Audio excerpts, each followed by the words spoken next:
All right. I think both of our YouTube streams are up, friends. Let me get TikTok running. We should have TikTok running now. Very good.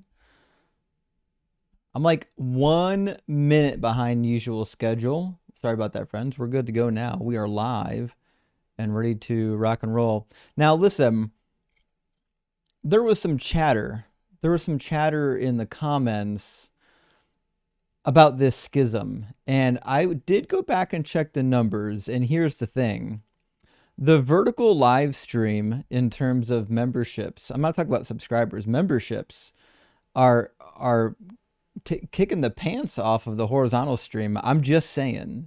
I'm not saying that means anything. I'm just saying it's pretty unbalanced right now. The vertical stream has literally double the amount of members. But let's get Dalton pulled in here. I'm not saying that the horizontal stream isn't as dedicated. How you doing, Dalton? Howdy, partner. What's good, Um, buddy? how you doing? You know what? I cannot complain. I cannot complain. I shaved off a few years from my face. Yeah, here's the thing. I don't. You got to get the mustache back. I'm just saying that was your signature. We'll have to put a vote up for it. Put a mustache emoji in the comments if you want the mustache back. There should be a mustache emoji in there somewhere. I'm pretty sure there is. Well, listen, we're going to get some guests loaded up. If you're watching on YouTube, there's a link on the screen, tiny.cc/DZguest. It's also in the description of the video if you want something clickable.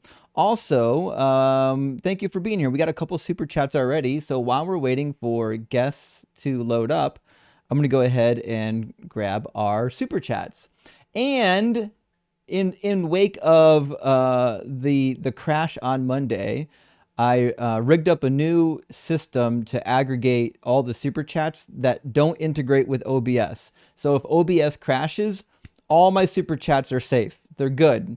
I'll still be able to display them after I restart the stream. So we should be ready to go. Also, I downgraded the OBS stream to 2K instead of 4K. So that should take some of the workload off OBS. So it should be Did better. you did you change your mind on the topic for the night? Well, I had to order some stuff. I'll tell you about it later. I had to order some stuff. I'm waiting for it to come in on Amazon. You haven't seen the I Am the Messiah stream yet. It'll make a lot more sense when I'll send you a message afterwards to explain it. Okay. There's some shenanigans that go on during the I Am the Messiah stream, and anyways, you'll see. Well, but I think I'm gonna try to do it this upcoming week. I should have everything by then. Let me grab a couple super chats, friends, and then hopefully we'll have a guest loaded up. Dr. Dave, great to see you. Thank you for the £10 super chat. Says, hi, Justin, prophet of Doug, and fellow Dougistians. Here for Doug are 10 British pounds of tithe or whatever. May the sweet aroma of burnt sacrifices reach Doug, and may he favor all of us tonight. Well, obviously, Dr. Wasamble, he has favor on you with or without your tithing. And in fact, they're up there cooking stew already. Stone soup, you might even say. Thank you for the support. And also, Dr. Dave, for the additional £10 super chat. It says, oh, come all ye faithful, Dougful and Sharon Fint. Oh, come ye to Justin's live stream. Come and behold him rock hard for Doug all the time. My worship to Doug. That's phenomenal. Also, hi. Hi, y'all. That is phenomenal. We got a guest loading up here. Saint will grab you in just a second. Helping Mega deconstruct. Good to see you tonight. Thank you for the super chat. It says Doug and Sharon are ready for their burnt offerings on this beautiful Wednesday. May Doug and Sharon give their blessings to Dalton, Justin, and the horizontal stream, and I will add the vertical stream equally as blessed. And Gretchen, great to see you. Thank you for the super chat, my friend. Says you shut your filthy vertical mouth. Sorry, Gretchen, I love you.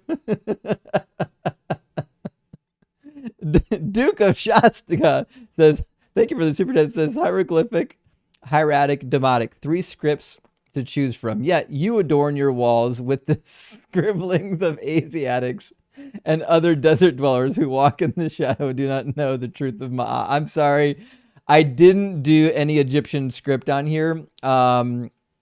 There is some slight hieroglyph script on here, and that's it.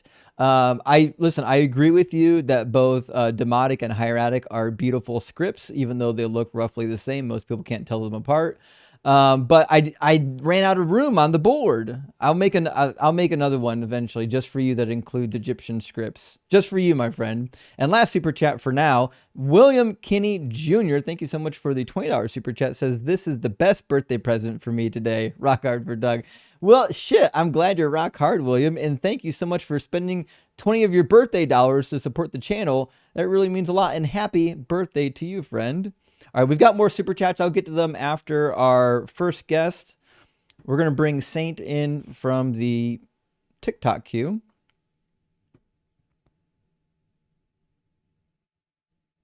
I have a little trouble connecting, or maybe it's a little bit slow. There, right. I think it's connected now. How you doing, Saint? What's up? Saint, are you at least 18, and do you believe in God? Yeah, I believe in God, and I'm 18. Cool. And which God in particular? Christianity. Okay. What would be the greatest evidence or argument for the Christian God being real? The fact that reason would be impossible without the existence of a God. And how is that? There would be no grounding for it. Why does it need grounding? Because you would have no justification for your worldview. No, my worldview has nothing to do with reason. Try again. So, why do I need grounding for my brain to reason? So your worldview isn't grounded in reason? We haven't even discussed my worldview yet. I'm asking, why does using brain to reason require grounding? You need to use your brain in order to come to conclusions. I agree. Yes. Yeah. Our brains exactly. do that. Mm-hmm. And that would be reasoning. So then the question is, what makes human reason reliable?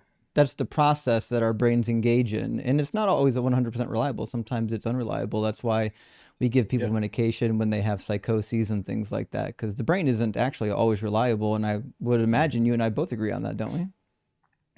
Yeah. So the question is, what makes human reason reliable at all? I just told you, it's not always reliable. Nothing makes it reliable. Reliability is like our own ways of measuring propositions. So like if my brain says, hey, like it's raining outside, you know, other people can look outside and see if my brain is functioning correctly by determining if it's raining outside. No grounding necessary. We're able to get like somewhat consistent results from using our brains. Yeah, but I'm saying that if under your worldview, we ultimately come from irrational matter, on what basis do we have to believe that irrational matter can produce reliable results? Who said anything about irrational matter? What do you think that phrase even means? So if you don't believe that there is a God or a rational creator, then you inevitably believe in irrational matter produced this. I asked you, what do you mean by irrational matter? What do you think that phrase means? Matter is just physical, right? Whatever you want to say physical, right? Physical, yeah. You're not, okay, yeah. Mm-hmm. And so... what's irrational about physical? No, I'm saying that the matter that we supposedly came from, let's say microbial life, right? It doesn't have the capability of reason. Yeah, but what's irrational about it? It doesn't have a mind. Unless you believe that a clump of matter has a mind, and I would ask you, what's your evidence of that? What does a mind have to do with something being irrational? I think what you mean to say is that not everything has the ability to process thought. Is that what you're trying to say? I mean, that's a part of it, but you have to have a mind in order to reason. You can't reason without a mind. I do agree, yeah. Mm-hmm. Okay, cool. To have abstract thoughts, you do need a mind. Yes. And so if, let's just say, some evolutionary process, matter to mind, how does that process happen? The same way it does in lower life forms, like it's just chemical reactions in the brain. Are you wanting to know how brains formed? No. This is going to be a really bad precept. Okay. How does non-rational matter become rational? Because it has the ability to make decisions. Well, the ability to assuming the react thing to in the question. environment, really. We call it That's decisions. It's assuming more of an that's assuming the thing in illusion than an oh actual my goodness. decision. So, for example, even in Illusions. bacteria, if there are bacteria from a foreign colony that come into a particular colony and is leaching off the colony, that bacteria, even though they don't have brains, that bacteria has a chemical reaction that triggers them to actually deal with the foreign bacteria to get them out of their So colony. So so the then simplest, I don't know why reason you're isn't talking really while I'm reason. talking because no one can hear You're kind of you. rambling here. Just so we're sure here, Saint, if you talk while I'm talking, I can't hear you what you're saying, and neither can the audience. So bacteria exhibit the lowest form of decision making, which is really just a chemical reaction, similar to how a tree might bend towards the sunlight. But you compound that over billions of years to organisms that now have billions of these chemical reactions, and it looks like the thing that we call thinking. So thinking isn't really a thing; it's just an illusion. That's my point, yeah. So our Okay, so brain is is wait, wait. So processing the world. is the Our statement that brain God is doesn't is an saying, I illusion think as you're well? confused about how this works here. So I'm Why actually are in you getting so charge of the nervous? discussion, which means Why are you like getting so nervous? when I get to talk, you don't get to interrupt me. Now Well, I was building on a you can point. talk while I'm talking if you want to, but like again, no one can hear you. I can assure you that like if you continue to talk over me, I'll continue to talk over you. So I don't know if we actually have decision-making capabilities in the way that we like to think so, like libertarian free will. It seems like our brain is more or less like a meat processing computer. Okay, so is your worldview an illusion as well? Only as much as yours. No, we're not talking about my worldview. Is your worldview an illusion? Only as much as yours. That's the answer How to is the my worldview question. relevant to what your worldview is? Because if you think that you're going to push me into hard solipsism, I would just do the same for you. Neither one of I'm us not can pushing actually you prove that into we're not anything. brains in a vat. So if you I'm not want to do pushing you this into really anything. weird thing where you're saying like you can't know that you're not a brain in the vat, like you can't win that argument either. No one can. I'm not arguing solipsism. I'm simply arguing justification. So under your worldview What do you think is an illusion, right? justification even means? Providing a grounding for something. What do you think grounding means? This is circular. Your To explain definition how it is exists. your To explain definition how it is exists within your worldview. great. Yeah, you can't explain your worldview. That's not what I just asked. That's Explain why you're how a doing a thing precept because you explain actually how a don't thing you exists actually in a don't have an worldview. argument. So you don't have an argument for your worldview. So what you're I do. attempting to do is say, listen, the atheist He's so worldview, nervous right now. I don't like it. You're saying I He's don't so like the nervous. atheist worldview. So what I'm going to do is I'm going to attack the atheist worldview rather than giving an argument for why my worldview is actually true, even though your worldview certainly isn't true. I haven't actually Okay, heard yeah, so any you're evidence for your you're just worldview asserting being a bunch of true. things. Can we have a conversation? I'm trying.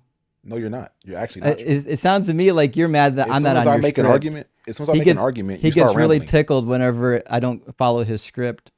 As soon as I make an argument, you start rambling If about you're things gonna I run a didn't ask. script, you might as well just like do P1, P2 conclusion. Okay, cool. So when you provide a justification for something, you provide an explanation for how it exists within your worldview. So my question to you is, how does reason exist within your worldview if all reason comes from irrational matter? Again, I don't think matter is irrational. The way you're using the phrase irrational matter is nonsensical.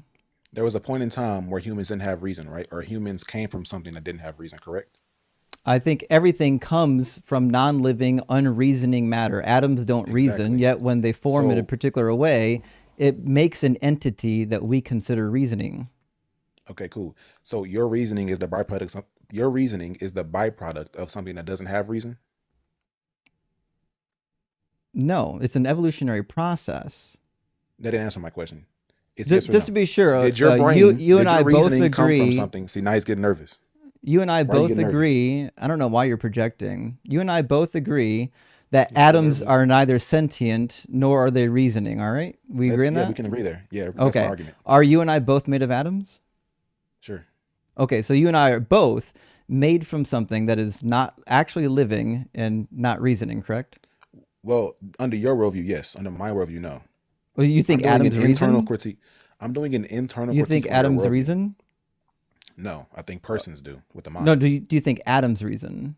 Atoms, no, not in themselves. No, Okay, and do you think atoms are alive? no, Okay, so you and I both agree then that we're made of no. We something that don't. is neither Again, alive nor non-reasoning, I'm or critiquing. I'm doing also an internal non-reasoning. critique on your You worldview. can My say worldview doesn't say this. you can say internal critique all you want. You haven't actually made an argument yet. I have. So what you're I asked what you you're to trying provide to a do, justification. See, now what you're you're trying running. to Why you do don't is want to you're build my saying, argument here? listen, my worldview is true by default as long as I don't understand the atheist worldview. That's what you're attempting to do. No. That's I'm not why the doing that. presuppositionalist argument I'm saying is that your the worldview laziest, boringest, weakest argument is so ever. running.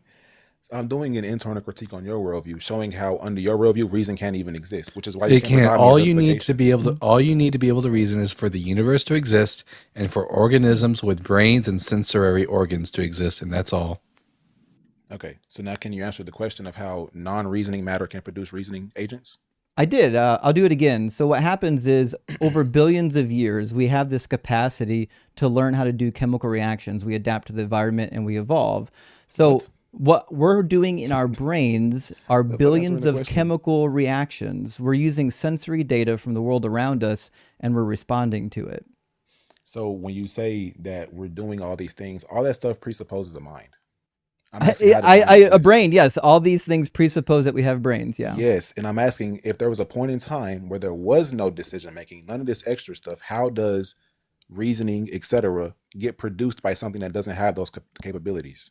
I'll say it for the third time. So what happens You is haven't answered that question not once time. You haven't answered. maybe if you listen, you'll hear it. So the thing that we call thinking is just chemical reactions. It's your meat computer reacting to sensory data that's being input. That's all it is. So there's no actual evaluation of truth then. No. A truth is a measure of a proposition. You just said it's just output. So there's no actual evaluation then, correct? No, there is evaluation. So then it's not just chemical reactions. Those It is chemical sensory reactions. those sensory those sensory organs I mentioned earlier, you're able to input information from the world using those sensory organs, and then the brain, which is the meat computer that Justin mentioned, interprets that information. So yes, you can actually like take in the universe and then try to interpret it. Is there an evaluation process going on? Yeah, that's Yes. what computers do. Just so you're aware, like even computers don't non-living evaluate things anything. do it. Yeah, No, they wait. certainly do. No, they don't. First of all, as an electrical They're engineer, made I to take evaluate that. crazy umbrage with the idea that computers don't evaluate things. That's insane. No, they evaluate things. If you They want to say do, they yeah, evaluate and they're things, not alive, are they? wait. Are they If you want to alive? say that they evaluate things, it's because they we alive? programmed them to be that way. Are they alive? No. But they do evaluate things. Were they programmed to do so? Do they evaluate things? Sure. Were they programmed to Okay, do that? so just to be clear, can you answer the question? non-living computers evaluate things. Sure. Were they programmed to do that? There we go. Were they Well, yeah, programmed of to do course. that? Yeah, that's Okay, the can difference. something- Humans can are something humans evaluate are truth without being yeah, programmed yeah. to do That's so? yes. If you're a biological organism, then yes. But computers, the only way in which the computer thing differs from humans is that computers are artificial and built, while humans are natural, and we are the process of billions of years of evolution. So wait, that's the thing though. So you're saying that a computer can be trusted because it was programmed to produce truth. On what basis do you trust your I- brain if that's not the case? I didn't say either of those things. I don't know why you put those on me. In fact, after a computer starts to get like 5, 6, 7, 8 years old, the silicon starts to degrade. Like certainly it's probably more trustworthy than like the brain of the average philosophy 101 student, but certainly eventually it's going to become untrustworthy So then it has to have a basis for why it's trustworthy at all. because we can evaluate the propositions. No, I'm saying it has to have a foundation for why it's reliable at all, meaning there has to be a source that makes it reliable. Because So under under your worldview, what is that because source? it's testable. There's no source. You don't need a source. It being testable is just using the thing that's in question. So you're No, using no, your brain to That's test your what brain. truth is. Truth is taking a proposition and testing it against reality. But you're using, so the thing in question again is your brain. You can't use your brain to say that my brain is reliable because my brain said so. That's You We use other can. brains. You can use other brains to test whether or not your brain is reliable, which is why, like, if Justin makes a discovery, he doesn't rely on himself. He'll confer with me, and I'll look at the same data. okay. So then, what if someone else uses their brain to interpret the same data and come to a different conclusion? Well, then maybe the two brains need a third, a fourth, and a fifth brain. That's why we have peer review process. That's why we don't just take one person's opinion So then as truth. That's why we okay. test it over and over again using the scientific method. Wait. Scientific method. What's the scientific method that makes our brain reliable?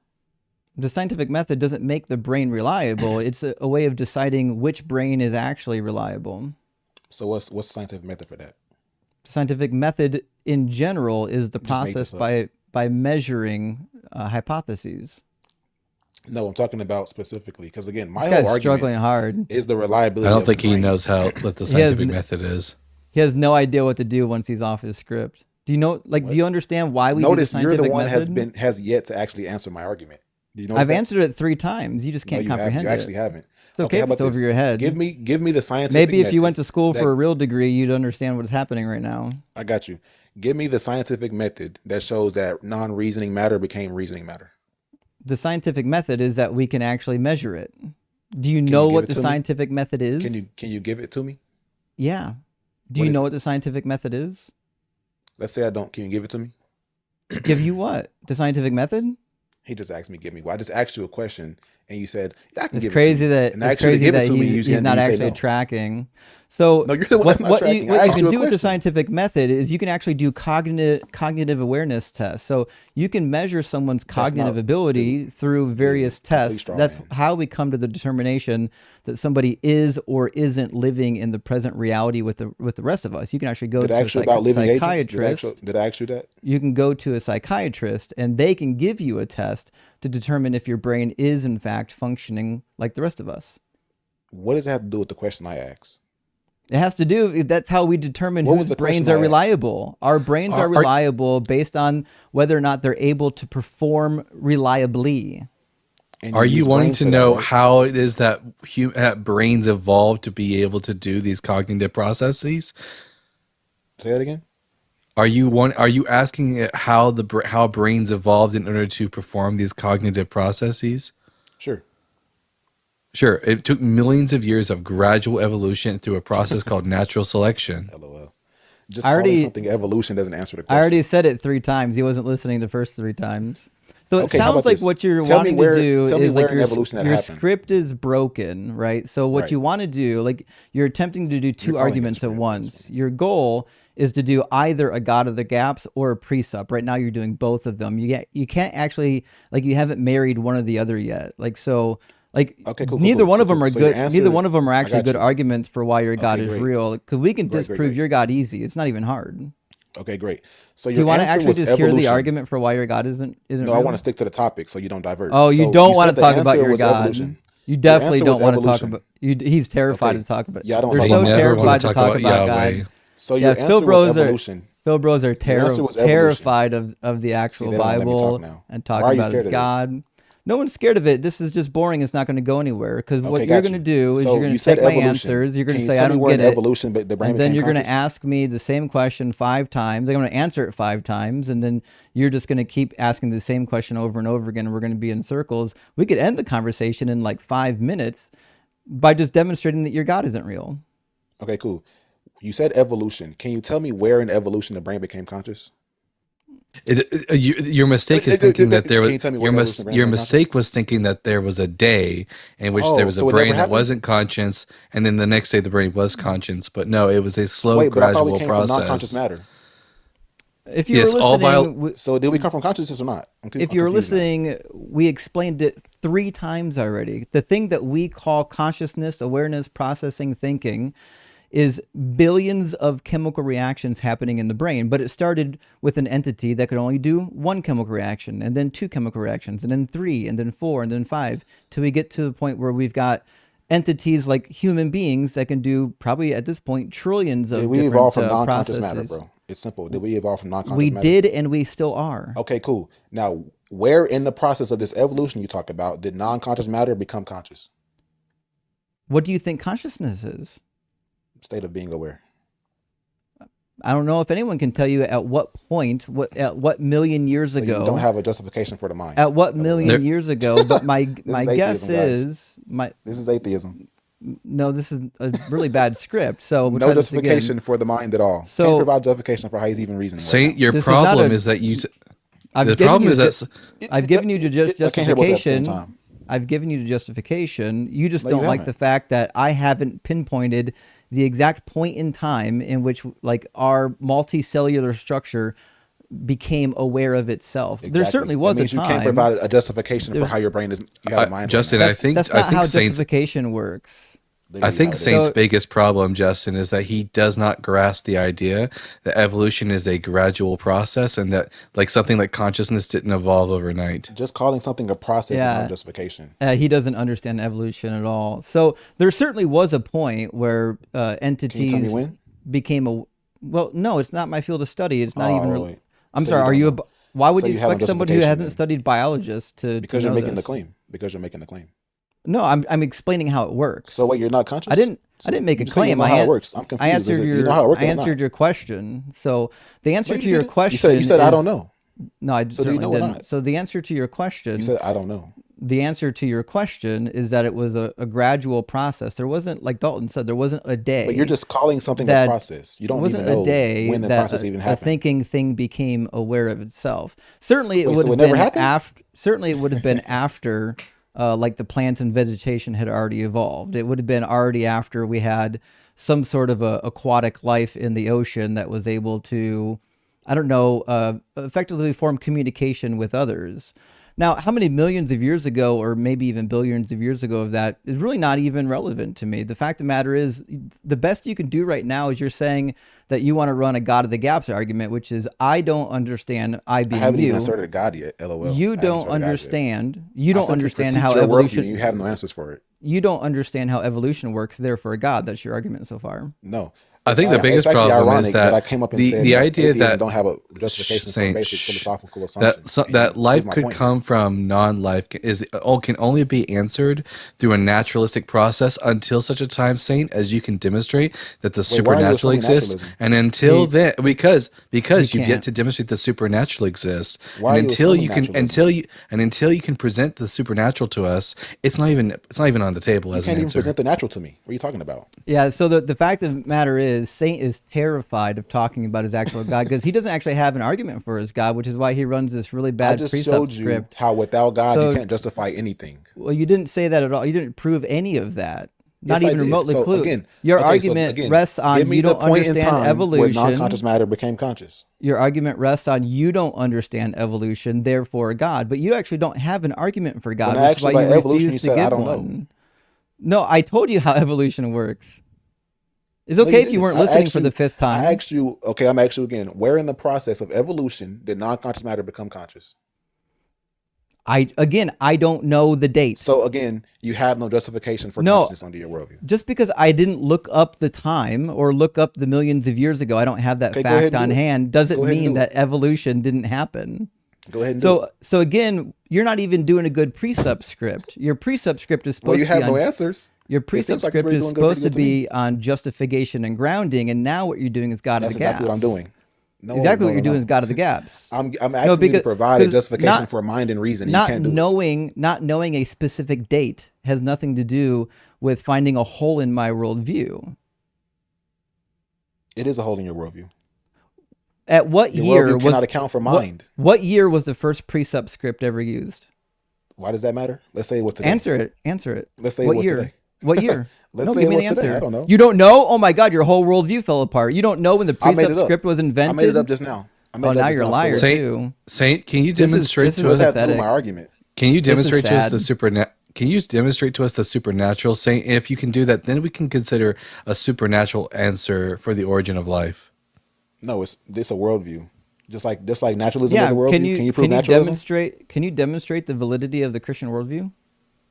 Wait, why are you diverting to the Christian worldview? He's so terrified to talk about Christianity because you're a Christian. You came in, you told me you were a Okay, so- Christian, okay, and now so you're we can divert. terrified, like every other Phil bro ever. You're terrified to Well, let's actually divert. justify why your religion is true. Which version They of hate the Christian are Bible. you? Are you Catholic, can Orthodox, divert. Protestant?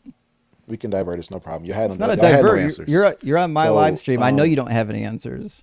So I don't So- subscribe to so Protestant try or again. Orthodox or anything. Okay, so you're a generic Christian. You don't follow any particular strain. No, Or do you think that the Bible is inerrant? meaning like no contradictions or something, No errors. no errors. I believe there's scribal errors. Okay. What about contradictions? Not irreconcilable contradictions. So you don't think there's any irreconcilable contradictions? Come on. No, Oh, good no. I grief. believe you can probably pull up one that says, "Why did this say this and this say that?" And it could seem like a contradiction, but it can be reconciled. Oh, it Sure. can't. Okay, let's I'd see. love to show you one that I can only assume you can't reconcile. I'm sure you'll do your best at it, but it's not going to work. John 3:13. Can you see Okay, the John screen? 3. I'm gonna pull it up myself. John 3:13. All right. Yeah, Justin, because you're using a fake Bible. That's what it is. I'm using the Devil's Bible. No, Insert conspiracy I want to theory. actually read it for myself. So, no one has ascended into heaven except he who descended from heaven, the Son of Man. True or not? Okay. No one has ascended into heaven except he who descended from heaven, the Son of Man. Um, I guess true. Do you think that's true? Have you bothered to read Second Kings? Okay. Second Kings. What does it say? Second Kings chapter 2, we find somebody, does ascend into heaven. I'm sure you know his name. Elijah. Yes, Elijah ascended into heaven in a whirlwind, even. Verse 11. As they continued walking and talking, a chariot of fire and horses of fire separated the two of them, and Elijah ascended in a whirlwind into heaven. Now, when the Lord was about to take Elijah up to heaven by a whirlwind, Elijah and Elisha were on their way from Gilgal.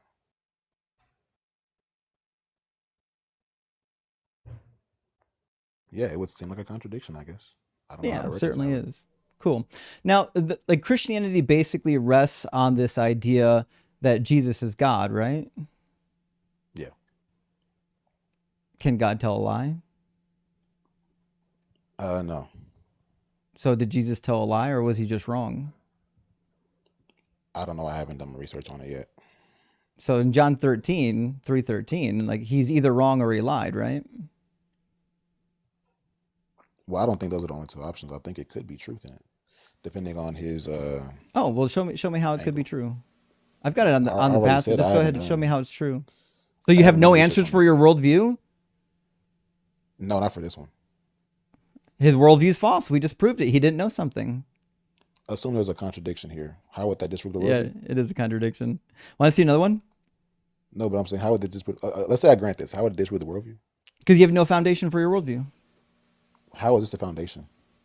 No, you have no foundation for your worldview because you've got a gap in How it. Because how is if this a Jesus is God foundation? and God can't tell a lie, then it's already done. So, again, to be sure, this doesn't invalidate the God worldview. I'm just fucking with you because that was the claim that you made because I didn't know a date. So, not knowing a specific thing about your worldview doesn't mean that the whole worldview is So I false. guess you don't know how that works. It The just way that means that that works. it just So means that you there's a don't. It just means that you don't know a specific thing. And again, Saint, I'll remind you, no. my microphone's way louder than you. If you continue to talk while I'm talk, they just won't hear you. If you want people to hear like your bad apologetics, you have to at least Mhm. take turns. Okay, cool. So I guess you don't understand how justification and foundation works because mind and reason and logic are necessary to have a worldview at all. So if you can't justify those things, then your worldview does crumble. Me not being able to justify a Well, contradiction does not again, make my worldview fall apart. I can justify how the mind works just because I didn't know a random No, fact about history, about the history of evolution, doesn't mean I don't have a justification for the mind. I But didn't ask what you about how it what works. I asked what you what is about the justification for its what about existence. what about Jeremiah 22? It says, "For in the day that I brought your ancestors out of the land of Egypt, I did not speak to them or command them concerning burnt offerings and sacrifices." Is that true? Um, Again, haven't researched that. I Have don't you even know actually how we read got to this the book? Bible topic How do you know this book is true if you haven't researched it? because the You have crucifixion is no historical. foundation for the validity of your holy book? You still don't know what foundation is, do you? Or, to be true, you don't know if What is your a holy book foundation? is you don't know if your holy book is true. Can I ask you what a foundation is? No, you're diverting. You don't know if your Well, you foundational diverted. book is true. Do you know if the Bible's true? What do you mean by true? It says true things, Comports to Well, reality. yeah, I would say so. but we keep finding things that don't because in Jeremiah How 7:22, is that the comported to prophet says reality? God Wait, says so you through the think heaven is you prophet think heaven that is a in the day reality? that they brought your ancestors out of the land of Egypt, I did not speak to them or command them concerning burnt offerings and sacrifices. But that's certainly not true. Who are the ancestors? The Israelites. Have you read any of this? How do you know Have that? you read I'll Exodus? I'll never understand the Philbro Christians that refuse to read their own book. It's crazy to me. How do you know he's talking about the Israelites? Those are the ancestors. This is Jeremiah talking to the exiles, or the What other soon-to-be ancestor? exiles. What So other answer my question. ancestor did Yahweh take out of the land of Egypt? You said Jeremiah what? 722.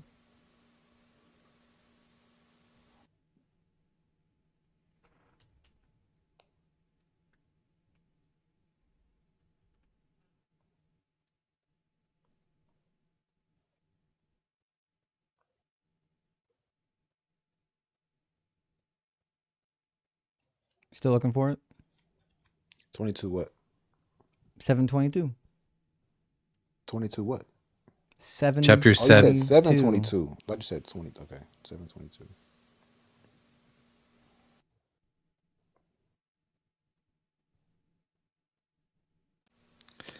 Man, these Phil bros need to start reading their Bible, Justin. He's got to go to the table of contents and figure out what Jeremiah is because he never opened his Bible. It's after Isaiah, everybody.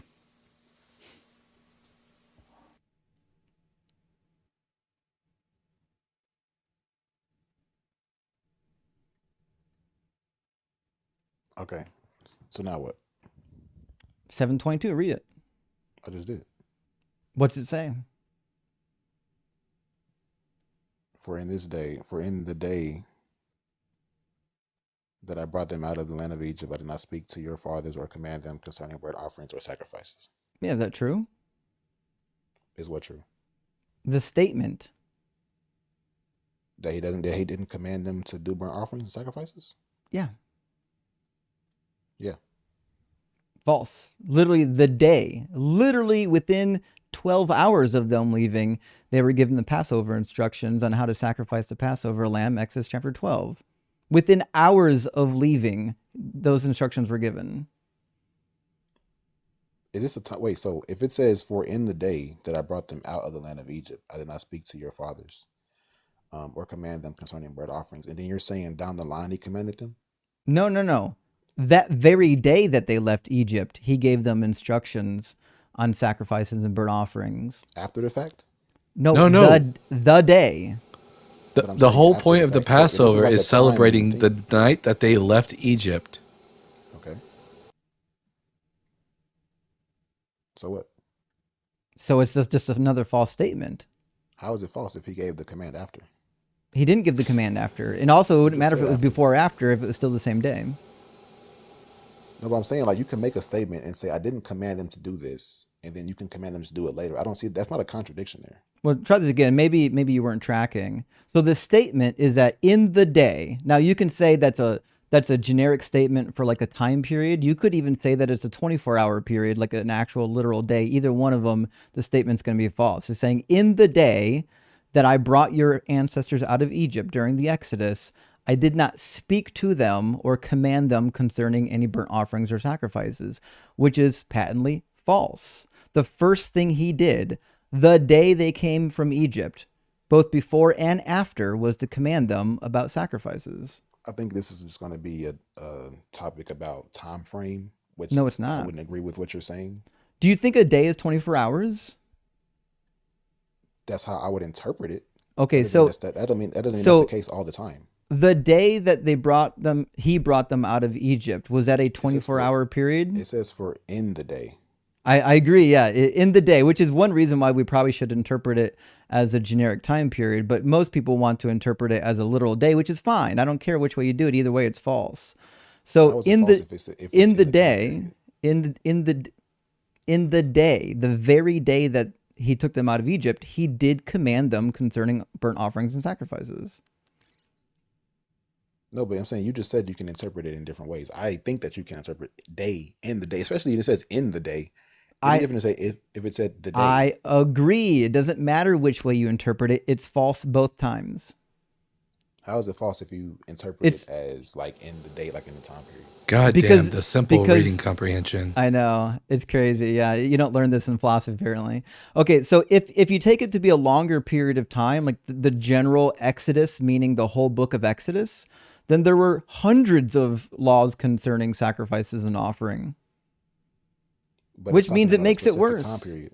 It's saying a Okay, specific I time period agree. Yeah, it's a specific time period. And when is it? in the day when he took them out of Egypt. The 24-hour period in which they left Egypt, right? So are you interpreting this to mean? Are you interpreting this to mean 24 hours or not? Because you I'm can't keep telling you, going it back and doesn't forth. matter. It's wrong either way. Okay, we have to agree to disagree then. All right, no, we're not going to do that. You can't be that dumb. I'm going to show you a timeline. No way anyone can be this slow.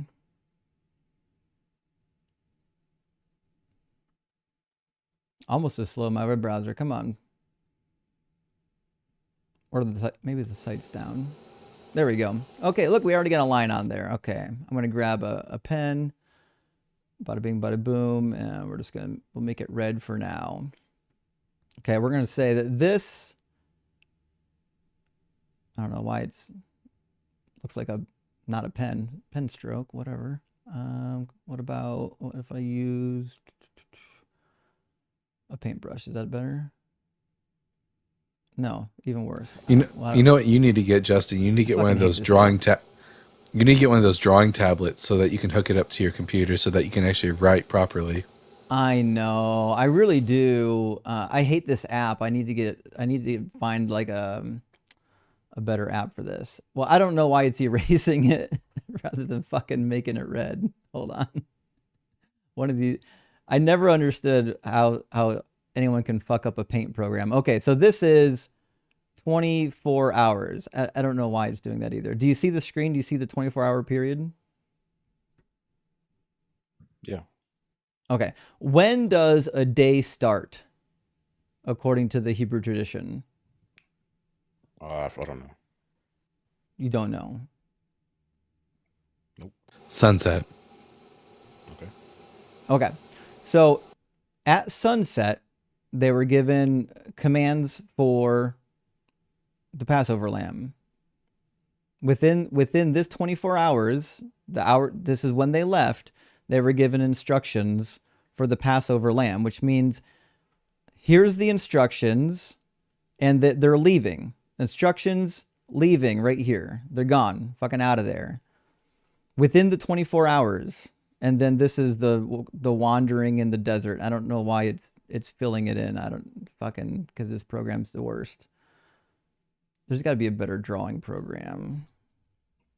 Procreate. Procreate, is that the app we need? How about Auto That's what I use for all my artwork. So, right. Saint, Jeremiah says There we go. that God did not command them concerning burnt offerings in the day that he brought them out of Egypt. Yet Exodus says that in the day he brought them out of Egypt, he did command them concerning burnt offerings. So what's the disconnect here?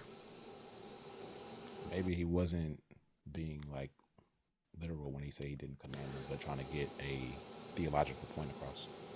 What would the theological point be? It's a statement about the past. No, but I'm saying it could not be a statement about the past, though. But it is a literal point. statement about the past. For in the day that I brought your ancestors out of Egypt, is that the past? That's a point in the past, yes. Okay, is this a statement about the past? Could be. It could be. I did not. Is that a statement of action? Just saying the word "I did not" does not make it a statement of action necessarily. Do you know what an active verb is? No, but I'm saying you can say those words. What's an but active it verb?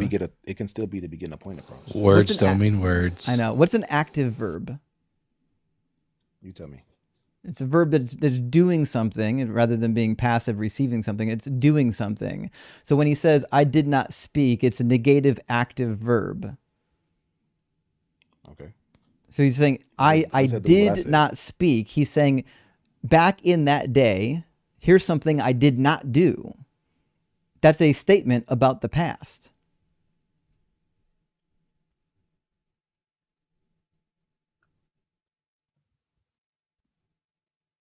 Okay. We'll try something maybe a little bit easier. Let's do Isaiah 61. See if he'll be up to speed. Do you know what was happening around the time period that Isaiah was writing in chapter 61? Wait, Have you so read anything what in is Isaiah? what is the goal of this? My goal of this is to demonstrate that the Bible is not trustworthy, which means your foundation of faith is not trustworthy. Okay, what does that have to do with God? It has to do with your specific God. Keep in mind, the claim on the board is your God is imaginary. I didn't say all gods are imaginary. In fact, every argument that you just made only validates that this is Doug and Doug is God. Has nothing. Your Christian God certainly isn't real, but I can make plenty of arguments for Doug being the real God. What is your evidence that my God is not real? We're going over it right now. What does this prove? Also, because the Trinity entails contradictions, which we'll get to next. Like what? So it says, the Spirit of the Lord God is upon me, because the Lord has anointed me. He has sent me to bring good news to the oppressed, to bind up the brokenhearted, to proclaim liberty to the captives, and release to the prisoners, to proclaim the year of the Lord's favor and the day of vengeance of our God, to comfort all who mourn, to provide for those who mourn in Zion. First of all, why are they mourning in Zion? Do you know the background? I'm just trying to understand what relevance this have to the existence Yeah, of God. he's never read it. So what's happening is there are people mourning in Zion because their children had been carried away in Babylonian exile. They were taken captive starting in 605 by Nebuchadnezzar, and they were supposed to be gone for a period of about 70 years. And what we find in 2nd and 3rd Isaiah are predictions about what's going to happen now that the 70 years is over and they're going to come back to the land. That's why we have at the very end of Isaiah in chapter 1 or chapter 61 a prophecy that is no longer about mourning but about gladness, right? Because they're going to come back. It says to give them a garland instead of ashes, of oil of gladness instead of mourning, mantle of praise instead of faint spirit. They will be called oaks of righteousness, the planting of the Lord to display his glory. This is the last verse, by the way, that I'll read for now. They shall build up the ancient ruins. They shall raise the former devastations. They shall repair the ruined cities and the devastations for many generations. So based on what we know about Isaiah, based on what we know about the time period, and based on what we just read, what would you say is being spoken about here? I don't understand how this is any relevance to the existence of God. It's a really easy question. It's okay if you're terrified because you read It the sounds book. like we're but just arguing Bible just criticism. That's not dig a that's little not an bit argument deep. for the existence Just of dig a God little in my bit deep and put your thinking cap on. What do you think the prophet is saying in chapter 61, verses 1 through 4? Let's say, because I mean, maybe this is another contradiction. I'm trying to get to the existence I'm not. of God. I'm not saying it's. That's what I came I'm not saying about. it's a contradiction. I'm asking you, what do you think this is saying? So then, what relevance does it have to the topic? What do you think? Could this you is speak saying? up a little? Because the Mike, everyone is having a hard time hearing you. Who? Saint, like no one in the comments is able to hear him. He's so quiet. Oh, really? I'm sorry. I can hear him, but I got 2 earbuds in, so it's hard for me to know. Sorry, I can't hear what the audience is hearing. So I'm trying to understand what this has to do with the existence of God. You said your He God got is real. imaginary. He got real timid real fast. So again, the I'm trying to question get an is, what understanding. you'll figure it out once you just follow along. So what do you think's happening in Isaiah 61, 1 through 4? So what you're about to tell me So is how you this disproves God? so you're going to answer the question or no? It's okay if you're too afraid. No, I don't have a problem. I just want it to Okay, be then relevant to the what's the topic. answer? Is there going to be relevant to God? Yep. Okay, cool. So I don't know. You don't know. Again, you have no idea what's in this book. Well, I'll just fill you in. This is a promise of restoration after the Babylonian exile, because they were destroyed by the Babylonians. This is where he starts to talk about how the actual land of Israel is going to be restored. They will build up the ancient ruins. They will raise up the former devastations. They shall repair the ruined cities, the devastations of many generations. Obviously, you don't need like a degree to figure out what's happening in Isaiah 61, which is why it's really confusing that Jesus doesn't know what's happening in Isaiah 61, because in Luke chapter 4, he gives the most spurious interpretation of this passage that could have literally ever been given. When he's in the synagogue, it says the scroll of the prophet Isaiah was given to him. He unrolled the scroll and found the place where it was written, The Spirit of the Lord is upon me because he has anointed me to bring good news of the poor. He has sent me to proclaim release to the captives, recovery of sight to the blind," which is interesting because that wasn't even in the Hebrew text. He just made that part up. "To set free those who are oppressed, to proclaim the year of the Lord's favor."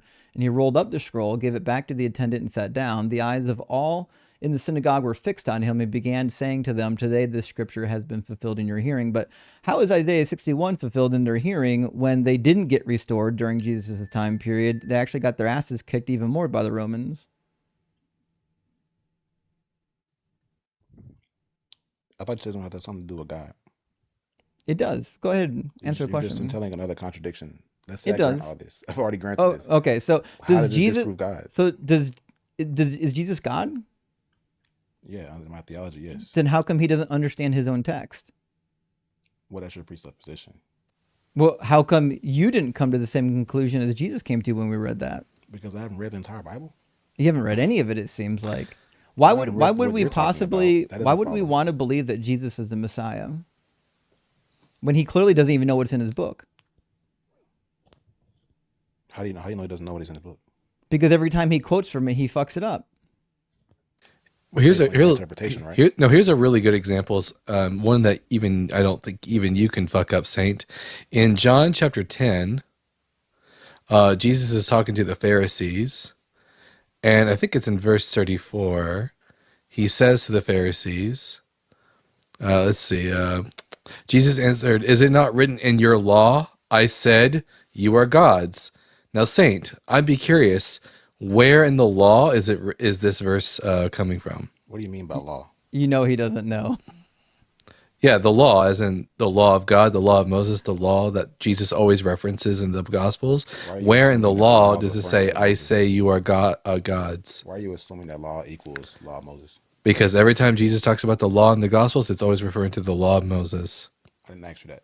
I asked you, how do you know that everything he's I referencing just the law told you of every Moses? time Jesus mentions the law, is referring to the law of Moses. Can you answer my question now? That is an answer to your question. Can you answer mine? No, you didn't. The answer to my question would be, The I answer know to your that he's talking question about is this because of this. there's a tripart division of the Hebrew Bible. You've got your law, your prophets, and your writings. That's why the Tanakh, the Jewish Tanakh, is called the Tanakh. It's an abbreviation for the Torah, the Ketuvim, and the Naviim or Nevi'im. So Those are where in the Hebrew Torah words for is the the sections? so where in the Torah the law is the quote that Jesus quotes coming from, Saint? Again, I'm asking you again. Why do you assume that he's talking about the law of Moses? Because he says it's because he tells us, "Is it not written he in doesn't. your Where does law?" it say law What of is the Moses? law, Saint? That's my question to you. Why are you No, assuming no, it's the that's law of my Moses? question to you. I've already answered it to you No, you because didn't. anyone with a Sunday school level of education knows exactly what the law This is is. You don't embarrassing. seem to know. So where in the law is this quote coming from? Tell me. It's a quote from Psalms. So not the law. Why are you assuming that the law he's referring to is the law of Moses? Are the Psalms laws? They have laws in them, yeah. No, Where? they don't. Okay, let's see. This guy's God, this never is read his book. I really thought he wouldn't fuck this up, but I gave him too much credit. Still trying to understand how this disproves God, but let's see what Psalms it does. are not laws. No, this disproves I your didn't say God. Psalms are This, laws. I didn't this say Psalms are disproves laws. your God, Jesus. How? Yeah, if Because Jesus God were can't tell God, a lie. if Jesus were God, he wouldn't be stupid enough to make the claim that the quote he made was from the law. Why are you, again, you're still assuming without justification. No, No, we I've have already justified it justification. thoroughly. Yeah, show me one psalm that's a law code. Okay, let's see. He's like feverishly chat GPTing it, hoping to find something, anything.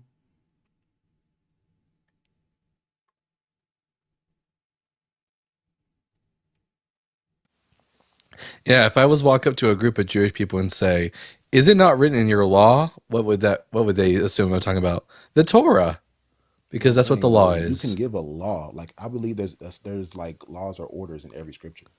Yeah, There's show not, us where though. show us where the law code is in the Psalms. What do you mean law code? That's Do you know that's what the law means.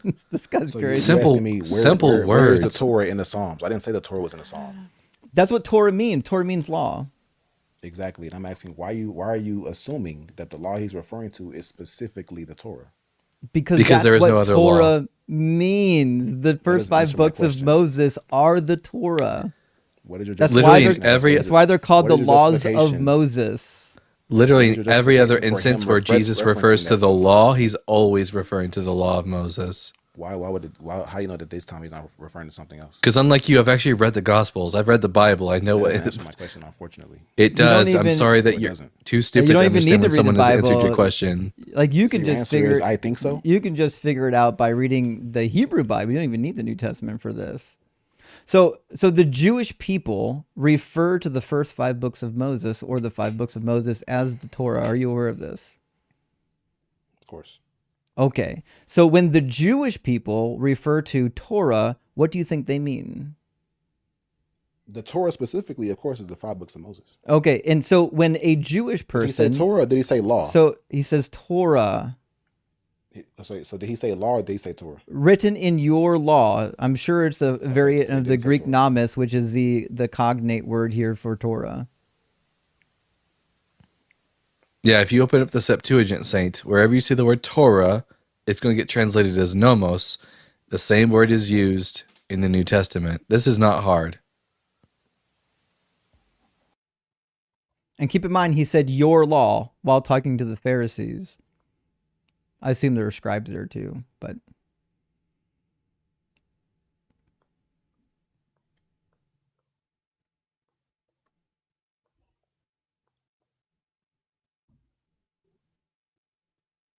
The silence is palpable.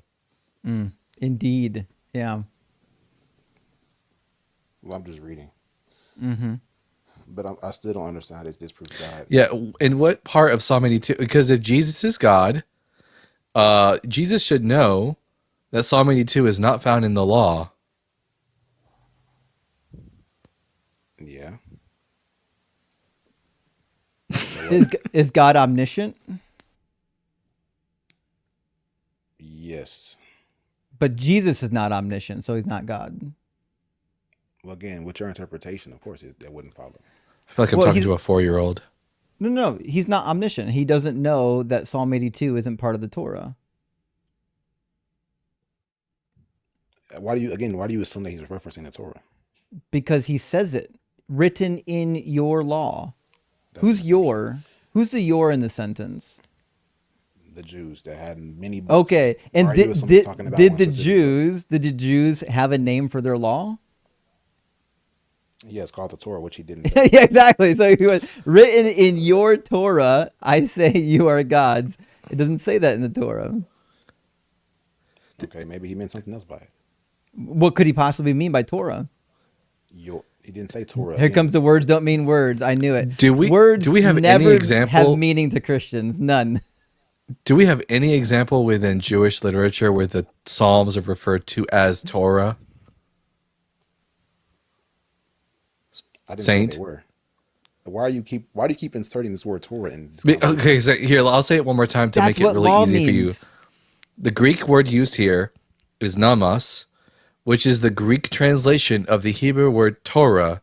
If you go to the Hebrew Bible and you see the word Torah and you read the Septuagint, which is the Greek translation of the Hebrew Bible, the one that the authors in the New Testament are quite fond of, the word chosen to translate Torah is namas.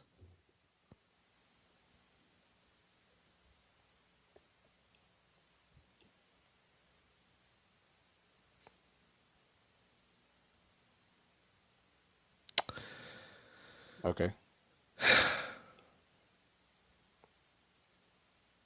How does disprove God again? It demonstrates Fuck. that the God you believe in not only is not omniscient, he also doesn't know what's in his own holy book. So he's either just not arguing omniscient Bible criticism. or he's lying. Well, You're just is arguing the Bible Bible criticism. trustworthy or not? I believe it is. But so did Jesus say these words? Trustworthy for what? Did Jesus say the words? Trustworthy for Jesus' words, I believe so. As long Okay, as so history- that means we'll take Jesus his didn't know historical something. lines. Jesus said something that was untrue on multiple occasions. Now, we've already shown you 3 occasions where the trustworthy Bible demonstrates that Jesus gets things wrong. So your argument is contingent upon Jesus being God. That's your God. Again, the prompt assume I was on the talking about the screen, Trinity. So assume I was the a prompt on Unitarian. your How would that screen argue? says your God is imaginary. Is Jesus your God? Well, that's a generic thing. Is You couldn't Jesus your even give a God? justification. Well, yes.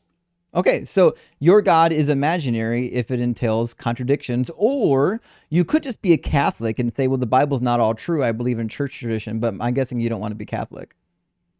Well, no, I hold the church tradition. I just thought I don't hold to a particular denomination. But you started by also saying that the Bible was true, and now it turned out it's not true or Of course, trustworthy. every Christian is How going do to you say the know Bible's anything true. about Jesus if the Bible is not trustworthy? Who said it's not trustworthy? We're demonstrating right now that it's not. In fact, even Jeepers. like the first So why do page, like historians disagree with you then? Matthew, they don't. They agree with me. Can So you show me a historian? Can you show me a Matthew historian that believes he chapter, exists and says the Bible is untrustworthy?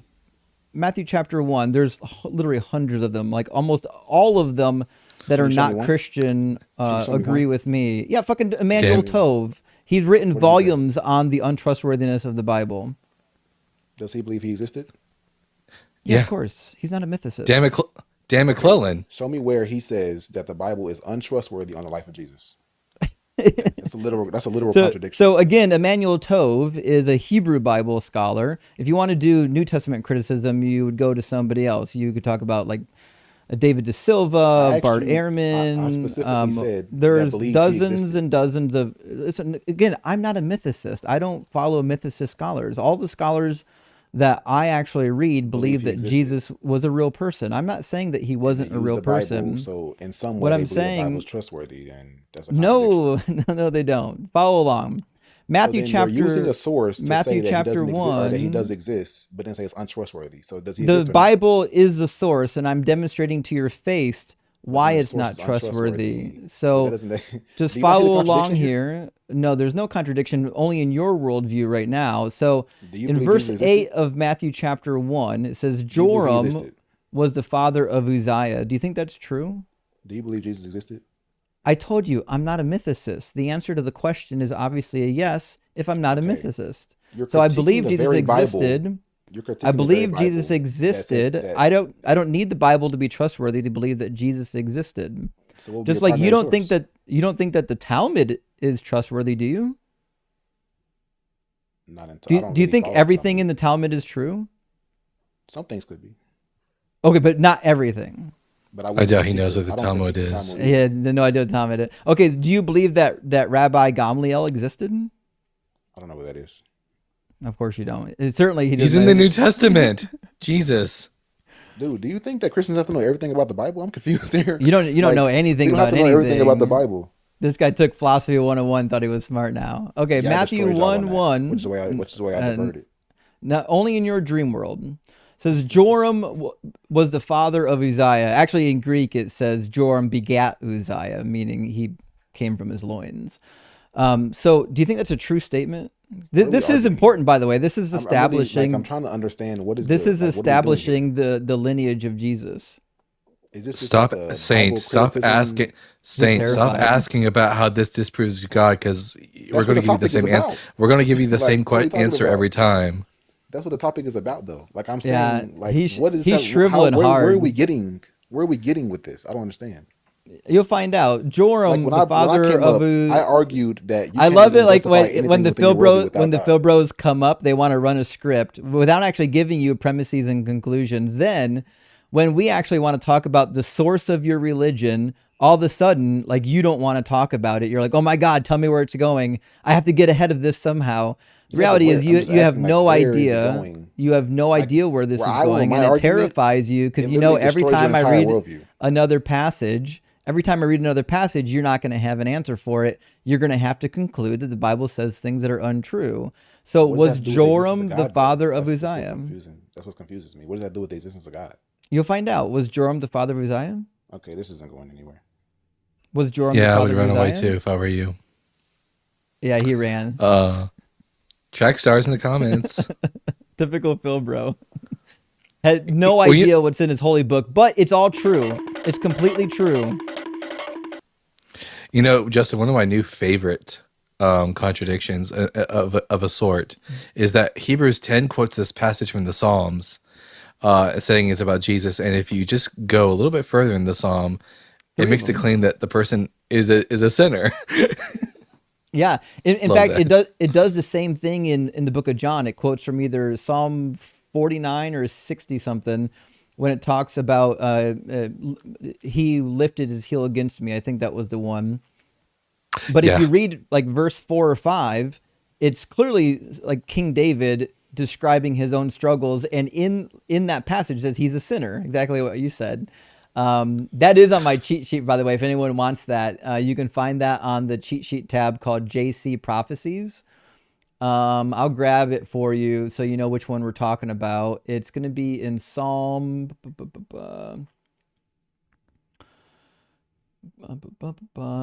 Could be Psalm 69 or Psalm 41. 69. That's easy to remember. Yeah, right. You know when you're scolding a child and they know they're in the wrong, and they start muttering a little bit under their breath. I was getting the same vibe from our last guest. It was really funny. Like he was so mad that he couldn't stay on the Philbro script. He obviously has no understanding of whether or not his religion is true. He is another one of those guys that thinks as long as I can like disprove or find a hole in somebody else's worldview, mine is true by default. But that's not how it works. So in Psalm 69 says, "As for me, I said, O Lord, be gracious to me, heal me, for I have sinned against you. My enemies wander in malice when I will die and my name perish. And when they come to see me, they utter empty words, and their hearts gather mischief. They go out and tell it abroad." I think verse 9 is the part that Jesus quotes. "Even my close friend in whom I trusted, who ate of my bread, has lifted his heel against me." He quotes this as referring to Judas. Listen, Christians, if you want this to be about Jesus, you know what? I'll let you have this one. Yeah, Jesus is clearly a sinner now. All right, good stuff. Let's grab a couple super chats. And remember, friends, I don't always read the super chats in order. I promise I'm not skipping any super chats, but we will get all of them read eventually. Hank says, "I'll never understand why Philbros think they're so clever. Jargon doesn't mean you're smart. It just means you have access to a thesaurus." Yeah, I couldn't agree more. Also, I was surprised that he definitely was running a pretty well-known precept script. I'm surprised he didn't actually have a syllogism for it. I was a little bit shocked. I was waiting for like a P1, P2. The Dark Soul, thank you for the $10 super chat, says, "Exactly why is KJV considered not good? Well, because it's out of date. So we know way more about the Greek and Hebrew today than they knew in 1611. We have way more manuscripts, thousands and thousands of more manuscripts to work from for the translation itself. And also the KJV wasn't a translation to begin with. It was an update of the Bishop's Bible. So it wasn't like these Oxford scholars, a lot of them were from Oxford. It wasn't like these Oxford scholars just sat down with the Greek and Hebrew text and said, let's make the best translation ever. No, they were revising an already well-known Bishop's Bible. Design says, but where in this scientific method is the plug for my bias? That's what it is. That's what it was. But don't worry, he cooked us because we didn't know exactly where on the evolutionary tree awareness happened. Rez, thank you for the 10 Australian dollars, says someone used the name Saint being dishonest. Gee, what a shock. Yes, very dishonest. And it was funny, he came in so cocky, so sure of himself. And then he got real sheepish towards the end. There's always the same, a lion at the beginning, a lamb at the end. Baghead, thank you for the $10 super chat, says, used to have to spend Wednesday nights being dragged to a Kingdom Hall. I'm sorry to hear that, when I was raised as a JW, but I think this is a much better use of my time. Take this as a token of appreciation. Rock hard for Doug. Well, thank you, Baghead. I appreciate that. It was also funny. He was so mad that we kept addressing his specific God. He wasn't prepared for that. David Burke, great to see you. Thank you so much for the $50 super chat. Let's get some W's for David in here. It says, after listening to your show and others for a very long time and came up with a new term, macro Christian. It's like macro evolution that Christians bring up. The macro Christian is willfully ignorant, lacks the ability to think critically, cannot. I agree. Well, actually, I think that guy could. He could think critically. He just refused to do so. And a follow-up from our friend David as well. Thank you for the $20 super chat. Says, this is the second part of it, cannot comprehend even basic analogy, cannot follow basic logic, and therefore cannot stay on topic, really doesn't know much of what's in the Bible, doesn't understand God, knows zip about the Old Testament. That is true. Although I would say this, it sounded to me like he had memorized these arguments, but he didn't fully understand how the arguments work. So he was trying to get a precept argument out of his mouth, but the way he was trying to win the precept syllogism was by appealing to a god of the gaps. But the precept is not necessarily always a god of the gaps. Yeah, I read in the comments people were telling me that he's a follower of Darth Dawkins, which makes a lot of sense. Sounds about right. David Burke, thank you so much for the $100 super chat. Thank you so much, David. Says this is 3 parts. Okay, 3 parts. I'll try to get it in the correct order. Oh, was the first one or is this the third part? So this is 3 parts. This is part 3. Okay, because the way it's time they make come in the wrong order. What? This is part 3 because the way it's timed, I think you mean timed, they may come in the wrong order. That's true. The super chats. Thinks she is objectively moral, but lives by the most immoral divine command theory and still believes in a good and all-loving God. So we're clearly missing the first 2. Let me scroll back and see if the first 2 are back here in numerical order somehow. Let's see. Oh boy. Yeah, it's a 3-part super chat. I don't know if it's going to order that the way you want it to. I don't see David a super chat from you. There's one that came right after that. He said, I sent 3 parts. They may come in the wrong order. Please put together when you get them. I am trying, David. I see 3 super chats before you read this, but I don't know which one of them came first. And I think we read them in the right order. I think we did read them in the right order. Yeah, I think you're right. But thank you for that, David. I really appreciate that. Big W. Thank you so much for supporting the channel, friend. And Noco, thank you so much for the $20 super chat. It says, can the real believer please stand up? Well, someone who isn't scared to talk about their own book, please call in. I'm turning my clown music on now. I need to get circus music for the soundboard. That's Noco. Thank you so much for reminding me to add circus music to the soundboard. That would be an amazing addition to the soundboard. And Snipnut says, I'm crossing the streams. You're doing both? The Ghostbusters warned you about this. I'm going to grab 4 more super chats, friends, and we're going to get Blessed in here next. Nano from over there says, dentist said, open wide. I said, are you at least 18 and do you believe in God? I woke up with fewer teeth and more questions. You're going to have some of that. You don't want to ask your dentist if they're over 18. Helping Megan Deconstruct says, using granitic gneiss to stone the vertical stream isn't a sin. Put a path to Doug's huge grace. Let the first crusade begin in Doug and Sharon's helping. I will not tolerate crusades from one stream to the other. That's asinine. Man with a stoat through his head says, just saying hello. Well, hello to you, friend. And Ivan says, looking forward to the stream. As someone that began to discuss theology, would you be willing to consult to solidify my arguments with your knowledge? Well, we're just debating, friend. We're not. This is not like a Q&A. We certainly will do a Q&A eventually. Today is not a Q&A. The mods are asking, can you enable slow mode in the comments? The slow mode is already on. It's at 5 seconds. Please don't turn it up past 5 seconds. The reason why I don't have the slow mode up higher is because it decreases the reach. The higher the chat rate is on YouTube, the more YouTube is going to push it out to new people. So while I understand it might be difficult to moderate all the chats because they're moving quickly, the reality is if we want the channel to grow, we have to keep the slow mode like at some kind of a minimum so that YouTube actually knows when our comments are popping off and to show it to new people. All right, let's get Blessed in here.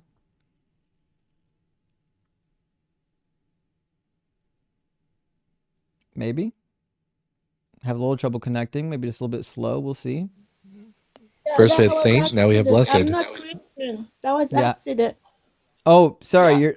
I'll drop you then. It's okay. Okay, we got up here by accident. Okay. All right, then. It looks like then we're going to grab the next in line. It looks like Alex from the YouTube queue was next in line. So give me 1 second. We'll bring Alex in here, and we'll keep the conversation moving. Let me make sure his audio is actually set up. It doesn't look. It says Alex. It says he has no microphone, buddy. Are you actually connected? I don't think you are. I think Alex is only half connected. I'm gonna hang Alex. Sorry, I'm gonna hang you up. You weren't actually fully connected, so it didn't grab your hardware. You might have a bad connection on your end. Try reconnecting and coming back. We'll grab our next after that. It looks like it's gonna be Joe. Hey, Justin. How you doing, Joe? Joe, welcome back. We know you're at least 18, and we know you're probably still a Christian. I am indeed. Sure. So we'll start as we always do. What's the most compelling evidence or argument for the Christian God being real? Well, I wasn't planning to start with that, but I was, just thinking about talking with you a little bit more about ethics. But I guess as far as the most compelling evidence, well, I'll just go with one compelling evidence for me, since having kind of gotten hooked up with you guys, and the line would be kind of the desperation to show all the different so-called contradictions in Scripture. It's very telling to me how much you guys have to twist and like discard knowledge. Now that doesn't mean that I can answer every objection. You bring up some that I am not familiar with, but as I listen to you, there's lots that I hear that I'm like, that is not a contradiction, and I know you're smarter than me. I know you know the Bible better than me, so you should have the honesty to admit why those things are not contradictions. Sure. So give me the example then, Joe. I can imagine this is going to go exactly like our previous 3 sessions where you accused me of being bad faith and I roast the absolute fuck out of you. Well, let me go get some sunscreen on real quick. So a couple of them. I looked into the situation with Daniel. Oh, you picked the worst one. Well, I'm just going to bring up one. I mean, you can take it wherever you want. I've learned lots. I plan on learning more. This is great. But you were talking about how Daniel is not historically accurate, and how it messes up the line of the kings. Yep, sure does. And so that's really funny to me. You're committed to that line of thought that Daniel messes up the line of the Babylonian and Persian kings? Yeah, it's a cold hard fact. I know the name of all the kings from. I know the name of all the kings from Nebuchadnezzar to Nabonidus by heart, and it definitely gets it wrong. Yeah, so I think your contention is with Belshazzar. Is that correct, or Belteshazzar? Belshazzar. That's different than Belteshazzar. Belteshazzar is the Babylonian name for Daniel. That's right. Yeah. So your contention is with him not being in any of the lists of the kings? No, it specifically says on 5 occasions that Belshazzar is the son of Nebuchadnezzar, but he's not. Wasn't even related to him. It also has him listed as the next king after him, which he wasn't. Okay. The kings of Babylon were Nebuchadnezzar, followed by his son Amil Marduk, who was killed, and then he was succeeded by Labashi Marduk, who was succeeded by Nabonidus. Okay. And Nabonidus wasn't related to any of them. He was essentially an usurper. Oh, interesting. Okay. Oh, actually, sorry. After Amil Marduk, it was Nerigalesar, and then Labashi Marduk. And Nerigalesar was the son-in-law of Nebuchadnezzar. But yeah, definitely not Belshazzar's dad, Nebuchadnezzar. Okay, so in the Nabonidus cylinder, he talks about I guess it's a prayer to one of his gods about praying for his son. About his son, yep.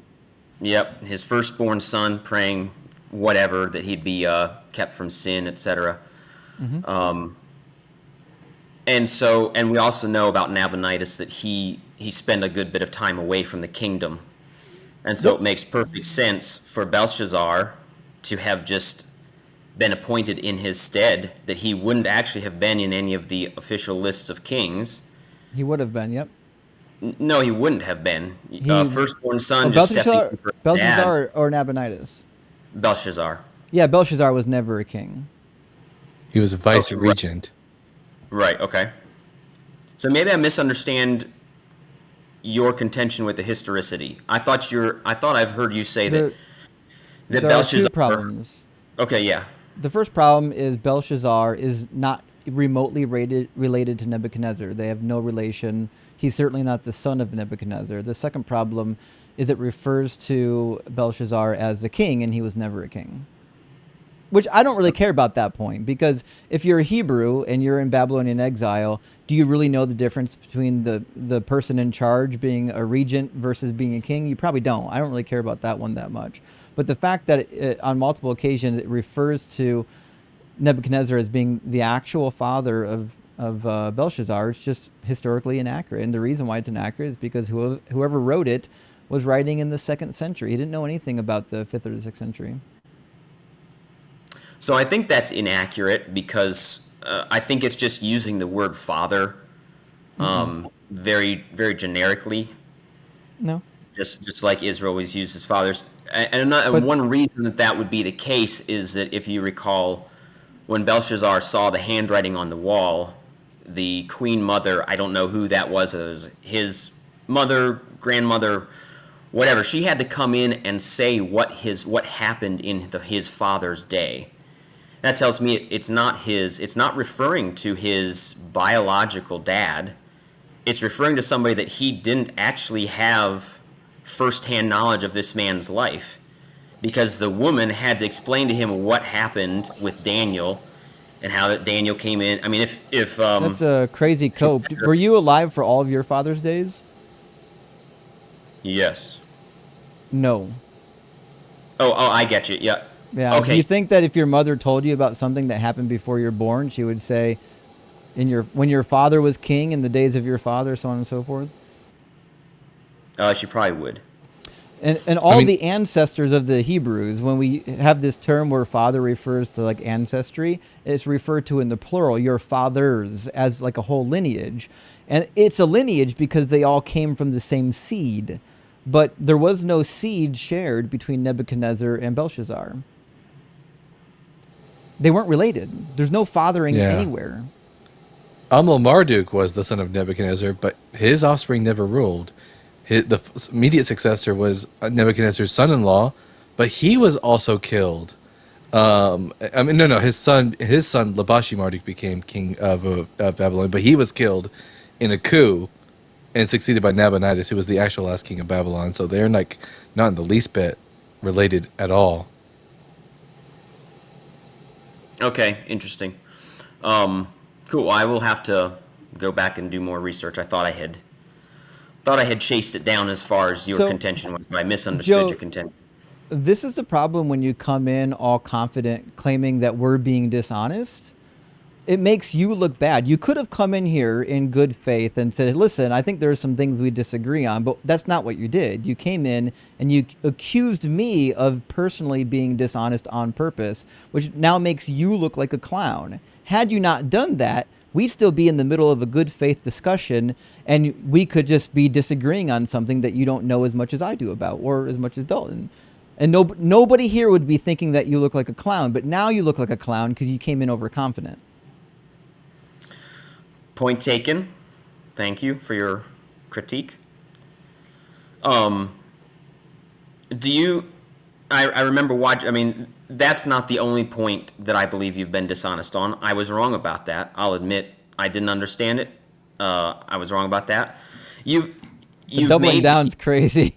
You've made the point, sure. You've made the point that God was lying to Adam and Eve in the garden, but Satan was telling them the truth. Yeah. I remember that. That's pretty silly. Well, they didn't die the day. Yeah, but you both know enough about Hebrew idioms to know that that's a ridiculous interpretation of that. I know enough about Hebrew idioms to know that this is not an idiom. Yeah, I don't see an idiom anywhere in Genesis 2:17. it's repeated verbatim to Abimelech when God says to him, "You are a dead man because you took Abraham's wife." It's not. Did he? It's not Did he say? verbatim. Did he say to Abimelech that you will die this very day? Mot tamot, the same Hebrew phrase used in Genesis Let's see. 2:17. Because a similar phrase is used elsewhere in Exodus, where Pharaoh tells Moses that the next time you see my face, you're going to die, and he uses the same Hebrew phrase. That's not an idiom. I think That's a threat. he's referring to when God says you're a dead man in the present tense to Abimelech, but that's different. Nope, I'm not finding it now. There was a list. I had it looked up. There's like 4 other places where it uses this idiom, and it just means that there's a certainty of your death. No, David. it doesn't. It doesn't use Yes, the. it does. It's a different phrase. No, you're wrong. Well, it says, okay, translated literally, it says, "Dying you shall die." In Genesis, Yep. not in Genesis 20, not with Abimelech. Not with Abimelech. Okay, that was tracked down. I'm trying to. Dying, you shall. It's Genesis 20, verse 3. It's just Hene Meth. If this is a common idiom, or even an idiom at all, we would expect to see it used elsewhere in the scriptures as an idiom.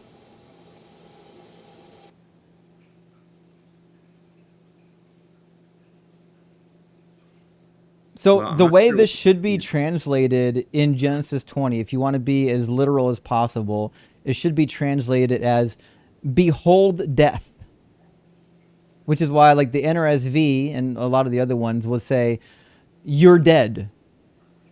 You know, because behold or hine in Hebrew means like, hey, look at this. Check this thing out right here. He says, "Behold death." He's like, death is upon you because of what you've done. And the next word is al haisha, because of the woman. Okay, I mean that's not what Young's literal Bible translation brings it up What? as. Well, then he got it Okay. wrong. I've heard you say before that you're not qualified to. Here, what's translate- the verse? I'm certainly more Um, qualified than Young. You're more What's the qualified verse? than Young. That seems odd. It's. Let me pull it up here. Genesis 2. Because I can. 23? Are you also talking about Genesis 2:17? The day you eat, you shall surely die. Yeah, Yeah. that's a different phrase, though. That's not used in Genesis 20, verse 3. Oh, Genesis 23.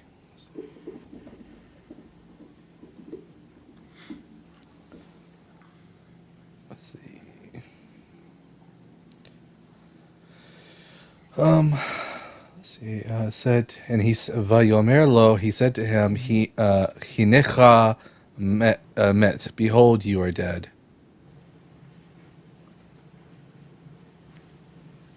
So it's the same word repeated twice, isn't it?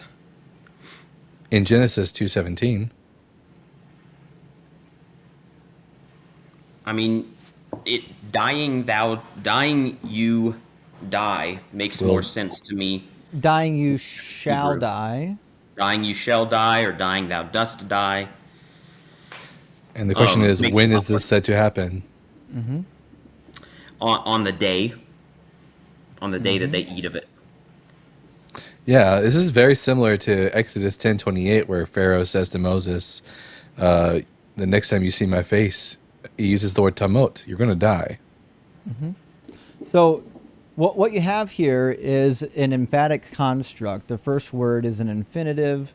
The second word is future tense. So muth would be the actual verb at hand. The ta at the beginning of it is the actual conjugation for you shall or you will. So he's saying dying you shall die, which is when you add the infinitive in front of it, it just means, or participle in front of it, it just means surely you will die. That's what it means. Basically, he's just doubling down on what he's saying. Yeah. That's like saying kill him till he's dead. Okay.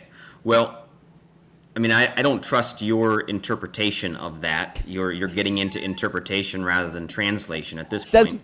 that is the translation. No, I mean, I'm looking at a translation, and it says, "Dying, you shall die." Yes, And that's and he, that's the literal translation of these words, and the reason why it's translated as "surely you shall die" is because this is a Hebrew construction that causes emphasis to be added to it. There's actually a name for this construction. It's a really well-known construction in Hebrew.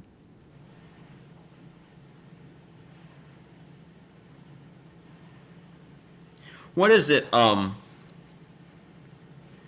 don't know why everything's blanking here, including my brain. But that's probably the main reason.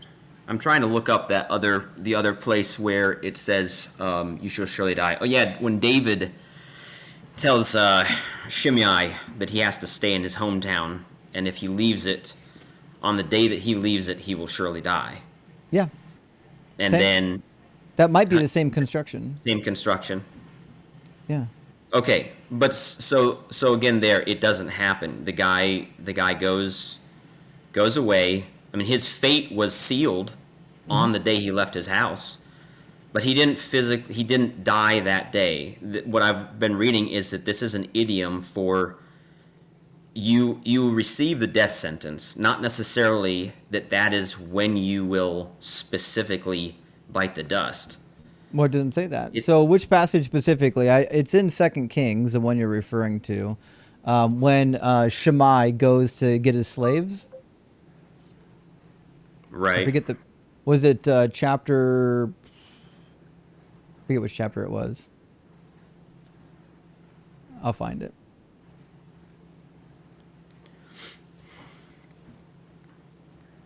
Trying to get Google on my Chapter side. First Kings chapter 2, I think. Not Second Kings. First Kings chapter 2. Yeah, that's where it is. All right, let me pull it up. That's when he actually goes to get his slaves. But the promise to kill him happens prior to this. Let me see. I'm going to open up the whole chapter.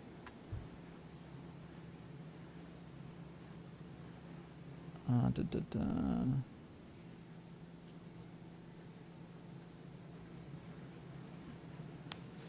Okay.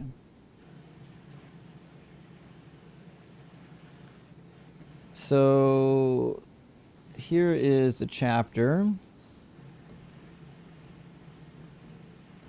It says, I swore to him by the Lord, I will not put you to death with the sword, therefore do not hold him guiltless, blah, blah, blah, blah, blah. It said, there is also with you Shammai, son of Gerah, a Benjaminite. Let's see if this is a chapter. How many times does Shammai show up? And then the king sent and summoned Shammai and said to him, build yourself a house in Jerusalem and live there. Do not go out from there to any place whatever, for on the day that you go out and cross the Wadi Kidron, Kidron, there we go, know for certain that you shall die. And what's your complaint? I was under the impression that this was the same Hebrew construction as Genesis 2:27. It is, and basically the idea mot tamot. The idea is that as soon as Shammai returned, they would have him executed, and Yahweh tells them that the day of execution for Adam and Eve is the day they eat it. Right. So David told Shammai the day he leaves, he will die. And we can clearly understand that means he's sentenced to death on that day. That he sealed his fate of death because he didn't die when he left in David's situation. And Adam and Eve were sentenced to death when they ate of the fruit because they also did not die that day. But they sealed their fate on that day. And I believe that's what that Hebrew idiom means if you're consistent with its usage through the Bible. Well, again, this Hebrew idiom shows up on multiple, it's not an idiom, first of all. It shows up on multiple occasions. Are you suggesting that David and Yahweh have to use it the same way? Also, I'm what day did he actually die? it doesn't say. I think it's just when he gets back and it's told to King David. Mm-hmm. David then sends and has him put to death, but it doesn't say exactly. Mm-hmm. So it's Or in the does it same mean that chapter. Mm-hmm. or does it mean that the day Shimei leaves, David will have men sent for him to kill him? I mean, now it's conjecture. I'm just saying that if you're going to be consistent with this use of language, which you have to do to interpret and understand the Bible, if you're going to be consistent with it, you have to look back at Yeah. Genesis and say, "Oh, this doesn't actually mean that specific day is when you're Well, going that's to what David fulfill says. David makes the declaration that if Shimei leaves, he's going to die that day. Yeah, and he didn't. He sealed his fate as a dead man. Like, how I don't is? see Did you that. see how construction is? Did How you see how many construction days is passed? similar? How many days passed, Joe? Let me keep reading.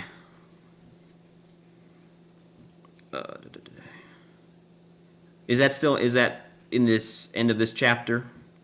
The same chapter. Yep.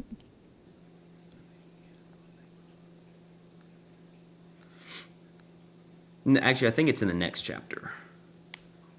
Same chapter. It is. It's 2 Samuel 19. No, Is it's And where- Solomon, Kings not David, 2. by the way. 1 Kings chapter 2. Oh, first. Okay. It's on the screen. Oh, I'm sorry. I can't really. It's very tiny. Okay. Oh, by the way, it says in 1 Kings 2:46 that Benaiah, son of Jehoiada, went up and struck Shimei down and he died. This was on the same day that he left. It's that way. So David did send, like I said, David did send someone to execute Shimei that day. I mean, not David, Solomon. Fuck. Solomon, or was it David? Oh, it was King Solomon. So Solomon did, in fact, send someone to kill Shimei the day that he left. Yeah, because David swore not to to do anything bad against Shammai. So once David died, then Solomon took vengeance on him. Right, but it says that he returned, and Yeah, it was so upon what? his return. So what? It he sought him many days. I'm trying to find that. He couldn't possibly have actually died on the day that he left, which Prove was it. how that word was. I'm hunting here. We got a couple of. There's a couple of chapters here. Oh,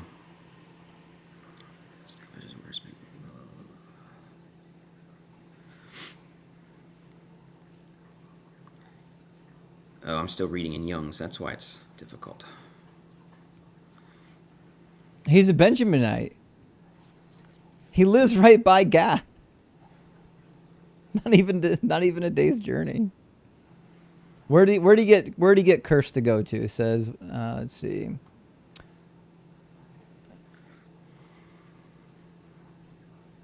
Okay, for the day you go out and cross the Wadi Kidron, know for certain that you shall die. He didn't even. I don't even think he had to cross the Wadi. It says, build yourself a house in Jerusalem. So he's in Jerusalem. Jerusalem's not far from the Philistine Gath. Now I need to know where the Wadi Kidron is. It's in Jerusalem.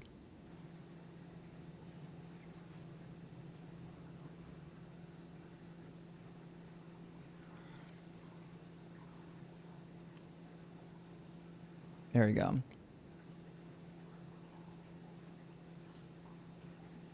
All right, so he travels to Gath.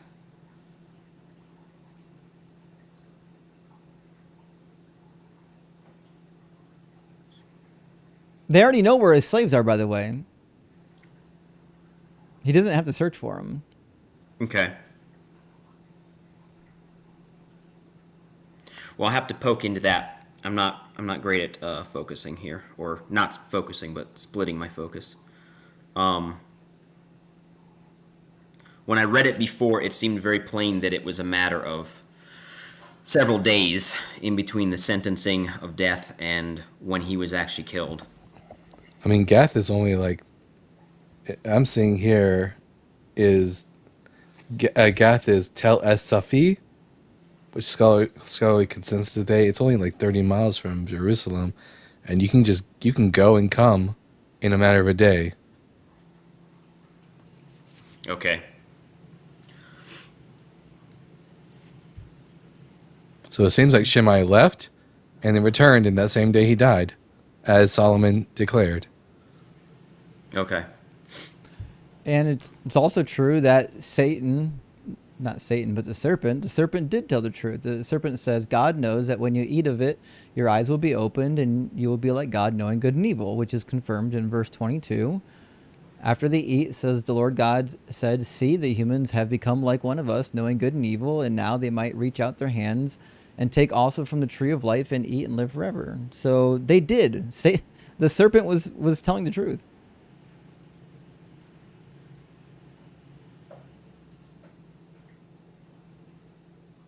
Yeah, I still contend that strange construction of the Hebrew Was Satan telling the truth or not, Joe? was Satan telling the truth. No, he was not telling the truth. So they didn't. strange They construction? didn't start knowing good and evil. Oh, they did start knowing good and evil. Yeah. Okay, so he was right about that part, Yes. but he was wrong. He was right about this part, but he was wrong about the part where he says, "You won't die." Well, yeah, that's always Satan's tactic. He never tells a complete lie. He always mixes lie and truth. That's how he approached Jesus. That makes him better than Jesus, because Jesus mostly just lies. Alrighty. Like over and over again, repeatedly. Okay. I think So- we've looked at some of those together. I may be wrong. Probably. Yeah. So So what? why would I possibly believe that Jesus is either the Messiah or God? Yeah, I was curious about your take on the resurrection of Jesus. I've listened to oh boy, it was a few weeks ago now. Wow, I can't think of his name. His method is the minimal facts. Gary argument. Habermas. Gary Habermas? Yeah, yeah, and to my mind, that seems pretty waterproof. What is your competing hypothesis for what happened to Jesus and why the church started? Is imposter. Yeah, it's either an imposter or bereavement hallucination. Both Actually are more could- likely than resurrection. Literally could be a combination of both. Even Emperor Julian writes about how the Christians hang out around tombs, bewailing the dead, hoping to have apparitions appear to them. So Jesus gets executed, thrown into a mass grave after rotting for a while. And then one of his disciples, the first person to whom Jesus appears to would be Peter, who is grieving. And we know for a fact that grieving individuals can have the quote, the dead appear to them in hallucinations. Okay, so what was the cause of Paul's hallucination and James and Thomas, all the others who Well- did not previously believe in Christ, but then after he rose from the dead, they Religious did believe? hysteria.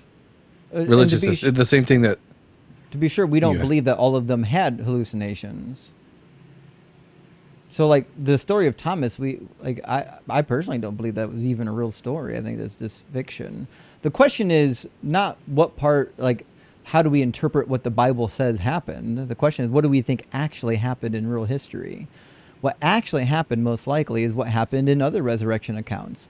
Somebody said, I was going to die and come back, and then afterwards, either somebody claimed that they died and came back, or an imposter came along. This happened on multiple occasions. In fact, it was already so common prior to Jesus. Zelmoxis, he was a follower of Pythagoras. He claimed he was going to die and resurrect. He literally pretended, faked his own death, left for 3 years, and came back claiming he resurrected. And his followers believed him. There was a whole cult around Zelmoxis. That's all it takes, is just a little bit of trick, and you've got a dying and rising person. Same thing with the cult of Nero. A lot of people thought Nero rose from the dead because after he died, there were imposters One of them very successful all the way, are already in the 9th century, or sorry, the 9th century. Sorry, wrong. The 9th decade, in about 88, 87, 88. So long after he already died, there was an impostor that was very successful in convincing the Parthians that he was the resurrected Nero, because he looked like him, he sounded like him, and he could play the harp like him. And he was so convincing that the leader of the Parthian army prepared himself to go to war, thinking they were going to depose the emperor. And in regards to Paul specifically, all Paul tells us about the revelation of Jesus he had was that, quote, God revealed his son in me. So it's an internal revelation. Gotcha. So clear up for me. What is your hypothesis of what happened? I just a combination of Jesus faking it and the disciples faking it, or I'm hearing little bits. No, that cloud cadaver is dead. He's gone. He died. He's worm food now. Somebody that looked like Jesus came around later, probably shortly later, pretending to be the resurrected Jesus. It's why we find weird things in the Bible about how people don't even recognize him after his resurrection. The people on the road don't. Mary Magdalene doesn't recognize him. And then we've got weird statements in Mark 13 where Jesus himself, supposedly, says, many will come in my name, saying, I am he, and they will deceive many. Seems like the gospel authors are trying to prepare you ahead of time for the idea that there are people that are impersonating Jesus. Because Jesus himself said, according to Mark and Matthew, that somebody will do it. And I believe that's a real historical fact. I think somebody was impersonating Jesus. I think that's why the gospel authors had that warning in it. So you think, according to that hypothesis, you think that James, the brother of Jesus, who before his death rejected him as the Messiah, said that he was out of his mind, was absolutely not religiously connected with Jesus at all. You think James fell for an imposter? You have no idea. We don't really know that about James. That's from the Gospels. Right, the Gospels is what we're going with. No, it's not. If I was going with the Gospels, I'd be a Christian. The Gospels not me. I'm just my only source for the appearance of Jesus. My only sources for the appearance of Jesus would be Paul in 1 Corinthians 15, and at least in my hypothesis, it's merely all psychological experiences, either hallucinations or religious visionary experiences. So, yeah, what are the chances of 12 people all sharing the same hallucination? Did they share the same hallucination?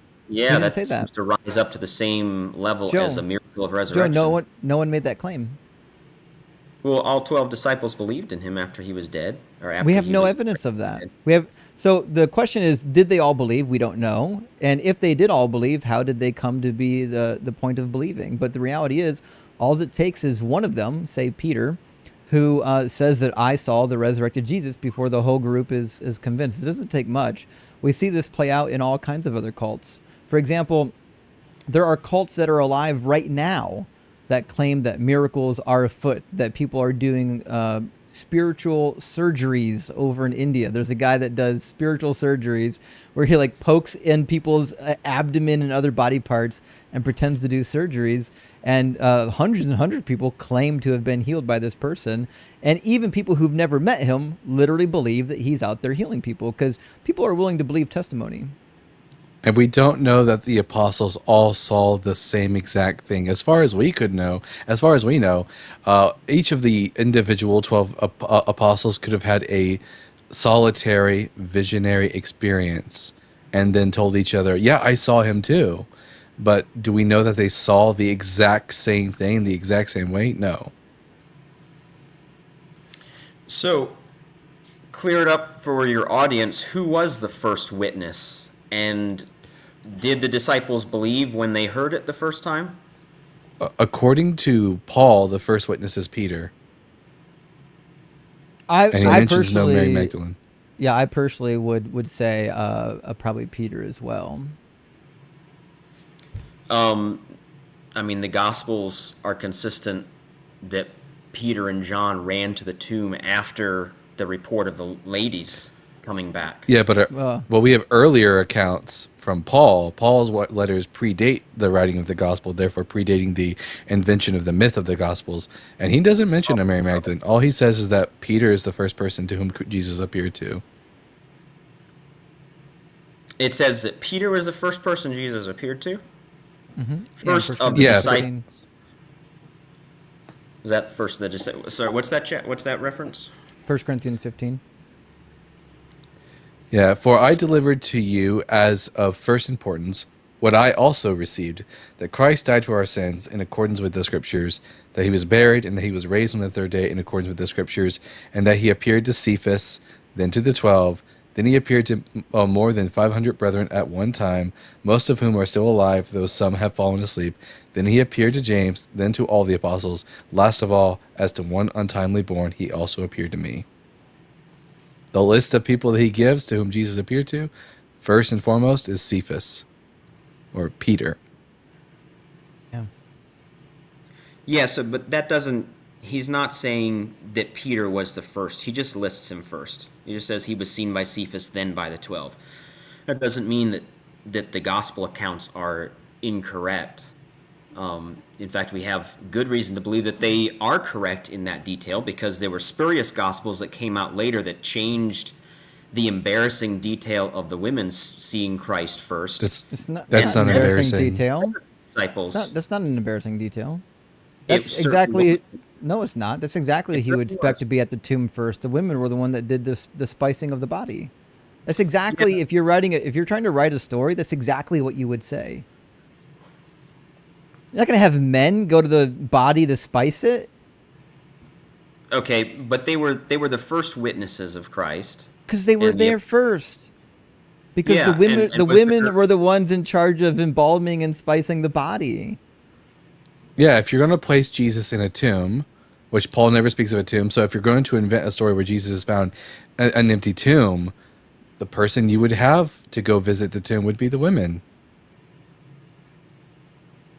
Right, but I mean, the whole thing, the entire account of the disciples from the point of the Last Supper all the way until the ascension of Christ is embarrassing to the disciples. They don't No, believe. They're not. scrambling around. They don't. Why would we believe that? Why would we believe any of that? What do you mean? Why Again, would you? again, Joe, you just keep stating that this is the fact because the Bible says so. Why would we believe that? When the Bible says so many things that are untrue, why would we just take its version of events? Because it has the ring of truth. This is No, not. it doesn't. It has the This ring is of not- mythology. No, They it doesn't. contradict each other. Yes, it does. It's identical to Roman history that includes mythology. Have you read the resurrection accounts from the Roman and Greek histories? I have not. So then how would you know what it rings as? You haven't read any comparative literature. So, for example, what would be very embarrassing is if you believed that your God committed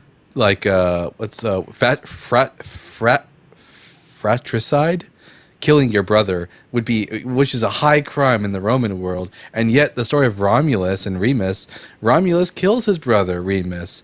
That's embarrassing, and yet it's part of this myth about Romulus and Remus. And we even have a story where after Romulus has been killed by the Senate in a conspiracy, much like Jesus, that Romulus appears alive later to two of his followers on the road to Rome, very similar to the Road to Emmaus story. It reads like a myth, the Gospels. No, it reads like honest eyewitness testimony from multiple perspectives. That's why it's No, so it hard- does not. it's It hard reads to like piece the resurrection identical. together. Name one Because all ancient the Greek or details Roman. are Name one mixed and ancient matched. Greek or Roman text you've ever read. I have read. I have not read any to completion. I So began. you have no idea what a Greco-Roman mytho-history even looks like. You can't even begin to make comparisons. Even in like the writings of Herodotus. Herodotus writes about this guy named Aristeas who rose from the dead and appeared many times to multitudes of people. So much so that they made a statue of him and put it next to Apollo. Like that. But So this I've is in never this I've is never in heard before that Luke this is in wrote Herodotus's this. history. It's the title of his work is History, and he talks about the resurrection of a guy named Aristeus. It's Okay, exactly like the history of the Gospels. It's the same thing. so I don't have a problem with people rising from the dead. Do you believe that Aristeus rose from the dead? I don't know anything about him, so I don't know, but I have no problem. Well, give me your version of based events, on what because I know, unless you have a good explanation for it, he did rise from the dead. Are you Yes. are you an Aristeus mythicist?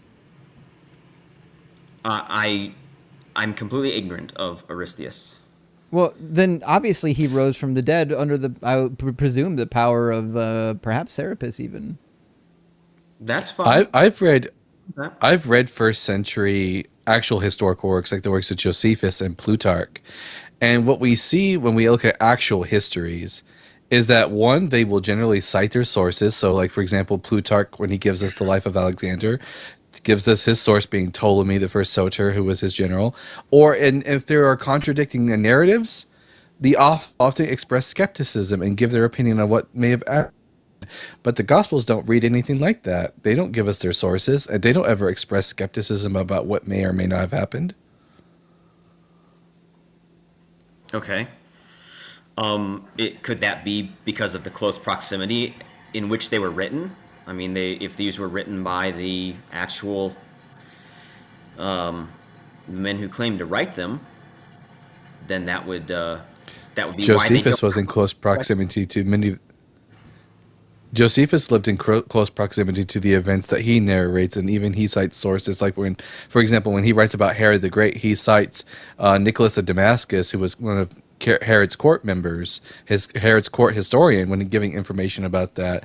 So I would expect no difference from the unknown gospel authors, that we should at least know with some certainty who wrote them, where they get their information from, and their methodology.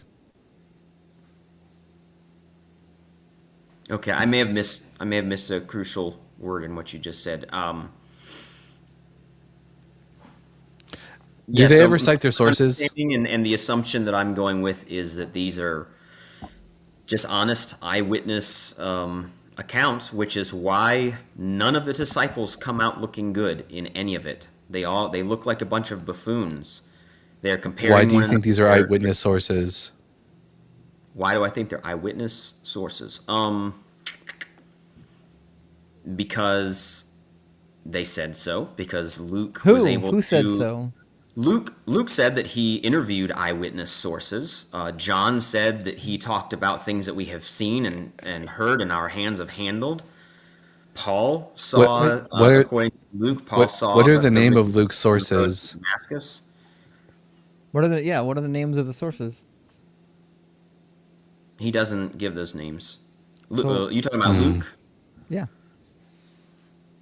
Yeah, just a variety. He was on the journey with Paul, and he would have gone with him to Jerusalem. So his sources would Sounds like definitely a trust me bro. include the disciples. Sounds like a what? Sounds like a trust me bro. I mean, that's what history is. No. History. We actually. So to be sure, the type of history you're referring to is just like other bad non-firsthand history. We do have firsthand history. To be sure, like we can actually look at them. Like when we're reading the writings of like Pliny the Elder cites his sources. Like in the story of Aristeus, and even before that, before Aristeus, he tells about a guy named Hermotimus. Hermotimus. There's a guy named Hermotimus that he quotes from the specific author that tells the story, and says that this guy had the ability to have his soul leave his body, and his soul would wander around the world, and he would tell people stories about it. Like people actually believe this nonsense. But like even like the Greek and Roman historians, like they at least told you who their firsthand sources were. Yeah, I think one of the reasons would probably be. Sorry, my computer's dying here. One of the reasons would probably be that these were not meant to be, they weren't not intended by the disciples to go out to necessarily like a strange group. These were interchurch letters that were written. And so that's one of the reasons that you don't have them, the authentic gospels, making a big deal of who the authors are, is that the people who received these gospels already knew who they were. And it's the spurious gospels that make a big deal of, oh, this is from Thomas, oh, this is from Mary, oh, this is the gospel of Peter. Actually, They make a big deal of wielding the names because they were trying to get into those communities, whereas these gospel writers were already in the communities. you want to know why the gospel authors paint the disciples as buffoons? Why, who paints them? Yeah, why the gospel authors paint the disciples, who are Jewish, by the way, as buffoons. Why do they do that? Because it's the truth.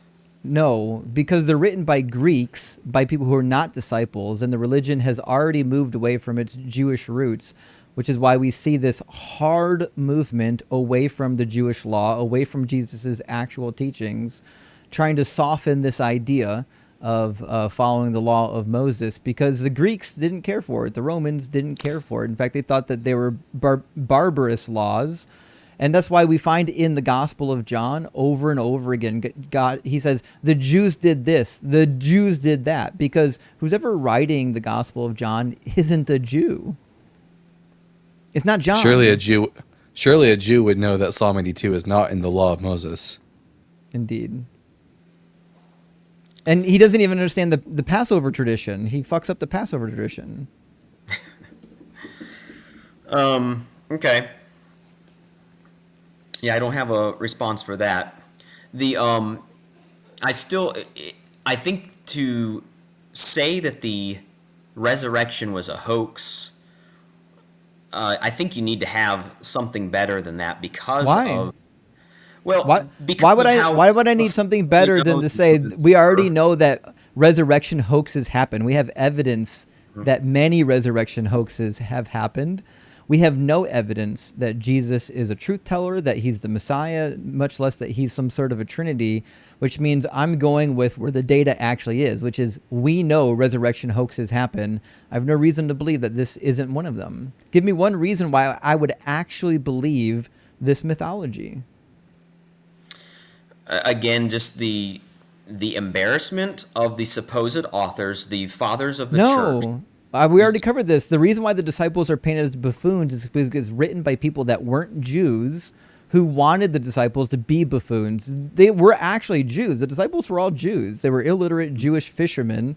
And the reality was that the Greeks thought they were superior to them, and they wanted to modify the tradition. And one of the ways you modify the tradition is you downplay what the disciples...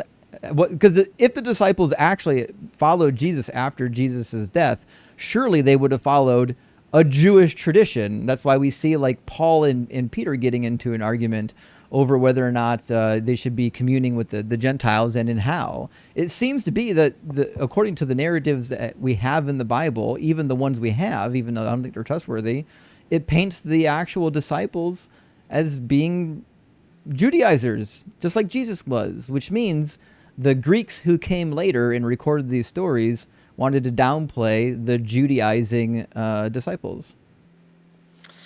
That's a bit far-fetched. What's far-fetched is that some fucking guy rose from the dead, claiming to be Messiah, didn't fulfill a single messianic prophecy, couldn't even read Hebrew, misquotes the Old Testament, and then doesn't even know when he's coming back. He fucks it up. He says he's coming back within that generation. He doesn't come back. He does come back within that generation. No, he doesn't. I don't remember reading that I don't remember reading that in Josephus. It says he's going to come back on the clouds with the angels and he's judging mankind. Did that happen? Every eye will see him, even those who pierced him, and all the world will mourn. That never happened. Oh, okay. Yeah, you're right that didn't happen. I was thinking of the destruction of Jerusalem.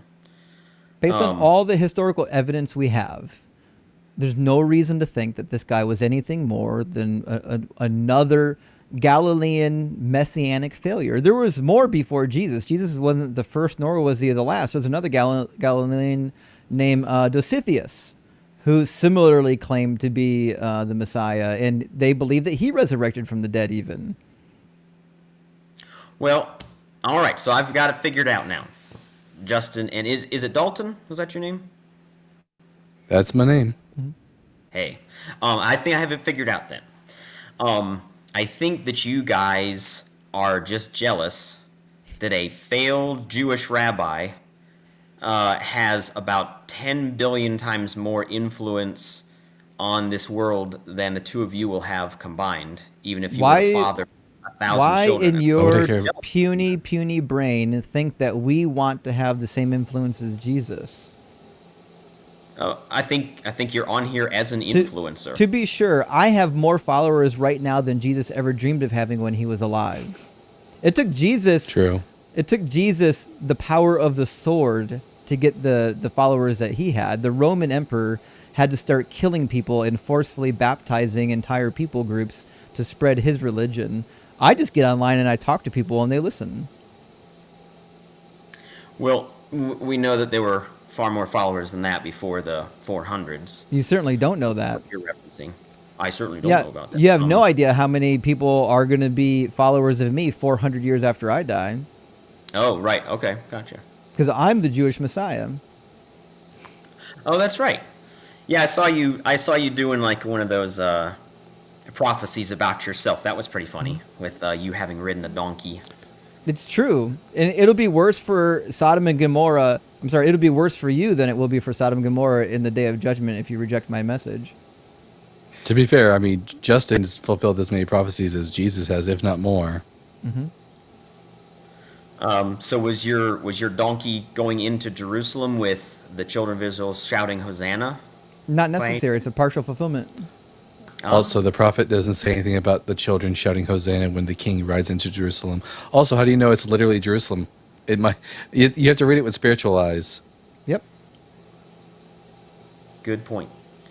If you had the Holy Spirit, you'd know. It's okay.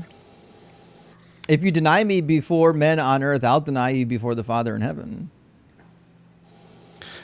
Joe, I'm curious. So, there was this rabbi who lived in the 90s. His name was Menachem Mendel Schneerson, and many thought and still do think he's the Messiah. Why do you reject the Rebbe as the Messiah?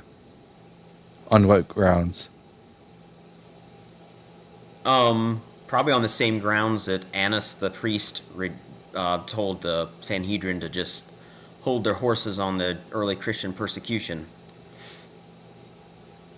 Yeah, it's been 30 years. People still think he's the Messiah within Chabad. So why should for what reason why I think that Jesus is more likely to be the Messiah than the Rebbe? Well, I think now Justin and I have been over this before, but I think one cool thing about Jesus is that there's almost as many details of his life, specifically his death and resurrection, in the Old Testament as there are in the New Testament. No, there's nothing about Rebbe. his death and resurrection Isaiah in the Old Testament. 53 or 52. I can make that. We've has certainly been over this. details None of those are about of the suffering Jesus. of Christ. Not a single And one of those Joe- are about Jesus, Joe. I already So cooked you on this. with How many Christ, you times can't do you deny it. how many times do you want to get cooked on the prophecies? And also, I'll Joe, never, what's I'll to never stop get me? over how you can get absolutely annihilated on the prophecies of Jesus and then come back with the same talking points. It's crazy. You never learn. Go ahead, Dalton. You know that members of Chabad also think Isaiah 53 was fulfilled by the Rebbe. Was he bruised for somebody's iniquity? Did he die and then see his offspring afterwards? Well, Jesus didn't have offspring, so that he wouldn't have fulfilled that either. But according to many within, so the Rebbe got very, very sick at the end of his life and died, which, he bore our sicknesses, according to Isaiah 53. And then many of his followers claim to have seen him after he died. There are members of Chabad who claim that the Rebbe has appeared to them. Okay. Yeah, I don't have anything to refute that. I mean, his Well, that his must be influence true. is not going to be significant. He's not going to end up leading. How do you know? How do you know? It's Can only you been see the 30 future? years. Well, Jesus had a following of at least 5,000 within 90 Prove it. days of Prove it. his death. The book Prove of it. Acts. The The book book of of Acts Acts. says things that aren't true. I'm not going to believe that he had 5,000 followers. Let's see. How many followers? The book of Acts says of- the disciples were illiterate. The book of Acts also can't even get Paul's conversion straight. How many followers do you think the Rebbe has, Joe? I don't know. How many Orthodox Jews are there? The Rebbe led the Chabad Lubavitch movement, which, as of recent estimates, has around 90,000 to 95,000 fully affiliated members worldwide. That's cool. It's pretty good. Yeah, it is pretty good. Jesus has 3 billion, or no, not quite 3, like 2 billion people. Yeah, he's and it had took longer to 2,000 acquire them. years. Fun fact: Justin has like 100,000 followers, and I have like 7,000. And the reason for that is I just got started, just like the Rebbe just got Yeah. started. I'm fucking Jesus up on numbers. He doesn't stand a chance. Yeah, so I mean, the interesting thing though is that the followers of Jesus, without the use of the sword, turned the Roman Empire upside down, so that eventually it became advantageous for a Roman emperor to take the name of Christ and use it No. along with the sword. Yeah, you'd be But wrong the about that. The reason why that happened was because the mother of Constantine converted to Christianity, and Constantine wanted to have a religion to unite the kingdom, and he thought that Christianity was benign rather than Judaism. Judaism had multiple revolts over the number of years, and he was tired of that shit. So he picked a different religion and tried to centralize around that. Now, that's not my understanding of his conversion. His conversion is not even consistent. If you read the multiple sources on his conversion, they don't all agree. And it was based on him seeing a vision in the sky. Right, yeah. Yeah, that's exactly the story I would say if I wanted to take some bullshit backwoods religion and make it an official state religion. I'd say, yeah, I saw a sign in the sky. The gods gave me a sign. Now, did he make it? And I'm not saying you're wrong, but did he make it an official state religion? It was my understanding that he just legalized it. So he made So it that one of the official religions. So he didn't make it the sole religion. After his death, the next two emperors did.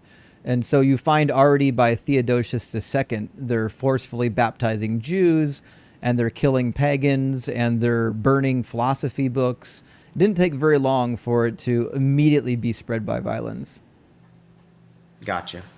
Yeah, but it wasn't originally, and So and what? Christ even put the ear back on the one of the guards that came to take him after No, he didn't. overzealous Peter stepped in. It's an adorable story, but I still have more followers than Jesus, and I'm still alive. So And Jesus, after the Gospels are myths. yeah, the Gospels are myth. We already covered this. The Jesus didn't have anywhere near the followers I had until hundreds of years after he was dead. Can you prove that? Can you prove that he had more than 100,000?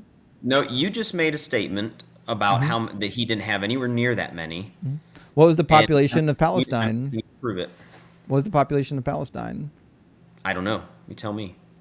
It was probably only about 2 or 3 million, maybe at best, when he was alive. Let me check. Palestine, 1st century.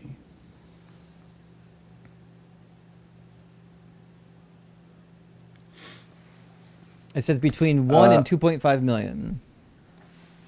And what percentage of those were Jewish? Very high percent. Yeah, almost Probably all of almost them, entirely. except for the Samaritans. The Samaritans were mixed. Now the Samaritans, it seems by and large, we don't know if any of them even ended up following Jesus. It seems most likely not until later. So that leaves the Galileans and the Judeans, right? Those in Jerusalem. How many Christians do you think were in Judea? While Jesus was alive, I don't know. I mean, there was obviously the feeding of the 5,000, which was probably closer to 15,000 Myth. individuals there. So the entire population of Judea itself was only 500,000 people.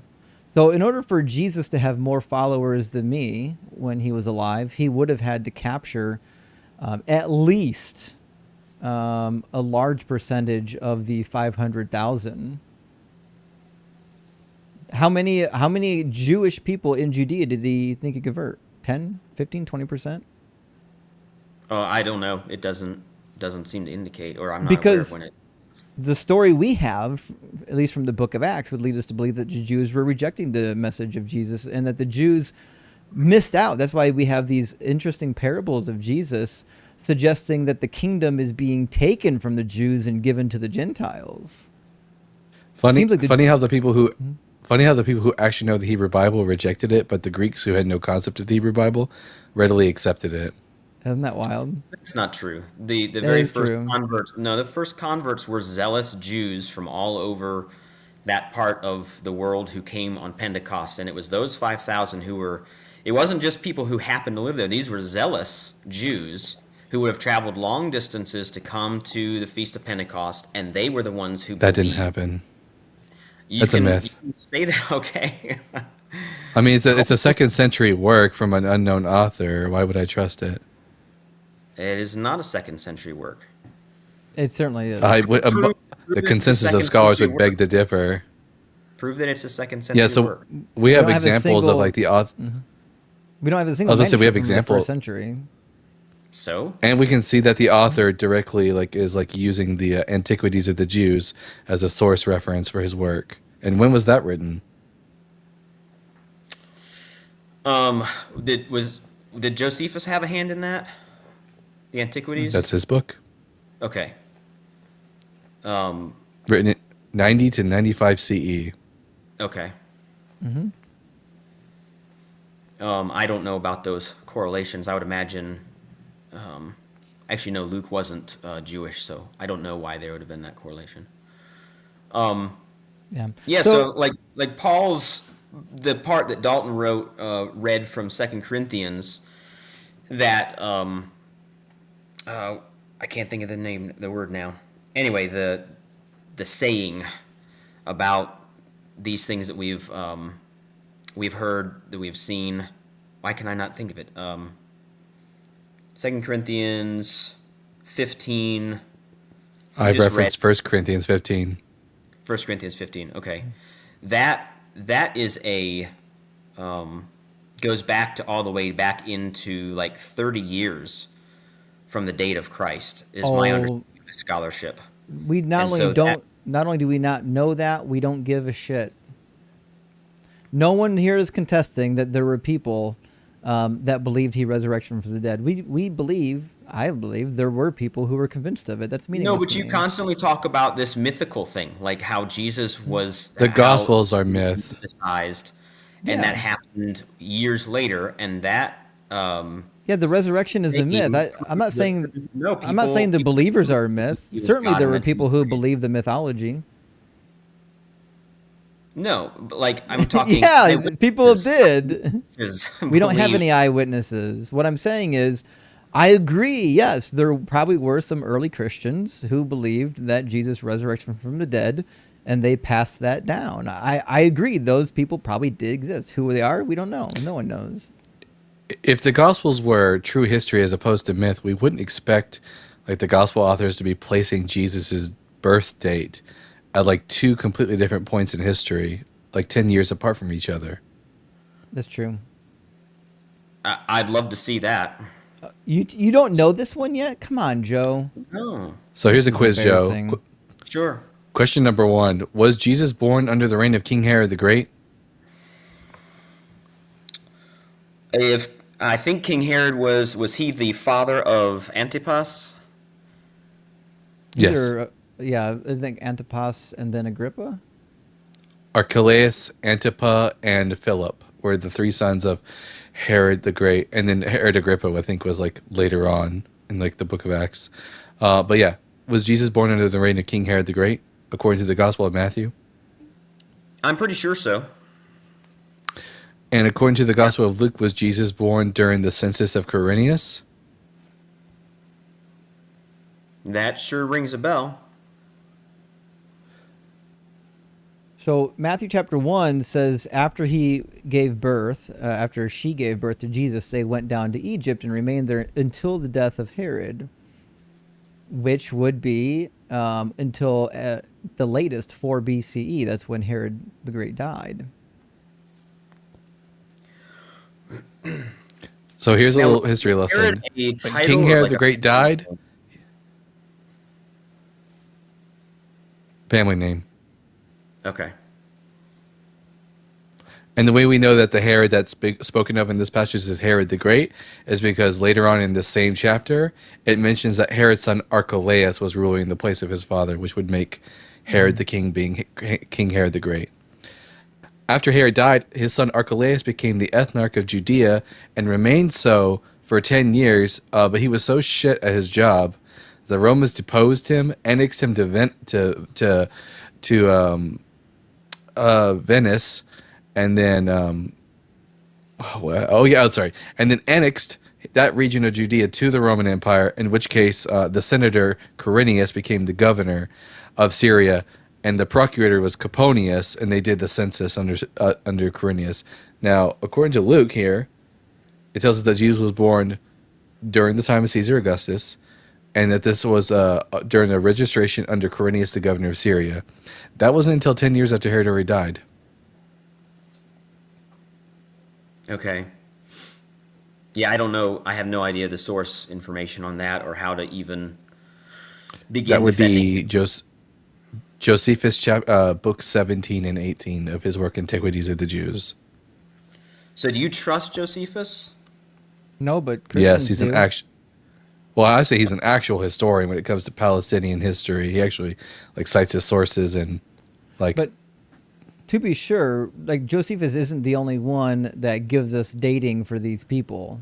He's just the most widely available. But we know when these people existed. We know Herod was already dead when Quirinius was governor. No matter what year you think it was, he was already dead. the Roman Okay. historian Cassius Dio tells us that the deposition of Archelaus took place in the same year that Tiberius dedicated the temple to Castor and Pollux, which was in 6 CE. Okay. Gotcha. I don't have any defense or really good knowledge of that. So just to clarify, you guys do think that Josephus was a legit historian, or you don't? Oh no, he was. Okay. Do you guys? At least when it came to Palestinian history, if you go back any further than the Persian history, then he starts relying on the Hebrew Bible for his information. Right. But when it comes to exactly. Persian and Greek history and Palestinian history, he's generally considered pretty reliable. Yeah. Why do you think he would depend on the Hebrew Bible if it was unreliable and he would have been in a 'Cause he's position to know Jewish. it? He thought it was inspired. He was a Pharisee. Okay.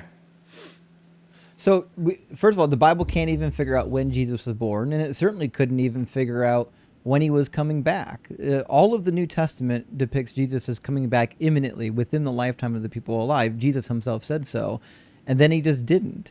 I'm led to believe that this is just a failed death cult. That's it. Just like David Koresh, just like Jim Jones, just like the Hale Bop cult and all the ones that came before him. Yeah, I'll have to look into the return of Christ. I know that it uses the word generation, which is a little bit ambiguous. No. But it also it also references the day of the Lord, which is more often a judgment than a Does not. redemption. Matthew 24 does not. Matthew 24, I'll have to look at that one. Matthew 24 is talking about the judgment specifically. Matthew 24 and 25 are a connected unit. It's all one speech. There's no division between 24 and 25. And when he comes back, it says, when you see all these things, know that he is near at the very gates. Truly I tell you, this generation shall not pass away until all these things have taken place.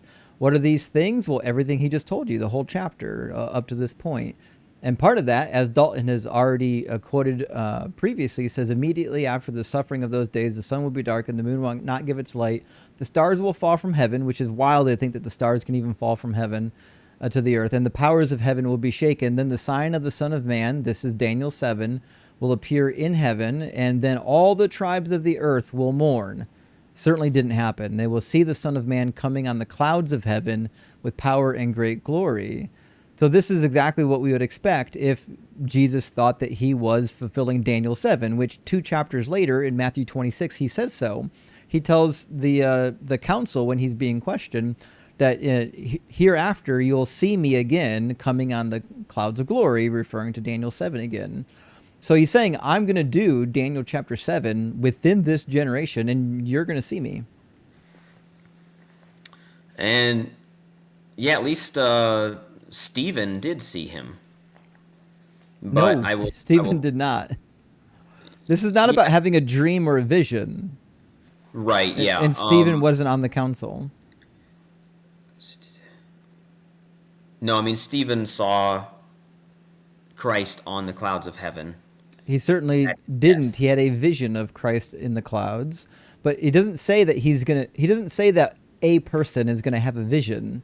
He says that he's going to appear in heaven. All the tribes of the earth will mourn. Did that happen when Stephen had his vision? No, it did not. Right. So it's obviously not fulfilled in Stephen. Right. 32. No.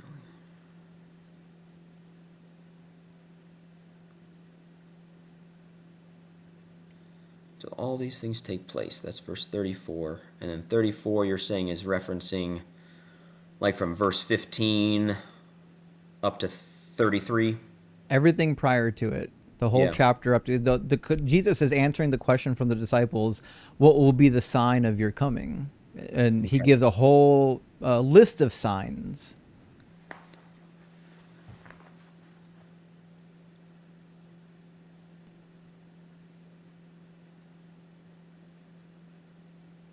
Okay. Yeah, that's pretty tough. And he does it again if you go to Matthew 16. In Matthew 16, he says something similar in 27 and 28 about the judgment. For the Son of Man is to come, not a vision. He said the Son of Man is to come with his angels in the glory of his Father, and then he will repay everyone for what has been done, or some translations say for their deeds. Truly I tell you, there are some standing here who will not taste death before they see the Son of Man coming in his kingdom. And coming in his kingdom, obviously, is a reference to, again, Daniel chapter 7, when he comes with his Father, with the angels, and judges everybody on earth, and then establishes his earthly kingdom.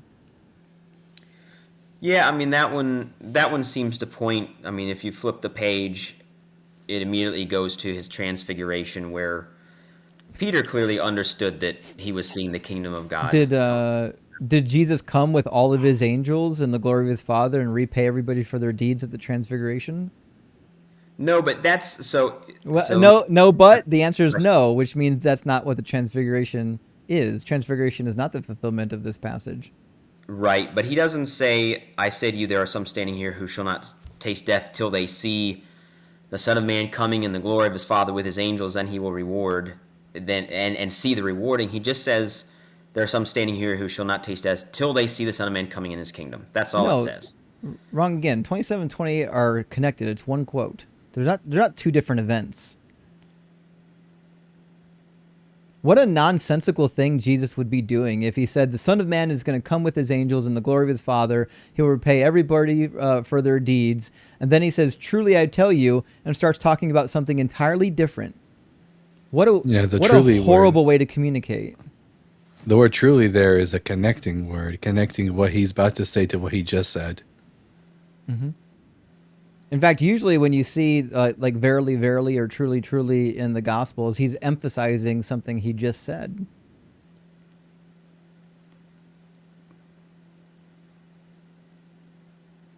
Why would I believe these are two different events? The coming of the Son of Man is one event.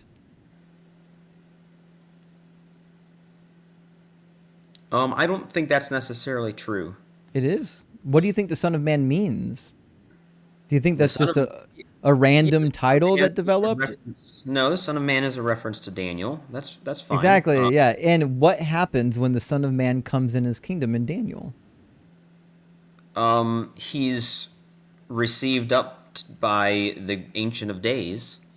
Right, and then he sets up Given a an throne actual and authority. dominion authority. Yeah, Yeah. there's an actual dominion on the earth. No, it says that his dominion is a heavenly dominion at that point. No, not just heavenly. I'll have to check into that. Let's see, Daniel 7. All Bound nations. all over the place here, but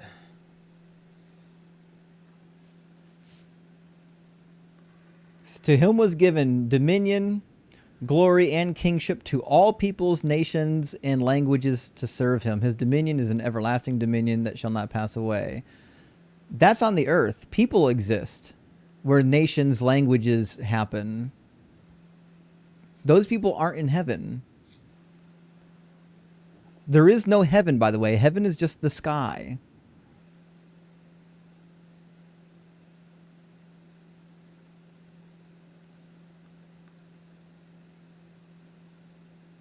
okay, so it's two separate.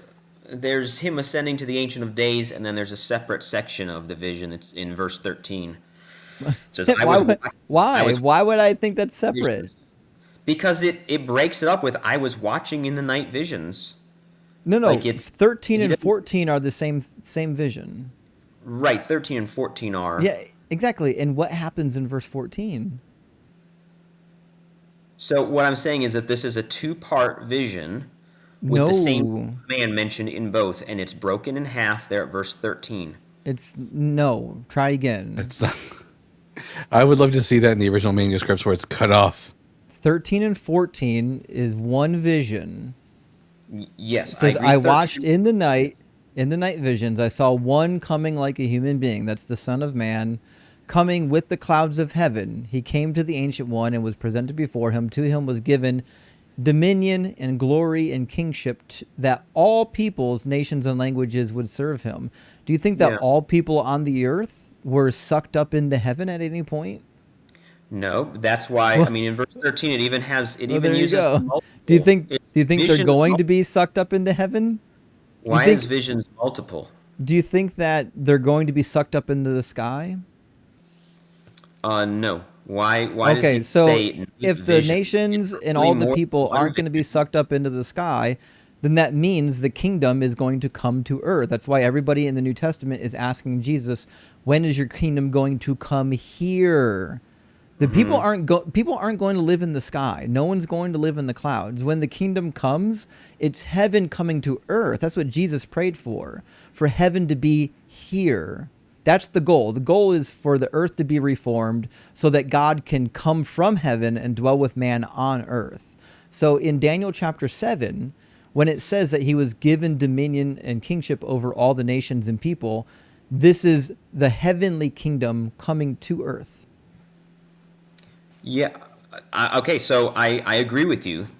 I agree with you about that. But what I'm saying is that 13 and 14 is clearly separate from the previous one. There are clearly multiple visions. 13 of and this 14 is separate from the previous vision. We're not talking about the previous vision. We're talking about this vision. Verse 13 and 14 is what we're discussing right now. And in 13 and 14, it says that all the kingdoms of the earth will be under the dominion of the Son of Man. And that it's going to be here on the earth. You're going to see it. You're going to know it. It's not going to be a mystery. So Daniel chapter 7 didn't come true unless Matthew 24 came true when it says all the tribes of the earth shall mourn. Because when the Son of Man is given dominion over all the tribes of the earth, no one's going to question it. They're all going to know. Okay, so I mean, my argument is still that this is multiple visions. We're It's not not- talking about multiple visions. We're talking about 13 and 14. Are you Okay, not but tracking right now? I think I'm tracking. Okay. But I'm asking you in mentions the 13 Son and of Man. 14, what happens when the Son of Man comes?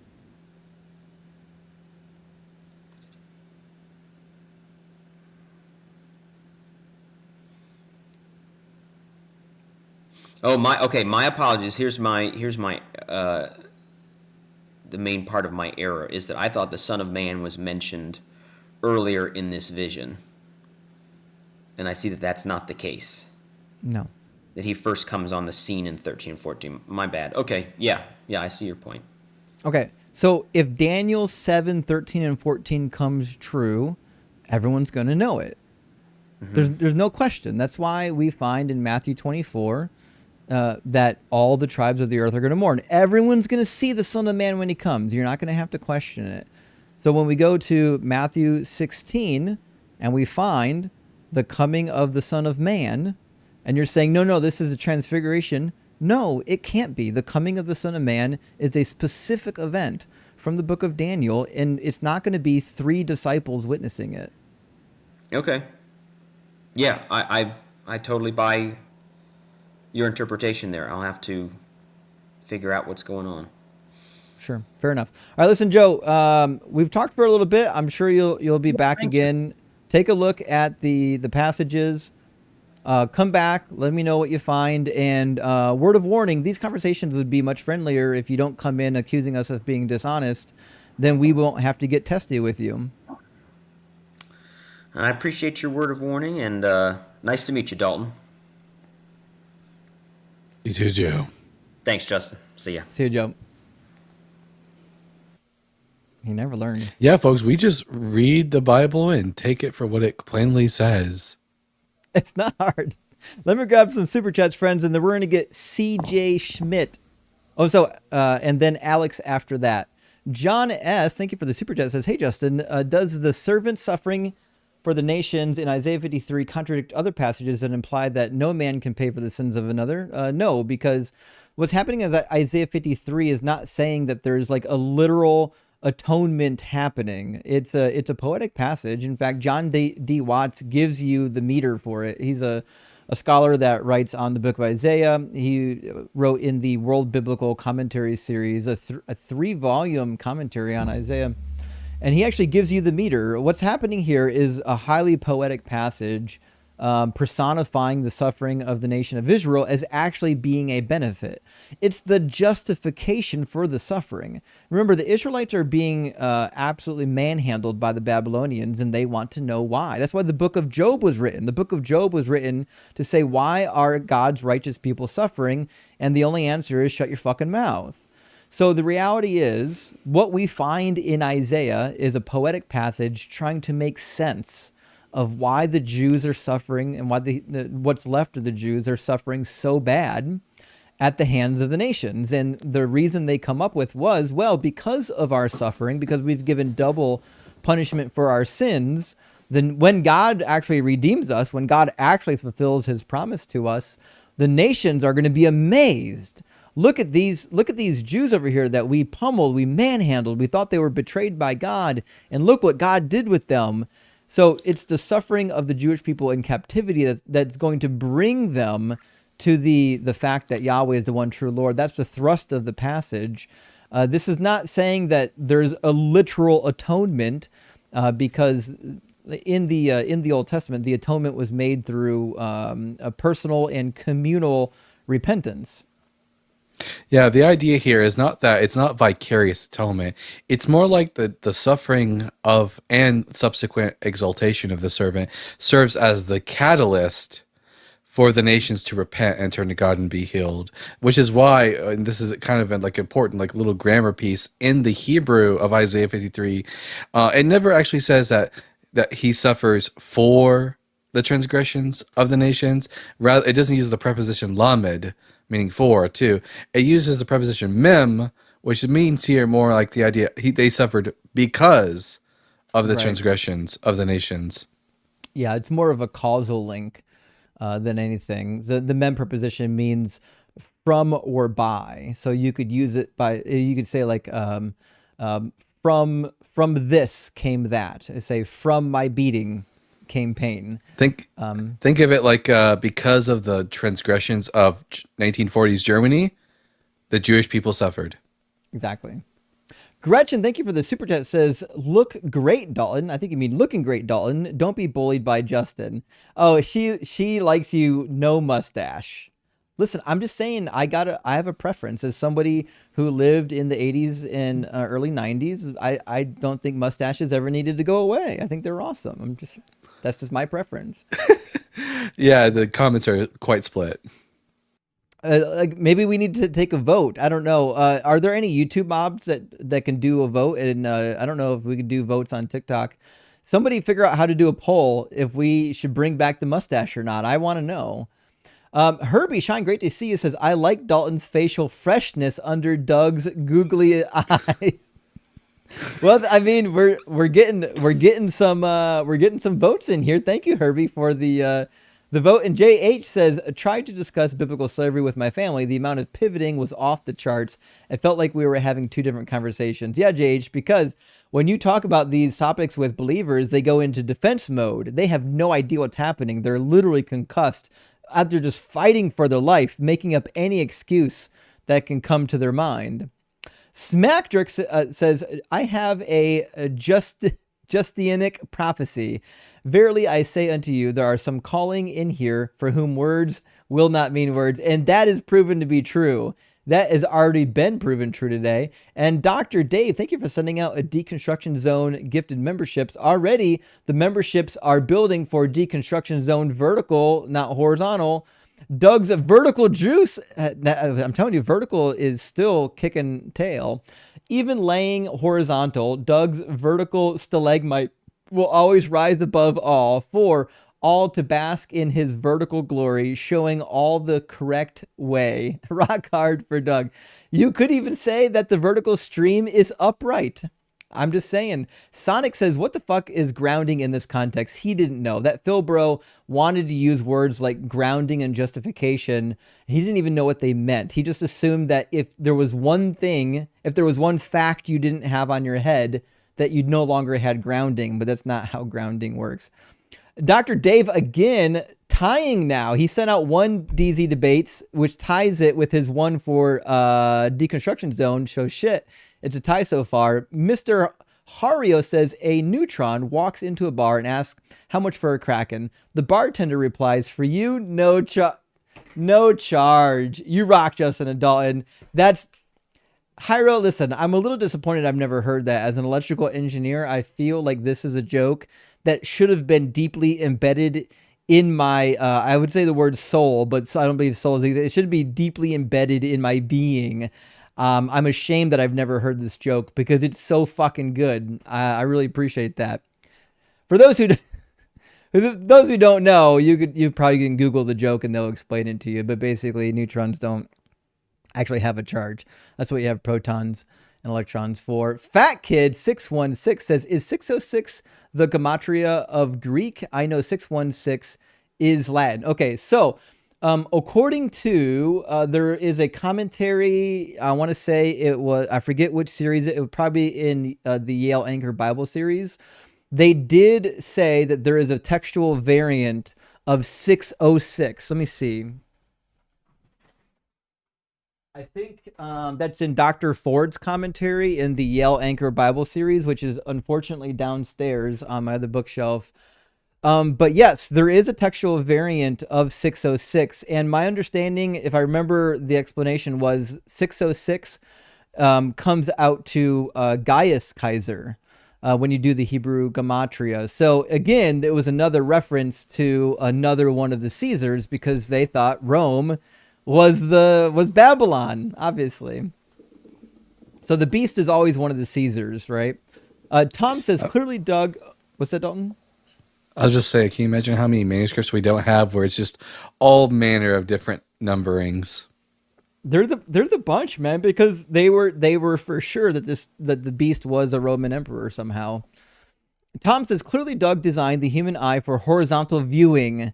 The human horizontal view is 200 to 220 degrees, while the vertical is only about 135 to 150 degrees. Well, this may or may not be true, but I would point this out just to be sure, friends. Okay. If you haven't noticed yet, Doug's not very all that vertical. Sharon, on the other hand, is vertical. I think the reality is the vertical stream was in fact to glorify Sharon all along, and the horizontal stream is to glorify Doug. That seems to be the case. So all the people, all the members that are still subscribed to and on the vertical stream obviously know the truth that Sharon is the true boss.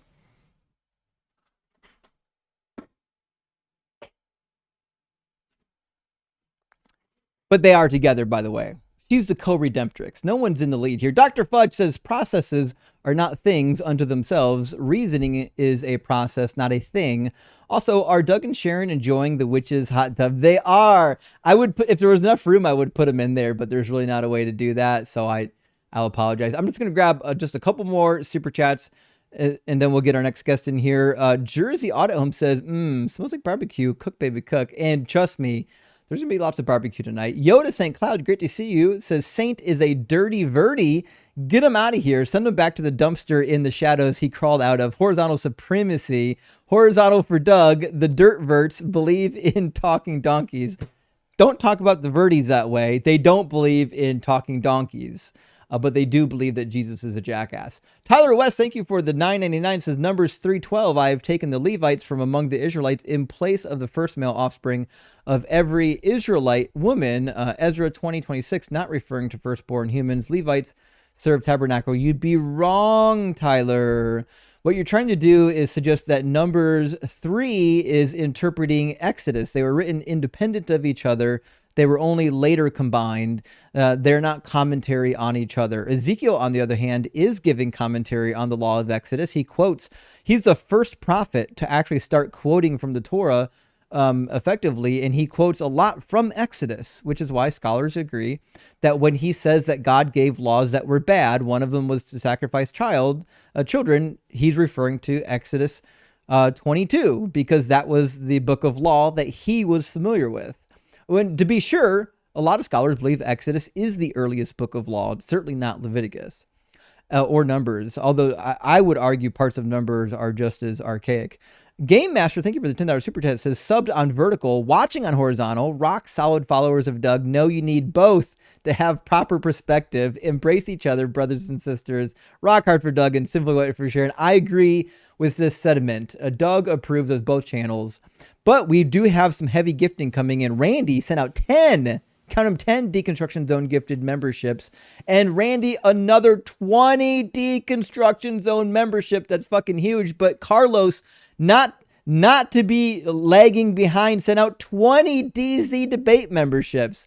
So right now, I think DZ Debates is only behind by 20 membership or 10 memberships. Make it 5. Carlos sent 5 more DZ Debate memberships, which means the horizontal stream right now is only 5 memberships, if I'm counting correctly, behind the new memberships for the vertical stream. And last super chat before we get our next guest, Gretchen says, we have a treaty proposal. I think this is a good idea. Thank you, Gretchen. Says, we call truce between vertical and horizontal and team up to destroy TikTok. Hey, we will not be bad-mouthing TikTok. I am rock hard for Doug. We will not end TikTok madness. If it wasn't for TikTok, I wouldn't fucking be here, friends. Guys, I started on TikTok. TikTok is my home base. That's and without TikTok, I literally can't be here. This is how I get on here. TikTok, horizontal, vertical. We're all one family. Thoughts? We will have war somewhere or no one gets peace. There will be no war. We can, in fact, have a peace treaty. Nobody needs to break the peace treaty. All right, let's get CJ Schmidt, and then we'll get Alex. Alex came back for a second attempt. Hopefully he is able to connect better on his second try.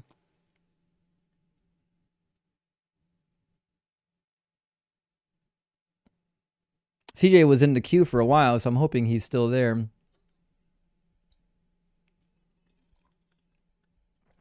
Actually, so I started my YouTube account 1 month before I started my TikTok account, but I opened a TikTok account because I thought, well, maybe it would help to post videos there and on YouTube, because I saw Christy Burke doing it. Christy Burke was growing like crazy because she had a bunch of TikTok followers already.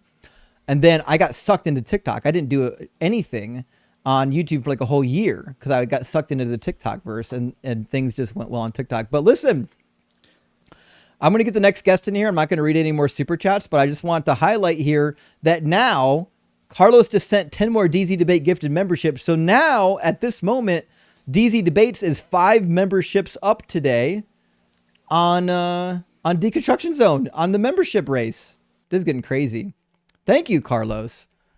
All right, I think we have Alex connected with us at this time. How you doing, Alex? Can you hear us?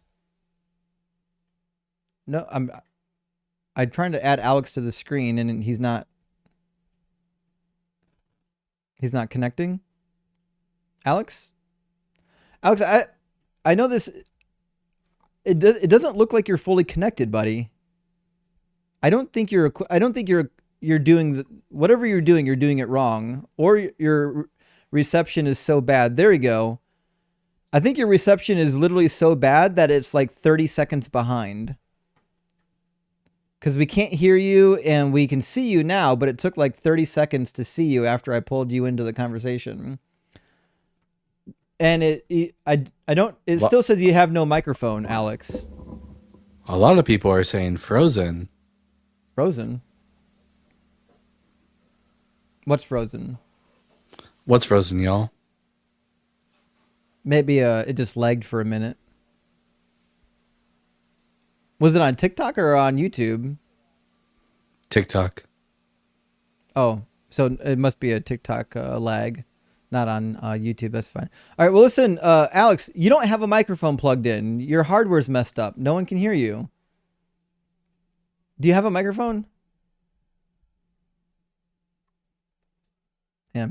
I'm sorry, Alex, buddy. You got to get a working microphone for this to happen, okay? I'm sorry, man. That's a shame. You look nice. I wanted to talk to him.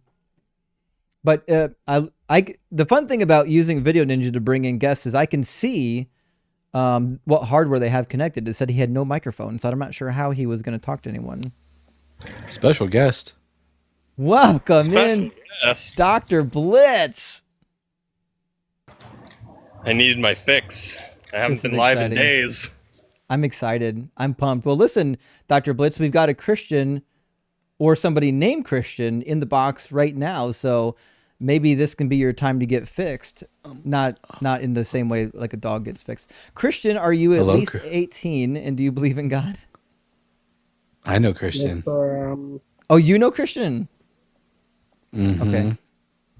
Okay, so you do believe in God. You're at least 18. Which God do you believe in? In Yahweh God and Yeshua Christ. Sure, yeah. You mean Yeshua, but is the earth a sphere or flat? It's flat. Oh, fuck. Told you. But luckily, Dr. Blitz is here. Like perfect Don't timing. do it to me. Don't do it to me, my guy. Okay, could I ask you a question? Why do you think the earth is flat? Because NASA, they made a rocket, right, with glass at the front. So if you have a car and you have a glass in the front, it's to watch out the window to see where you're going, right? If you have a train, they have a window in the front of the train to show where you're going. If you have a boat, there's a window in the front to see where you're going. And with technology now, you could have a camera to see where you're going in any vehicle.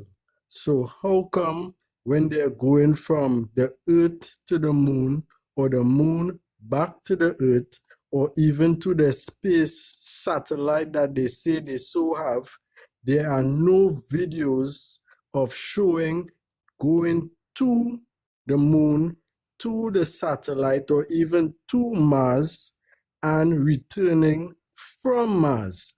They should at least have one video showing the journey from or to the moon, but there is none. So Secondly, you've never watched any of the videos then of anything being launched into space ever?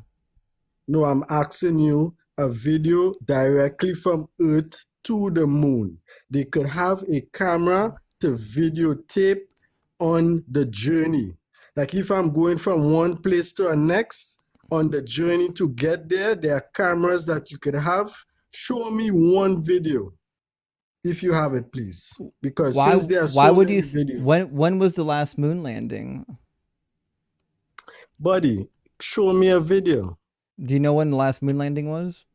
No, show me any video of any rockets going to it and was from in the moon. 1972. What do you think they're going to record the video on? The same videos that they showed, they were hopping around on top of the moon, dancing and prancing. Those same videos that they could, you should have videos also, right? Okay, and why do you think that? And why do you think they're going to waste the videotape in the cockpit trying to do this thing as it's shaking around? Do you know how video cameras work? That is what they call exploring. When they go in do you know how video cameras work? Yes, when they go into the deep sea. Have you ever tried to use a video camera on a roller coaster? Yes. How effective was it? Was it stable imaging? Buddy. No, the answer is no, because when you look at videos taken from a roller coaster, it's fucking all over the place. Yeah, that's what happens when you're in a rocket ship going 100 miles an hour through space. They're jets. You find turbulence. You find turbulence, and it's hard to hold the camera steady. That's why the reason why they're holding the camera on the moon is because their feet are on the ground. And just so you know, no one can hear you when you're talking while I'm talking. My microphone's at like 300%. So if you want people to hear what you're saying, you should have a little bit of that Holy Spirit patience and just wait for me to finish. Okay, no problem. Sorry. Okay, so the reality is the reason why it's impractical to videotape out the window in 1972 is one, because it's not necessary. Two, because if you actually are in the rocket, you're doing this. And number three, you need to be actually paying attention to something other than videotaping. Like flying to outer space isn't something that you just casually do. It's not like driving a car. They've got a bunch of other stuff they have to worry about. I would say the reason why NASA didn't record the entire flight from the Earth to the moon is because these scientists naively thought that no one would be stupid enough in the year 2025 to actually believe that the Earth was still flat. But that's just my opinion. Yeah, they didn't know that idiocracy was afoot. Also, when they go to even if they didn't go to the moon, that doesn't make the Earth flat. I'm sorry. Okay, so when they go deep down into the ocean. Like, why did you bring up the moon landing instead of the Earth being flat?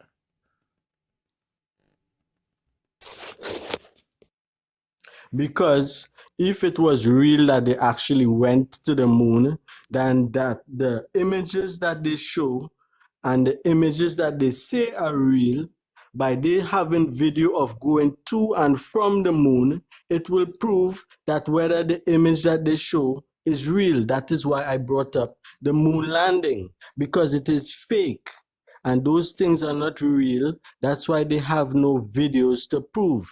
When you go on a rocket, they have rockets that go in G4 and G5, and they have videos of them in the cockpit when they're dropping their bombs and all these things. So if there is no video proving that they went on the... There are videos of rockets going from... There is video. There are no videos on the journey to and from. Remember, they are just look up going to SpaceX live stream. discovery. This is going where no man has gone before. No man has gone before, but you have no document videos to prove the journey. Christian, you can't hear what Dr. Bliss is saying if you keep running your mouth incessantly. You guys are trying to tell me proof. Show me the proof. Dr. Bliss would love to show you the proof, Christian, if you would shut the fuck up for 5 seconds. A video? There's a video? I would love to see it. I would love to see it. There are you can go just look up on YouTube SpaceX live stream. No videos. And you will find so many videos from launch to space. There's so many of them. Buddy, just recently they went to Mars and they have 2 range rovers on Mars. Where are the videos on the way to Mars? that these they have Why are you shifting computers. the goalposts? The question was whether or not there are any videos going to space, and there are. No, there is. I'm talking about the journey. You You're can talking go about find them yourself. Just type in there is SpaceX live none. stream and you'll There find is them. none. Why don't you pull up one right now and show us? Why I'm don't this actually guy who's in I'm on a charge pull up phone. one right now and show us? I'm actually watching one right now. Let me tell you something, It's right? it's from Technology. SpaceX. It's from launch all the way into outer space, and it's really interesting because the Earth is round. What about that? Buddy, Okay, the listen, video that you're showing hey, is hey, from the Christian. There's actually a really good. Blitz, you're breaking You're up on showing us. We can't hear you, videos. buddy. So You're showing Christian, video. how do your GPS work? I know. With satellites, air balloon satellites. How do satellites work? They're like air balloons with GPS on them. They are not really out in space. They're like big white helium balloons that float around with Okay, so if they're helium, satellite. then all of them are going to be at the top of the firmament. They're gonna be as high as they could go, yeah? Yeah. Do you think they're going to be as high as the firmament? No, they won't be as high as the firmament. Okay, so they're going to be as high as what? How high up? Well, they are drones and a kind of part drone, part Right, helium. but how high so up? the drone, huh? How high up? I wouldn't know how high up they are, but you can see them in the sky in the night when they're moving side to side and they're just floating across the sky. Okay, so yeah, they float across the sky because it's a globe and they're in orbit. What's propelling them to have the same orbit if the Earth is flat? What's causing them to have the same path? It's a There cyclical is path. no path because the sun and moon is No, moving it and is. the Earth is not moving. No, satellites have a cyclical path. Well, if that's what Why you is know, that? that's good for you. I Why, do not know why they do have satellites have a cyclical path? I do not know. It's because Why they're they have orbiting. They're orbiting a globe, They and are things not that orbit orbiting, globes they are on are a cyclical floating. path. Yeah, They are that's why they have. floating. That's why they're not floating. Christian, do you think these floating. balloons are moving at over 17,000 miles per hour? No, because the Earth is not spinning, buddy. They are just sitting right there up in the sky. Where is the videos proving How do that they the move so Earth is fast? spinning?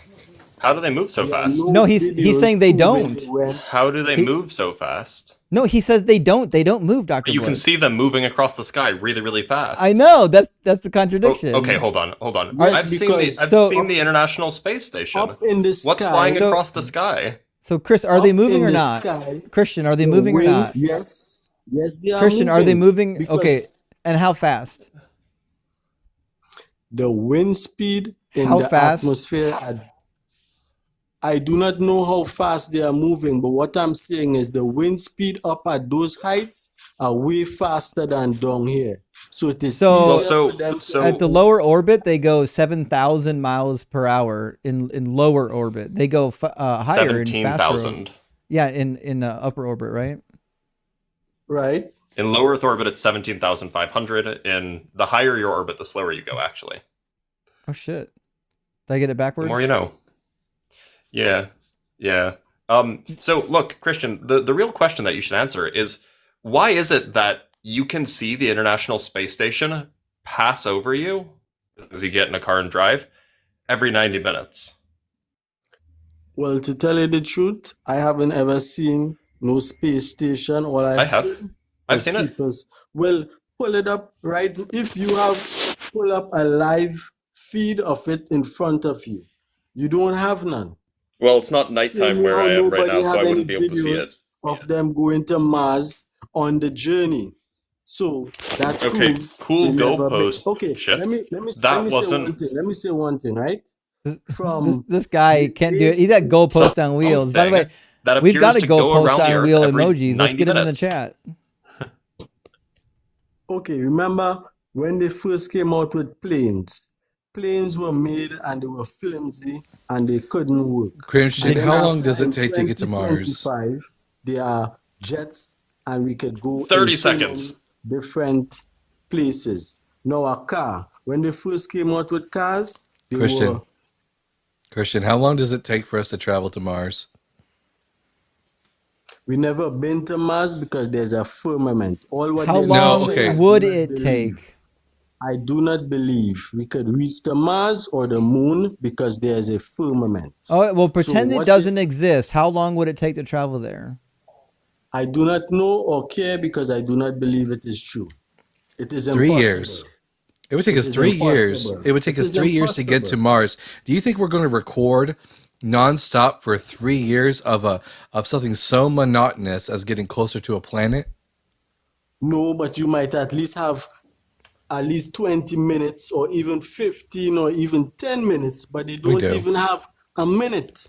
We do. No, Justin's they already don't. Justin's already spoken about it. We'll pull it up and let's see it.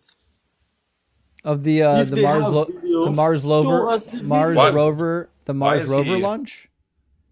Right, but You're letting him. there are You're stars letting in him the moon goalpost and they're shift. going towards. I know. they're It's going- crazy that this started with we don't have any video of people leaving the Earth, then to the moon, and now to Mars.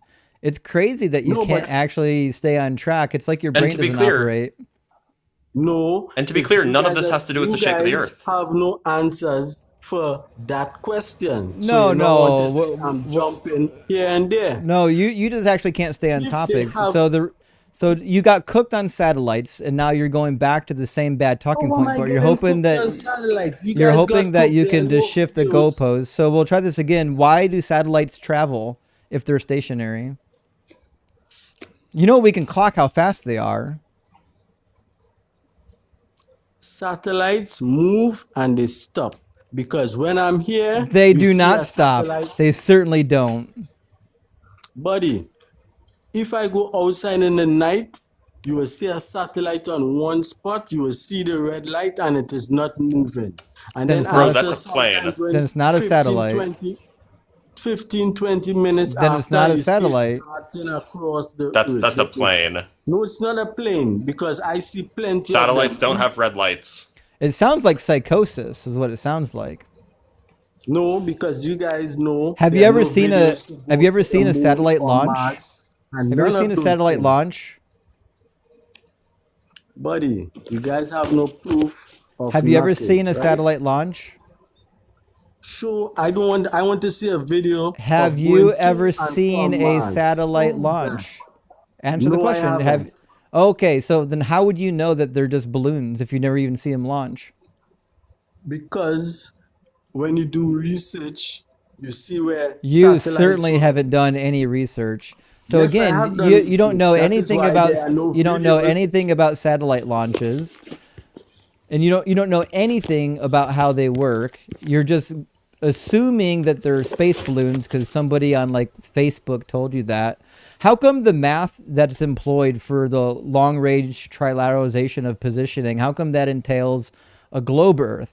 In fact, my trigonometry book, my applied trigonometry book from when I was in engineering school, gives you the formulas you need, gives you the math formulas for doing trilateralization long distance on a globe Earth. And I've actually put them to use. I've actually done GPS systems. I've designed little modules to compute positioning using globe Earth formulas. How come those formulas work? because the formulas that you guys are using are probably labeled as globe and it is My really appl- used My on a applied flat trigonometry plane. book Oy. for engineers it's wrong. The math is wrong. It's actually for flat Earth. They just called it globe Earth because the math is different. What do you think about that, Dr. Blitz? You think you can get away with that?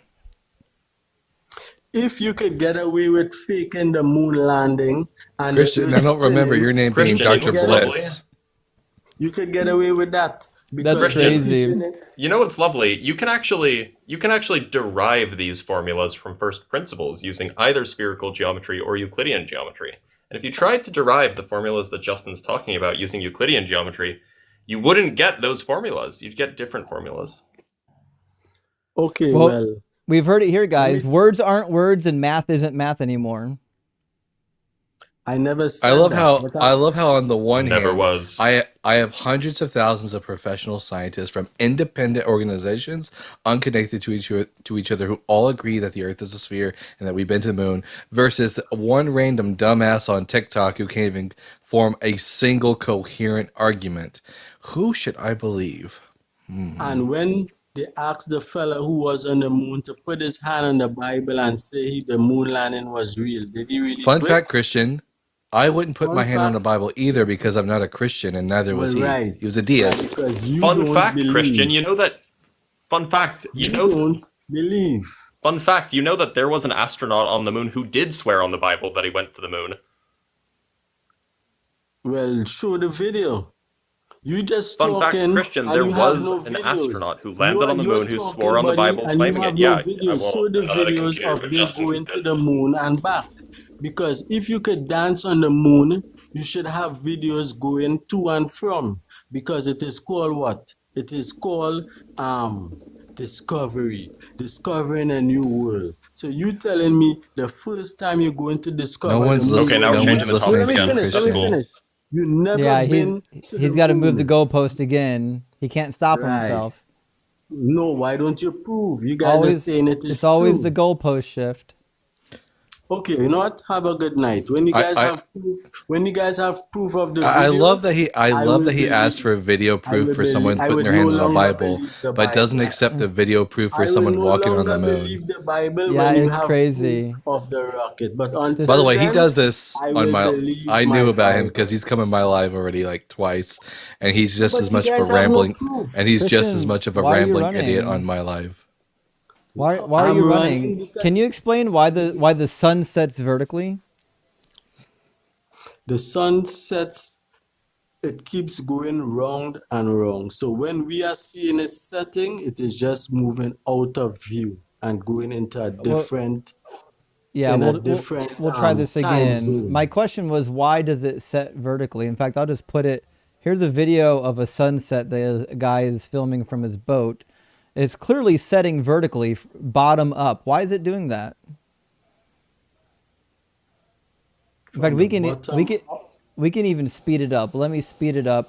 We're gonna put this at 1.5 times, 2 times even. It's disappearing from the bottom up. Right, because it's going further away. So the further Okay, it No, goes, here's my not hand. because it's going yes, Here's my further hand. away. yes, No, because it's going no, it's further not away. going. No, that's not Yes, it why. is. No, it's not. Christian, If my it was hand. going It's further going away, further if it was away. going further away, it would be getting smaller. It's not getting smaller. Yes, Yeah, it is. It's Christian, going look at my further hand. It's away. not getting smaller. It's disappearing from the bottom. Look at my It's not hand. As it gets disappearing further from away, the Christian, bottom. does It's my hand going move down. down the It's going further screen? away. Christian, does my hand moving down the screen as it gets further away? It's going back. So if it goes back and it's going back, yes, it will look like that because it's going back. Is it getting smaller? It's getting further. Is his hand getting smaller? The further back you get, the less you will see, yes. Okay, so Is it going down?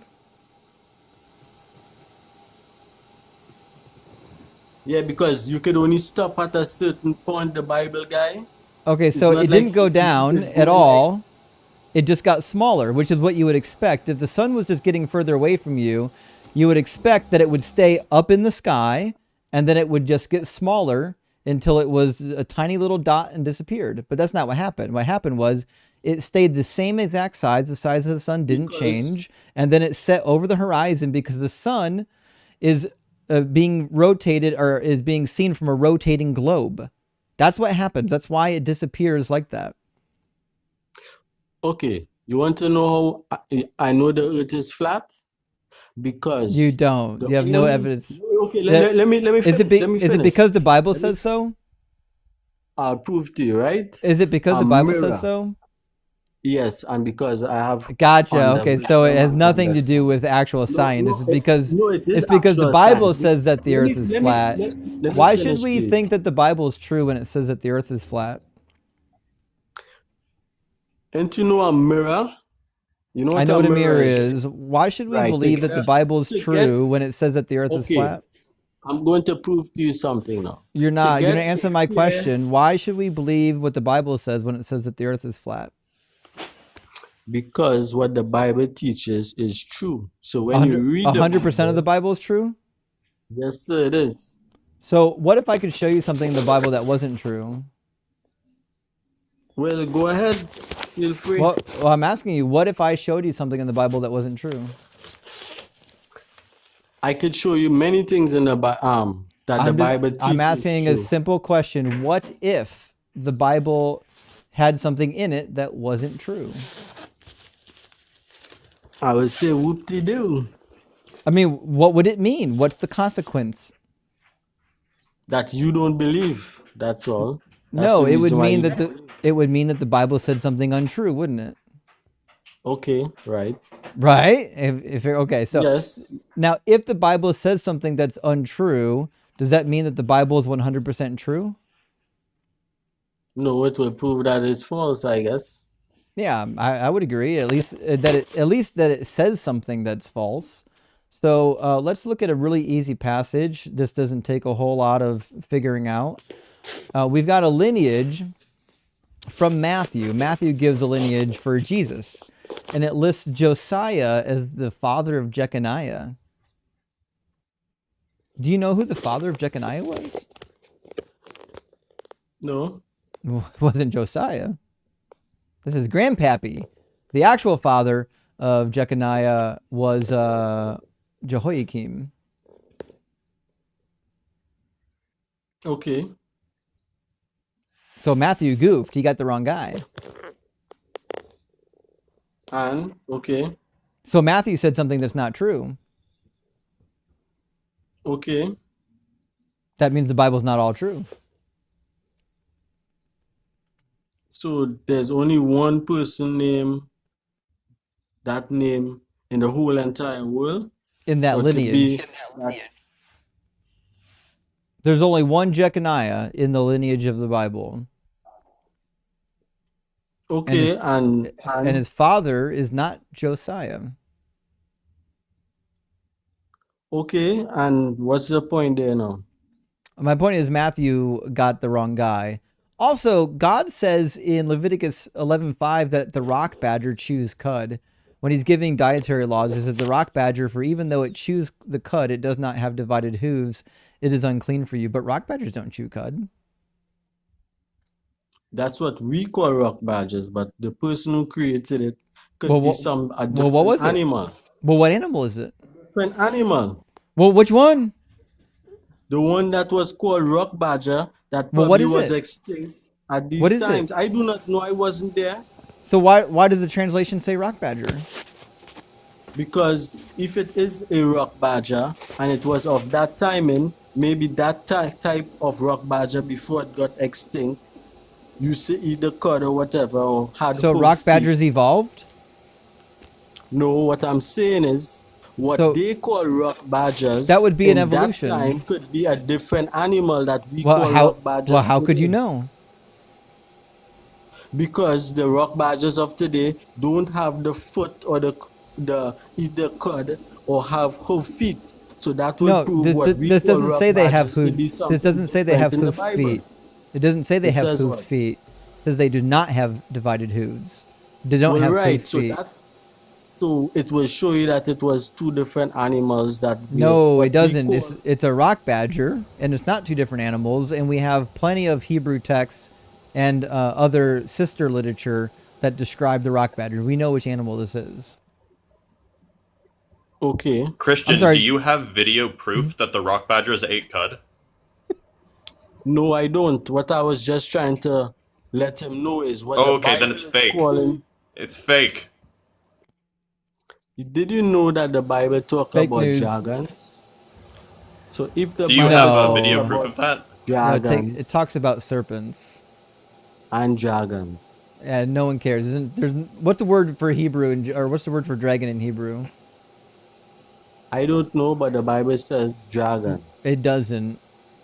Yes, it does. No, it doesn't.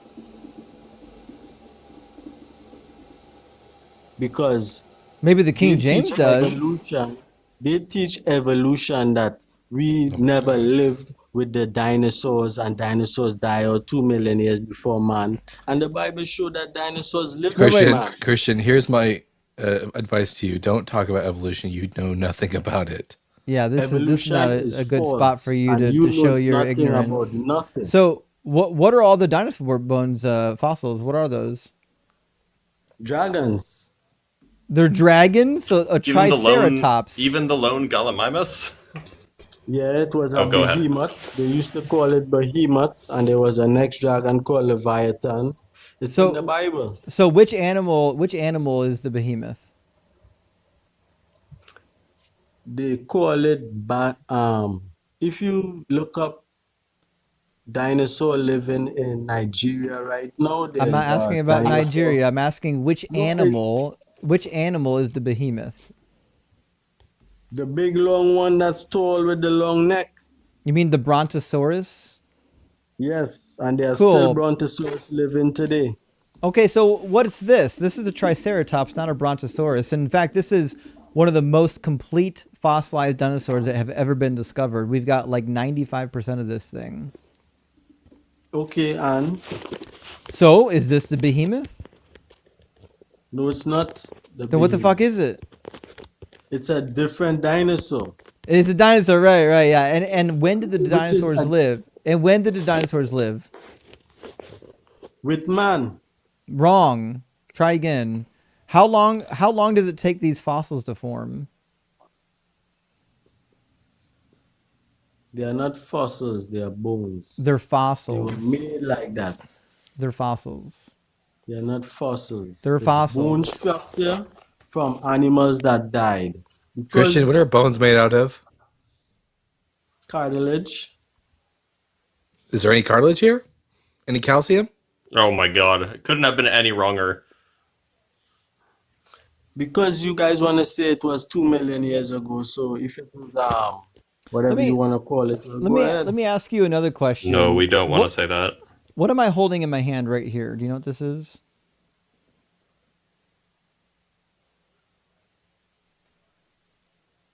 Christian? A piece of wood. No. Try again.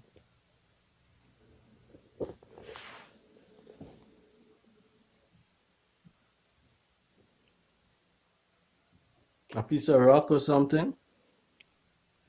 Close. Want to try another Okay. one? Why don't you just tell me, bro?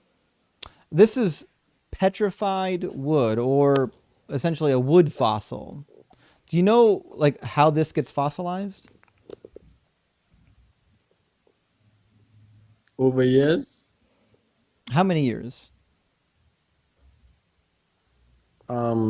thousands of years. Many thousands, sometimes as long as 100,000 years. Well, the Earth is not that old, buddy. Sorry to break it to you. Then how did this fossilize if this is older than the Earth? No, it's not older than the Earth. I know, because the Earth is billions of years old. Yeah.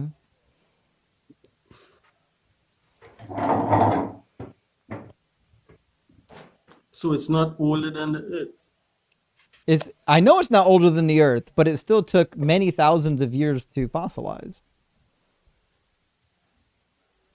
Just like the dinosaurs. Dinosaurs are millions and millions of years ago. The Bible taught that they walked with man, so I believe. Well, the Bible's wrong. How come when we found coral fossils from the Denovian period, how come when we counted the daily and annual rings, it matched all the other dating methods for the Earth? So, for example, there's a theory that I think the Denovian, like 130 million years ago or something like that.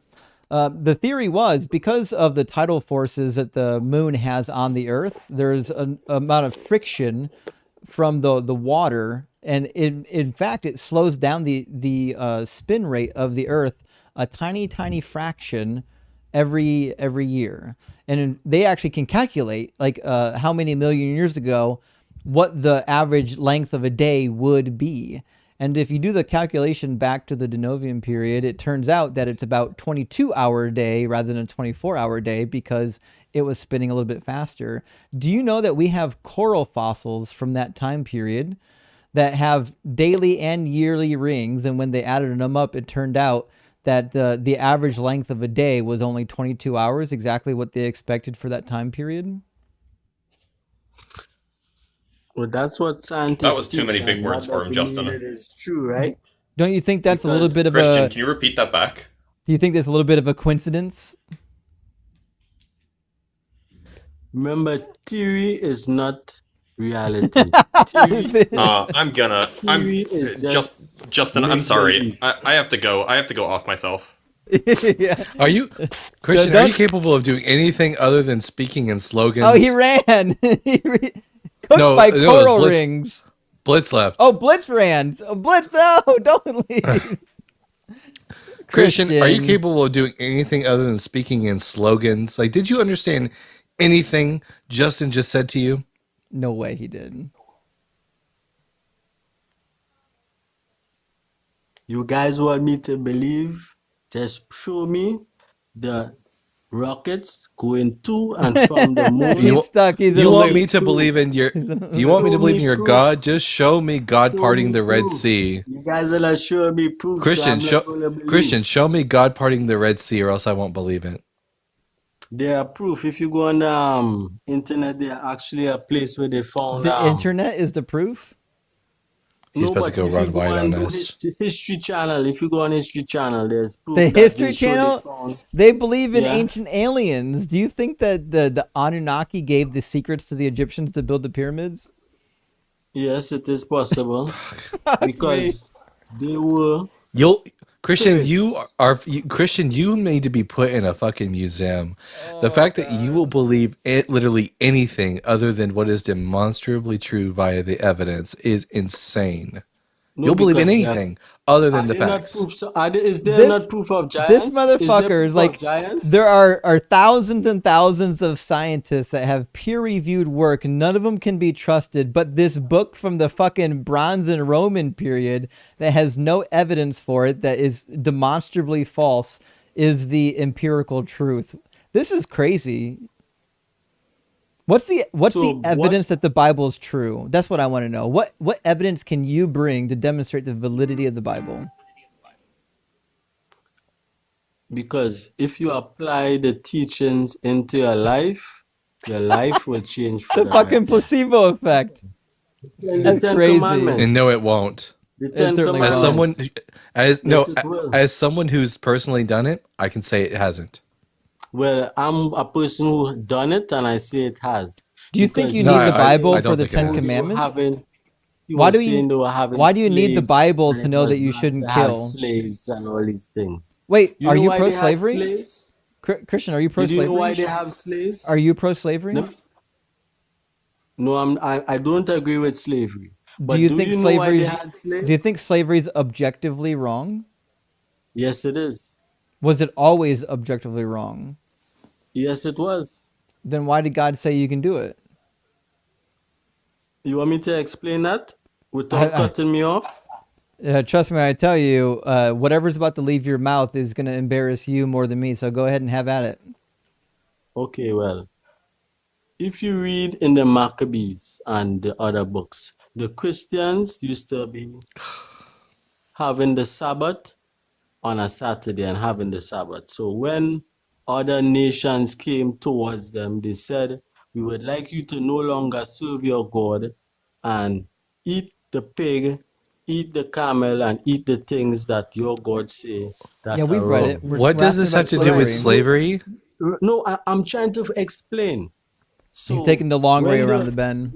when the Israelites said that they are not going to turn away from serving their God and they would not eat the pigs, the people like Xerxes and all these, the Romans and all of them, they started to. I have Let me a finish, Justin. let me finish. I have a secret That's theory. exactly my I point. think Every I think time- Christian is determined to make me off myself. I think Don't that's what he's interrupt trying him. to do. Let him finish his bullshit story time because he's just cooking himself. Right. That's what Dalton does because when he sees you're going to make a point, he cuts you off. But as I was trying to say, You've yet to make any point in this entire discussion. well, right when you guys show me the rockets, then you could prove your point as well. We're on So slavery. Try to when pay they, attention. right, so when the Israelites told them that they don't want to eat the pig and follow their levity on a Sabbath day when they were resting, they came in and they killed and they slaughtered over 2 to 5,000 men, women, and Yeah, children listen, we've read because they, Maccabees. Get they to the let part me that's finish. important. Let me finish. We've read the book of And they Maccabees. went Fast forward in to the end. and they attacked the Israelites. So in order for the Israelites now to defend themselves and not be killed out, they decided to defend themselves. And when they defended themselves and they were attacked, they slew all the men that were attacking them, and they kept the women and the children as their slaves. But you're saying it was bad for them to keep the women and children. Nope. So when someone I was didn't attacking say them, that, Christian. no, I'm not finished. So Christian, you So are finished because we're I'm talking about proving, I'm something. proving, We're talking I'm about something proving why God they can. had the slaves. No, you're They not. had the You're slaves talking because to they were you're talking to attacked the wrong and they subject, kept the Christian. We're not women asking and you. children. We're not asking you about the Maccabean slaves. I'm asking you about God's commandments in the Torah. Right, because the So slaves that they you're about had, 1,000 years too late. We're not talking about the Maccabean okay, period. We're talking about when God told Moses you can have slaves. right, because regardless of when in the time of Moses or when the Israelites were being attacked and pillaged by people living around them, that's how they ended up in Egypt. They were taken as slaves, and when they decided to fight back, they inherited slaves instead That's of not how wiping the out the Israelites people. became Yes, it slaves in is. That is the Egypt. truth because I read the Bible. No, You you You do not didn't. haven't. believe that. You You actually do haven't not read the believe Bible, which that. is why like you're burying yourself right now. So God says in I'm Leviticus not burying 25, myself. if That is any the who are truth. dependent on you become so impoverished that they sell themselves to you, you shall not make them serve as slaves, because these are going to be Hebrews. You'll find out in a second. They shall remain with you as hired or bound laborers. They shall serve with you until the year of Jubilee.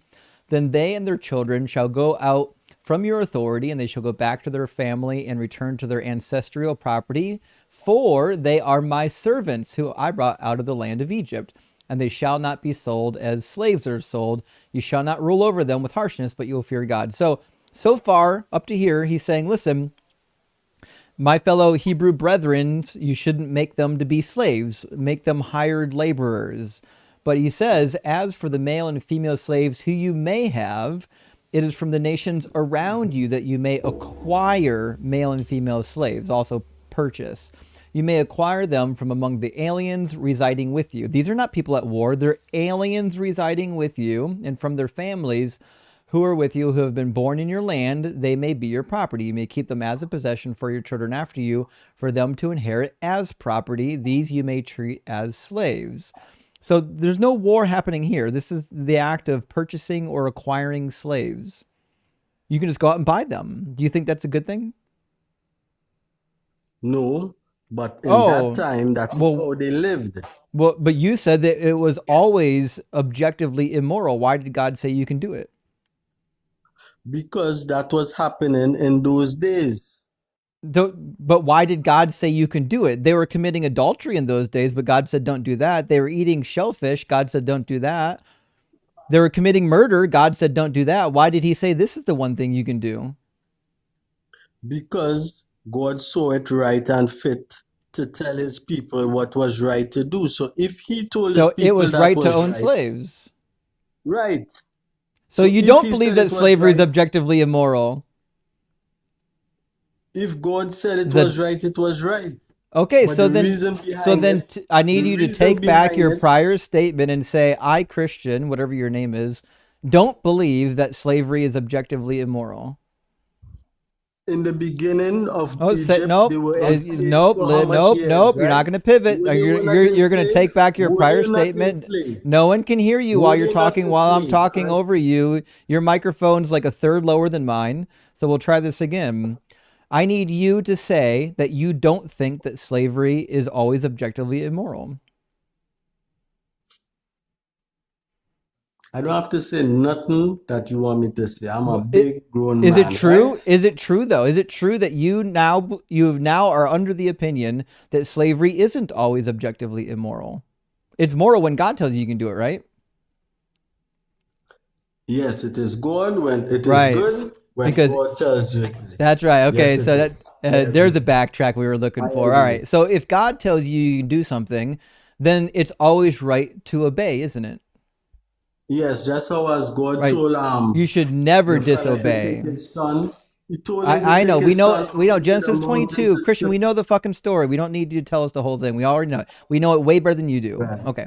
So the fact of the No, you matter don't. is, it's always right to obey God, isn't it? Yes, it is. Even if you don't like what he says. Yes, it is. Okay, so if he told you that you need to kill a baby, you should kill the baby. He would not say that. He would say So it. you can't put. No, he didn't. He does. 1 Samuel No, no, he 15:3. didn't.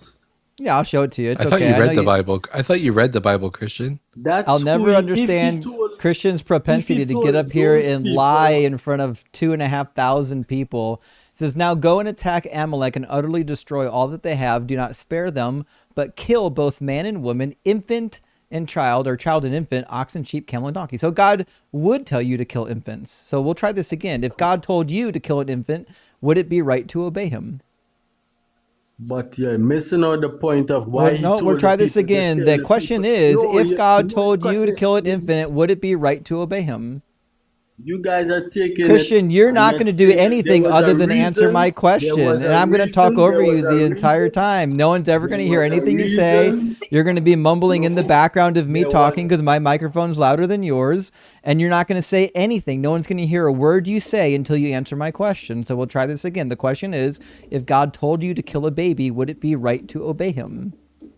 There was a reason why he The told them question that. is, if God told you to kill a Once baby, would it be right to obey him? Again, no one can hear you. I'll continue to talk over you. In fact, I just turned my fucking mic up even louder. No one's going to hear a word you say until you answer my question. Would it be right to obey God if he told you to kill a baby? there was a reason he Would told it them be that. right if he told you to do it? There was a reason Would he it be told them right that. if he told you to do it? There was a reason Would he it be told them right that. if he told you to do it? There was a reason why Okay, he told them so that. I'm just going to mute you every time you're too cowardly to answer. So rather than talking over you, I'm just going to mute you. So you have to go through the frustration of unmuting yourself like a dummy every time. Or you can just leave. Fucking cowards. Oh man, the super chats are going to annihilate him. Oh, yeah. Um, He's al- going to get also, roasted. I take partial blame for that. I saw him in the comments. He's been on my live a few times, and I told him to come up because Misery loves company. I appreciate that, Fred. I appreciate that. I'm going to read a couple of super chats. These are some older super chats because we've been having some long conversations, and we'll get our next guest in here.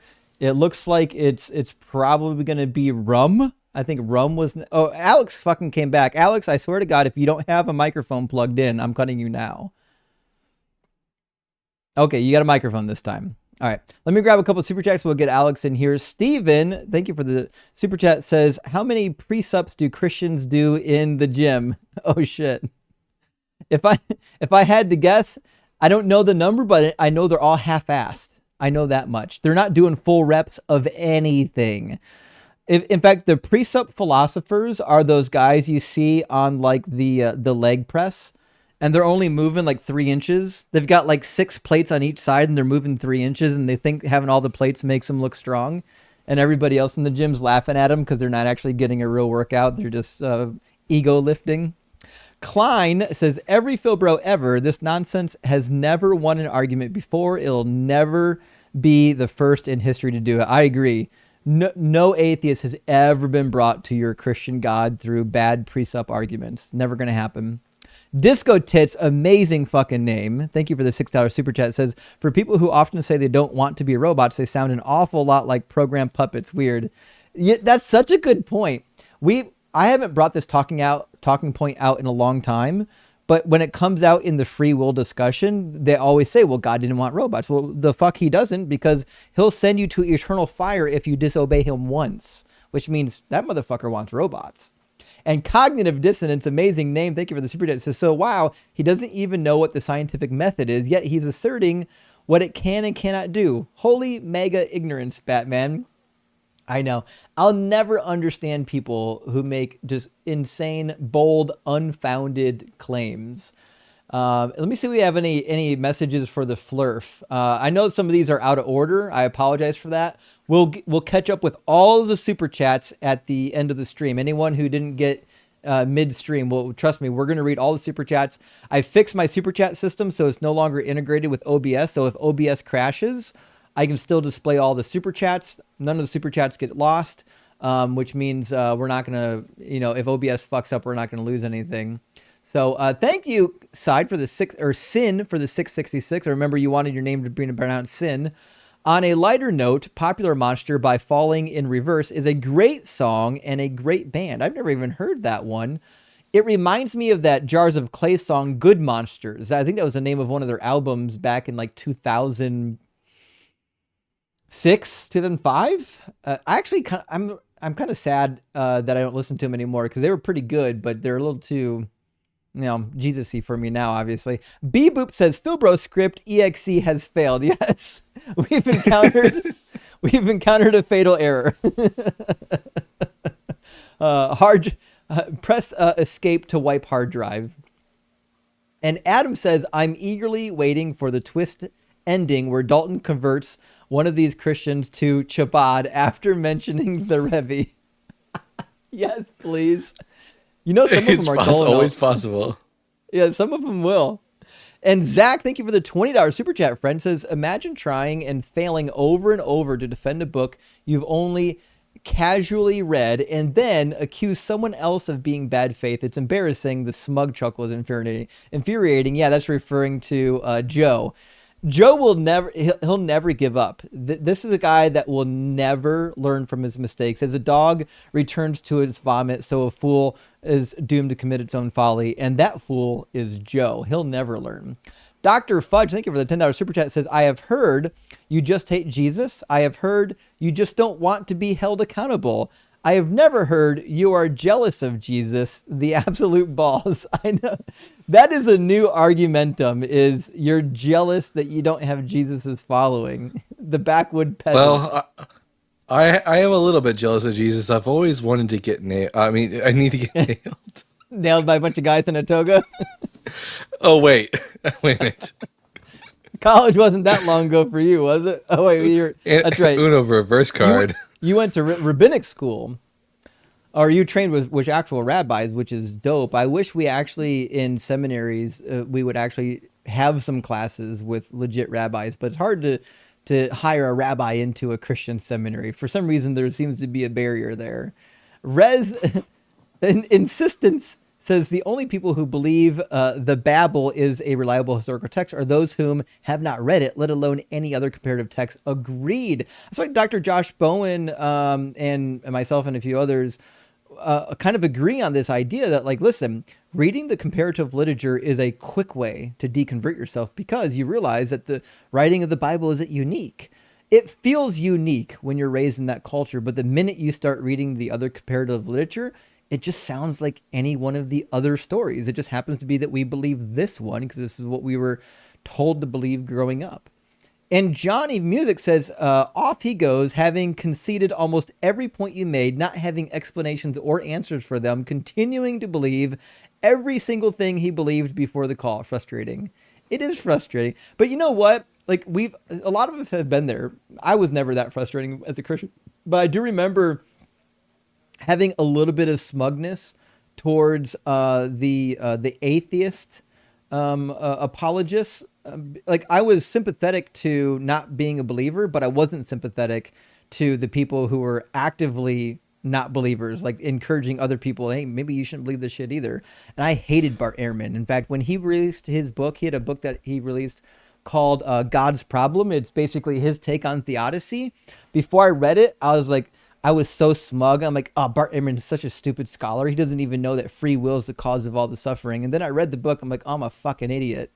But that's what happens is, like, it's easy to be smug when you don't fucking know anything. The minute you actually read the literature and look at the arguments, it turns out that they're actually pretty good. People who read the literature lose the smugness pretty fast. AJ Braun says, what's your take on Dr. Hillman's thesis in response to the Septuagint primacy over the Masoretic text from a philological point of view, with the AG Lex dwarfing the AH, lake versus puddle, could be a back translation of the pagan. No. There's no evidence whatsoever that the LLX predated the Masoretic text or all of the Masoretic text. Now, there are some traditions in the LXX that seem to have an influence on the later editions of the Masoretic text. I forget, was it Psalm 46? I have to double check. One of the Psalms, I think Psalm 46. It looks like there's part of Psalm 46 that actually was preserved better in the LLX than it was in Masoretic text. The same thing with, I forget which Psalm has the acrostic with the missing noon. That missing noon is preserved in the Greek Septuagint, where it is missing in the Masoretic text. So clearly there are some places where the Masoretic text is lacking because of transmission problems. But if you're just looking at the way all the text reads for the Old Testament, it appears as though it was written in Hebrew. And we talked about this on Monday night. Starting Genesis 1, the naming of everything is based on Hebrew grammar. This would never, ever work in Greek. It wouldn't be remotely the same. So that being said, and even, I don't know, there's a lot of good arguments. I did a stream on this exact issue a couple months ago with Dr. C.J. Cornthwaite, which if you're not following Dr. C.J. Cornthwaite yet, you need to. But he and I went in and it was a long video, I apologize, but we did a video on this exact issue. We covered about as much as we could cover in about an hour. There's probably some left on the table, but that being said, I think Dalton's got something to say. Yeah, there's actually a really interesting, for example, pun in the Hebrew of Genesis 2 and 3. At the end of the chapter, it says that the serpent was arum, aleph resh vav mem, which means cunning. But then it says that Adam and Eve were arumim, like this is the plural form, but they were naked. And that's the word it uses, arumim. It's a pun you wouldn't get in Greek. Yeah, there's a bunch, guys. There's a ton of puns in the Hebrew Bible once you start reading it in Hebrew. And I understand if you're like Ammon, you only know how to read Greek. I could understand why you would read the Greek Septuagint and look and feel like it was the original. I get that. But if you are reading the Hebrew, you would never get that it's a translation from the Greek. Carissa just upped 10 Deconstruction Zone gifted memberships. Thank you so much. Is it Carissa or Charissa? I'm always I still don't know, but I'm trying my best. But Carlos come from behind with another 10 DZ debates. That means DZ debates is still up by 5 memberships, but it's close. It's only a 5 membership race right now, friends. We're like on the cusp of somebody getting in the winner's seat. MMC says vertical in the streets, horizontal in the sheets. That's amazing, by the way. That is a good use of words. I mean, that just is. I don't know if I can award points. I have a point awarding system for that, but that's just really good. I appreciate that one. And Mangel, thank you for the $10 super chat, says no human can choose their parents. If this earthly life is a test from God to filter those deserving of paradise, it's like he's handing out a cheat sheet to the ones that cheat. I mean, yeah. The reality is, the reason why like hell and heaven had to get invented was to deal with the injustice here, right? That's why these concepts existed, because in the earliest biblical passages, it was clear that God would vindicate people while they're alive. House 70, thank you for the $10 super chat, says Doug the Great Rock, Badger chews not cud, but Christians then spits them out. That's true. The rock badger doesn't chew cud, but he will chew up Christian apologists because they have no answers. And Rez says, how many Christians does it take to screw in a light bulb? We don't know. They sit in the dark pretending it's on because their God said, let there be light once. Fucking amazing joke. Like, absolutely amazing joke. I think I actually have a sound for that. Do I have a sound for that? I don't know. I thought I did. And apparently my soundboard is not up to date, or something happened. I don't know what happened to it. but I had a rim shot sound effect for that. It might have been copyrighted. Maybe TikTok removed it because it was copyrighted. Anyways, thank you for that. I appreciate that. Now, friends, I just read that super chat and I realize there are some of you right now that sent super chats prior to that super chat and you think I've skipped you. I haven't skipped you. Again, I'm not reading them all in order. I'm trying to get the ones that are most relevant to the discussion we're having. And also, if there's some that are in groups, I'll read them in groups. I promise your super chat will be read at the end of the stream if it doesn't get addressed midstream. I'm not skipping anyone's super chats. Let's grab our fourth attempt to get Alex into the conversation and see if we have any better luck. Alex, welcome back. Can you hear me? I can hear you now. You got a microphone Hi. plugged in. Yeah, no, I switched to my phone. Sorry about that. Fair enough. So, Alex, are you at least 18 and do you believe in God? I am 18 and I am questioning whether or not I believe in God right now. But I did have a question for you. Sure. Why do you encourage deconstruction? Because I love truth. Okay. Was it like, is there anything inherently wrong with believing the delusion of God? The delusion of Christianity, Islam, like the formalized religions, yes. Is there anything inherently bad in believing in God? No, not necessarily. It kind of depends on which God you believe in. Some people have pretty healthy God concepts, which is why I try to stick to, like, as best I can, formalized religions. This is why my background says your God is imaginary, because like 90% of people have some sort of formalized God concept. I see. But if you believe in like Okay. a deistic God, like a God that just kicked everything off into motion, I mean, fuck, that Right. doesn't have much to do with anything. Not the all-loving, all-powerful God that that condoned the Holocaust. Yeah, that motherfucker don't exist. Yeah.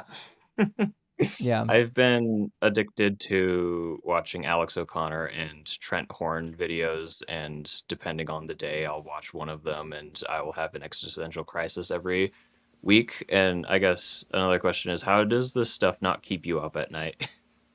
What used to? Okay, so I mean, this is a perfectly fair and valid question, and in fact, you're not the only one who is experiencing this. In fact, everybody watching right now, put an EX in the comments if you've experienced existential dread or had some sort of existential crisis when you became an atheist. I know I did. For me, it took years to get over it. A lot of us went to therapy. I remember the initial stages for me.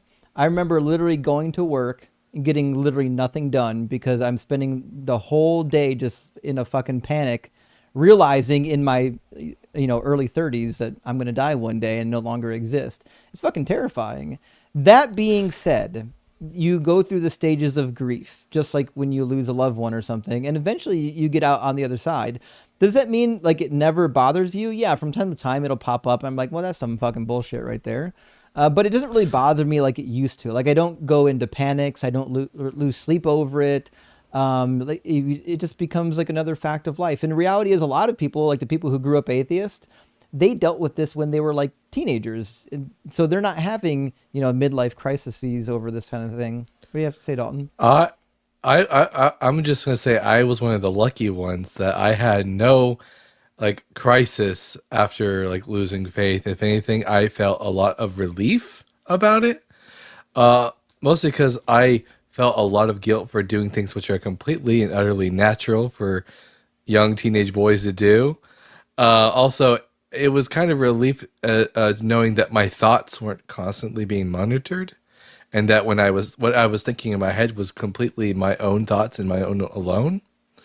Now, that being said, the Bible does now keep me up at night, but not for dread, but because I'll randomly get like an idea about the connection between two passages, and suddenly I'm up until 2 a.m. doing research. Yes, yes, I'm with you, buddy. Wow. So, Okay. Alex, I know that you're probably in a difficult spot right now, and I get it. I remember the very first time I was 21 when it happened, but the very first time the idea popped in my head that there couldn't be a God. Believe it or not, I was 20, probably 22 actually. I was 22 before the thought even occurred to me that there could be no God. Like I thought that, well, if Christianity is not true, then some other God concept is true, right? So for me, deconstructing from Christianity wasn't always all that painful until I began to consider, oh, well, fuck, maybe there's no God, right? And that took me a long time to get to that point. But I still remember the first day I was in a hotel room. I was in Indiana. I was doing a project at the Subaru factory. I was installing some robots and doing some programming. And I was reading some books on textual criticism, and I was already considering, well, yeah, I mean, if the Bible is not all true, maybe that God isn't real, right? And as I'm in the hotel room, this is the first existential panic I've ever felt in my life. The thought just came to me, oh, well, it could be that they're all wrong. And I was like, well, if they're all wrong, maybe there's no God at all. And that fucking terrified me. And I spent like the next near decade of my life in Bible college and seminary trying to ascertain whether or not this notion is founded or not. And I came to my conclusions a long time ago. But yeah, the long and short of it is what you're going through is normal. We all went through it. I understand it fucking sucks. Please, if you need to connect with a therapist, I know a really good one in our space. She's a PhD, fully credentialed therapist that works with deconstruction and also works with people that are coming off other things like coming out of a cult or coming off of addiction. And she's awesome. Her name is Dr. Joe. If you send me a message, I can make sure you get hooked up with her. If you don't have insurance, I can make sure we get it paid for. All right. Could I ask one more question before going? Yeah. Does the opposite freak you out? The idea that you're going to be damned to hell because you made the wrong choice? No. I have zero like fear of hell at all because it doesn't make sense to me. If God exists, like if this is really like an all-knowing being that created all these people, why the fuck would he be interested in burning people alive for eternity just because they didn't believe something? I when I was deconstructing out of Christianity, I started looking into what's called Christian universalism, which if God is like the triomni God makes a lot more sense. And so I'm like, if God is real, then, and if he is the triomni God, then I don't think I really have much to worry about. Okay. Well, thank you for talking. Sorry, I didn't debate you. No, it's okay, Alex. I mean, listen, this is tough. And, I almost called back in 2017 when I was going through like an existential crisis. I almost called in on AXP to talk to the host there about it. I ended up not calling in because somebody else right before I called had their own existential crisis on air. And I felt much better because I was like, oh, fuck, I'm not the only one. So like, just know that you're not the only one. We've like all of us have gone through it. And even even famous people have it during the worst moments. There was I forget the name of the basketball player. But there's a basketball player a while back that was having troubles with panic attacks and whatnot in the fucking middle of his NBA games. And the reality is a lot of people deal with existential dread, and it takes a while to work through it. Okay. Well, but you'll get to the other side. Thanks, I promise you will. I promise you get to the other side, buddy. Okay. Thank you very much. Best of luck. Have a good night. Fuck, man. It's hard when I hear people in that initial stage because I remember how painful it was for me. In fact, that's one of the reasons. If you watch the very first YouTube video I ever made, it was like my leaving my deconstruction journey. I say at the beginning of it, like, I'm not interested in making or in trying to get people to leave the faith, because it was so painful for me. It wasn't until I started engaging with them on TikTok that I realized how volatile and how disgusting these Christians are. Because the Christians I grew up with were nice, like good, loving folk. And so like when I started realizing that that's not actually the face of Christianity, the face of Christianity are fucking people that kill their babies for Yahweh. I was like, no, we gotta cut this Christian nationalism shit out. Justin, how many years ago did you deconstruct? So I kind of deconstructed. By the time I finished seminary, it would have been 2013. I basically was so liberal, most people wouldn't have even considered me a Christian. I was more of an agnostic at that point. And then I spent probably the next 3 years trying to figure out like if I even believed in the God concept. And so I would say by the time I was about 31, I was like 31, 32. I was pretty sure that I was no longer a Christian. So yeah, about 2000, or no longer a God believer. So about 2017. The only reason I ask is one day, I mean, I was just bored and scouring the internet, and I found some stuff from our dear Justin from like 8 years ago on the internet, and I was reading, and I was like, oh, this is a very different person. Well, actually, so I know exactly what you're referring to. Those dates are actually updated. The original posting of that is prior. So it's a WordPress situation. Those are actually a little bit older than the dates on them. But yeah, in fact, about the time I wrote those posts, I was talking to Chet. You know Chet, and Chet was talking to me about his journey into atheism. And I had an old professor who actually wrote a book, a part of a book called I Still Believe. And we were kind of talking about why I still was holding on to the God concept rather than going to atheism after I left Christianity.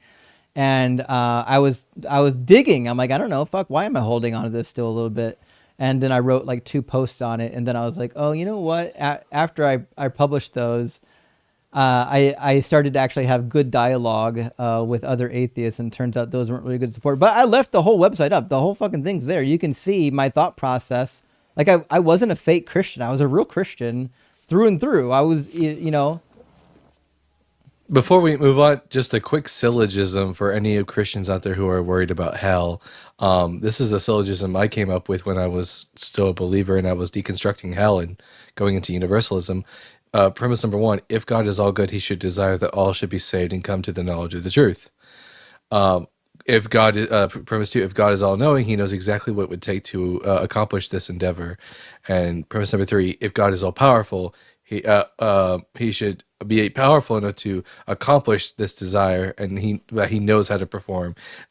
Conclusion: everyone will be saved. So Yeah, don't worry I too like much about it. universalism. Let me grab just 2 super chats. We'll get our next guest in here. I'm going to grab Melanin Medic. Jerry says, I'd rather laugh with the sinners than cry with the saints. The sinners are much more fun. That's Billy Joel, and that's a great song. Yeah, only the good die young. Or no, that's a different song. Is it the same song? I forget. Anyways, Billy Joel's he's a beast. Thank you for that, Jerry. I appreciate that. And also, we've got a $10 super chat from our friend Gene on Joe. It says, Joe, you guys are smarter and more knowledgeable than me. Also, Joe, I keep disagreeing with you, so you must be lying. Still, Joe, turns out I misunderstood you once. Couldn't be twice, though. You perfectly summed up Joe every single time. I've never seen a man so overly confident in his lack of abilities ever. It's just, what are you going to do? His mom told him he was special. All right, let's get Melanin Medic into the chat.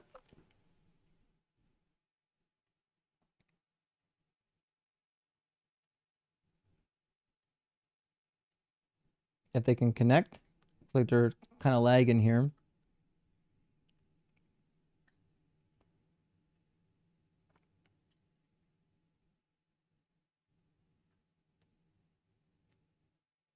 Melanin?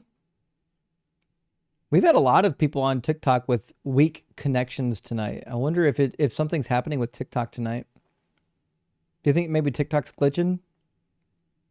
I mean, how's my connection been this whole time? Yours has been okay. I had one moment where my connection paused for like 3 seconds, just on TikTok, not on YouTube.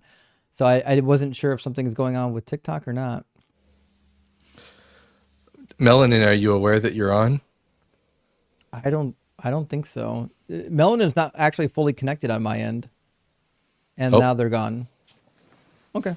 Well, let's grab Rum. I said we would grab Rum next from the YouTube queue, so we'll grab Rum and bring them in. Oh, I just hit the wrong button. Sorry about that. I just want to make sure he's got a microphone. And it looks like he's got a microphone plugged in, or he or she. Rum, welcome in. Are you at least 18, and do you believe in some kind of a god? Yeah, and I think so. Okay, so Um, maybe. Well, which god do you possibly believe in? so I grew up like essentially a very like traditional Hindu, but I've deconstructed from that, and I'm probably now more of a non-dualist, uh, vaguely deist, I guess, kind of Hindu, because you have that kind of space within the religion. Well, this is interesting. We don't get to talk to a lot of deconstructing Hindus. So I'm excited for this. It's probably been probably 2 months since I got to talk to someone who's Hindu. So, what do you think? Like, it sounds like you're still deconstructing. What do you think is keeping you in? Um, well, socially, I still am Hindu because there's a lot of family events and celebrations and stuff like that that I still like. I'm in the U.S. now, but whenever I go back to India, it's going to be a constant part of my life there, right? And I Hmm. don't have any like issue with I don't know, going for what's essentially a fun meal with my family on the on the grounds that it was at some point associated with religion. Yeah, I mean, listen, like even now as an ex-Christian, like I don't mind going to a church service with family or friends or whatever. It doesn't bother me. It doesn't hurt me at all.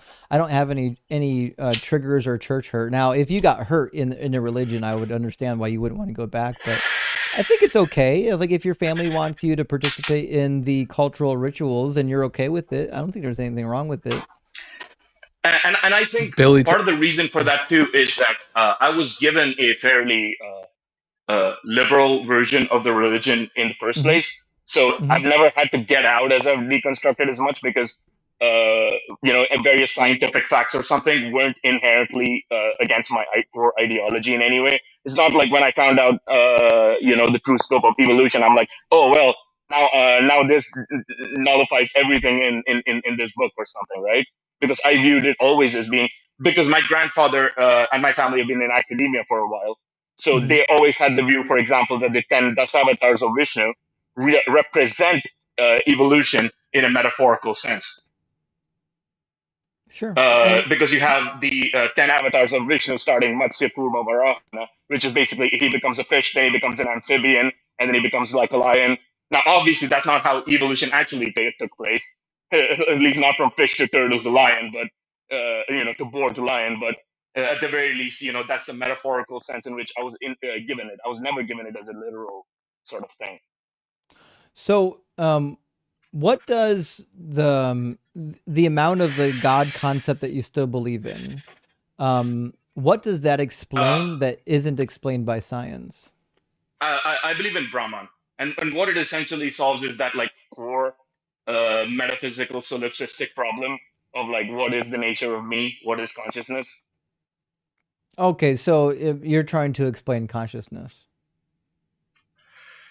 Yep, and obviously, I was raised with meditative practices and stuff, and personal experience isn't really a good answer for anything except, and I feel like it's where we get into a circular reasoning here. But you can't explain personal experience except through personal experience, at least to yourself, Yeah, and so therefore, I understand that for a lot of people, consciousness is one of those really accessible God of the gaps places because when you want to hold on to a God concept, you need some gap to plug them into, right? Because if science already explains everything, then they're like, well, what the fuck do I need God for? So consciousness right now is one of the most popular gaps. But we see that like almost all animals have some kind of a consciousness. Some of them pretty darn advanced. Why would we think that like human consciousness is unique in the animal kingdom? I don't think that human consciousness is unique in the animal kingdom, and I Oh, also believe in the separation or the duality of well, it's non-dualistic at its core, but the mind is not consciousness, right? do you So believe in reincarnation? uh, not in any not in the mechanistic sense, because I believe in a universal consciousness. So therefore, all existence is a reincarnation of the universal consciousness, right? Yeah, but why? Uh, Like it's why? Why and I is understand that. why is that a simpler explanation than just saying that consciousness is derived from the brain?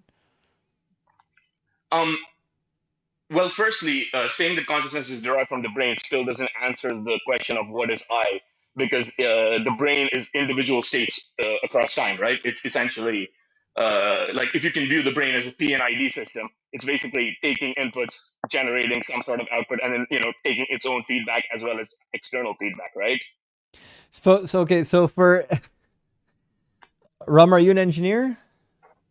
Yes, I'm an instrumentations engineer. Yeah, I could tell. Okay, so for everyone who didn't follow what you just said, a PNID is a diagram of instrumentation flow. It's like a flow chart for instrumentation. So he's No, suggesting. I meant a proportional integral derivative control system, not a piping and instrumentation diagram. Oh, gotcha. So different PNID. Gotcha. So the reality is it's those things that you see the control loops, right? You see input from a sensor, you get the box of the control system, and then you get a loop where it takes its own output as an input as well, and then it has an integral or derivative, and it's taking future outputs from the sensor as well. So, you're seeing things, and it's making you do things. So it's a as well as your PID. thoughts are You're making you saying do it's things. a PID loop, not a PNID. Exactly, a PID. Sorry, my mistake. Yeah. Okay. So yeah, the process integral derivatives. So basically, you're saying that the brain is a computational process, right? Or consciousness at least it seems is to a. be.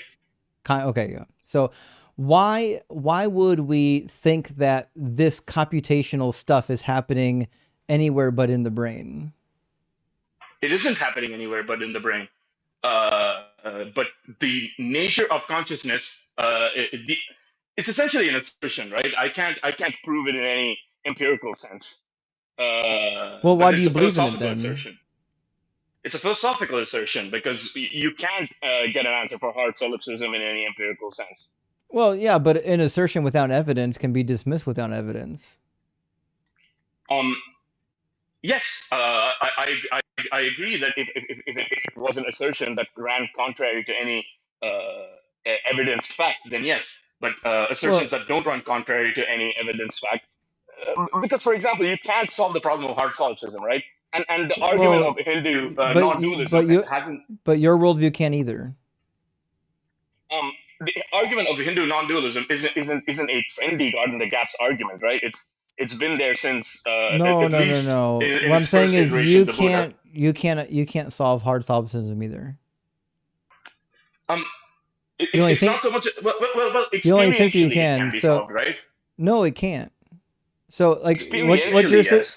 what you think is that atheists are resolved to hard solipsism and the theist isn't. But no, the only thing you know, like if you're a brain in a vat, the only thing you know is that you think the Hindu religion is true. How did you come to that conclusion? That's the thing. Even if you reduce to that, the entire whole thing of non-dualism is the assertion that appearance is reality. The only thing that's true is the consciousness. But how did you come to that conclusion? Even your brain states at a moment is an illusion of the will of a consciousness, right? Slow down and pay attention. All right, we're trying to have a dialogue. How did you come to that conclusion? Through deductive reasoning. Yeah, using what?